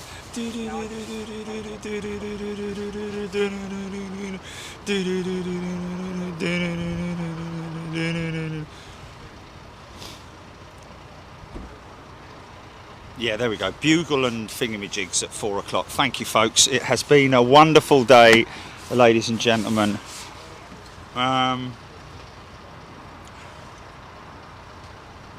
Okay, there we go. Well, folks, we will come back, of course, and don't forget we've still got Coningsby. We've got another Coningsby show to do.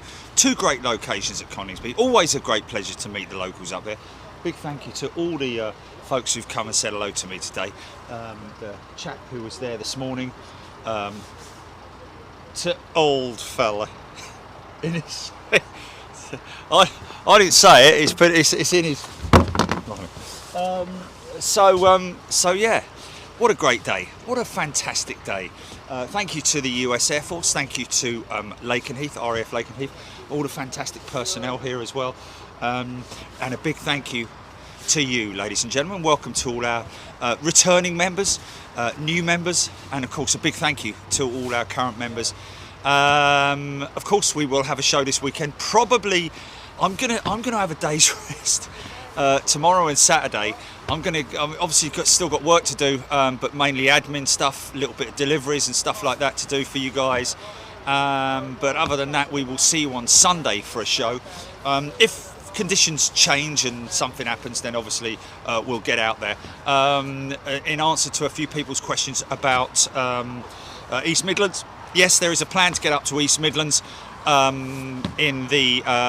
the end of the month. We've got something special, hopefully coming into East Midlands at the end of the month. And then alongside that, we've also got, don't forget, we've got Seattle coming up on the 9th and 10th, I think, visiting Boeing Field and Payne Field on the hunt for the 777X. Hoping to meet up with Mike, LAX Mike out there.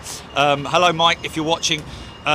He knows all the locations out there, and he's more than happy to. He's really happy and wants to come up to meet me there and show me around all the great areas. We've already got some stuff planned out there as well. US is never an issue for us in terms of connectivity. So yeah, we love our military stuff. I've talked about it this morning earlier on in the show, folks, about my memories as a kid visiting all the military shows, and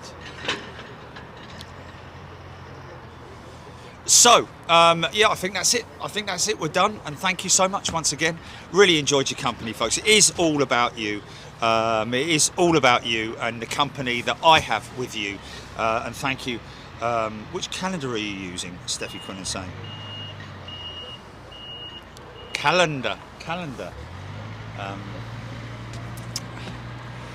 Said end of the month for hoping to get up there for the end of the month to East Midlands, and 9th and 10th. Yeah, and then I'm going to have a couple of days rest now, and then come out on Saturday. Oh, sorry, Steffi. I don't know. Anyway, I don't know. Thank you, folks. Really appreciate your company once again. I've got to break all this stuff down, get it in the van, and get myself back to Blighty, back to London. Sorry, I am in England, aren't I? God. Yeah, flipping it. It has been a long few days, isn't it? Listen, folks, love you guys. Take it easy. Come here. You dirty little kitty little. There we are. There. All right. Yeah. All right, folks. We'll see you later. Take it easy. Cheers. Thanks, Jilly, by the way. Okay. Go for the sunset shot. Oh, blooming heck.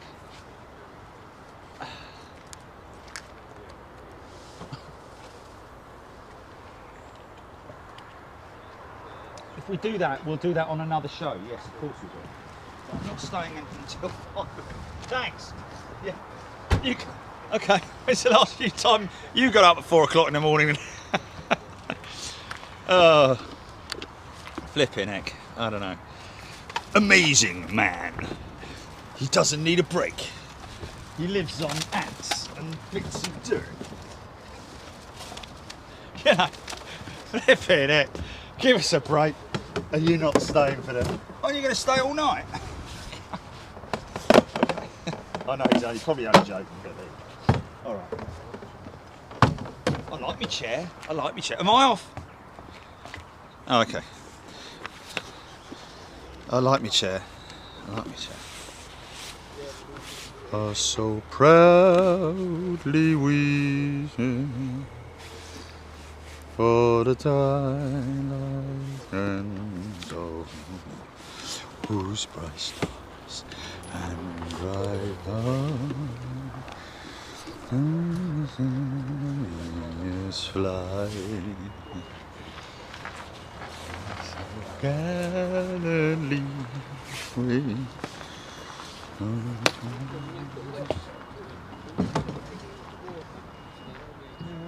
rockets with flare, whose bumpers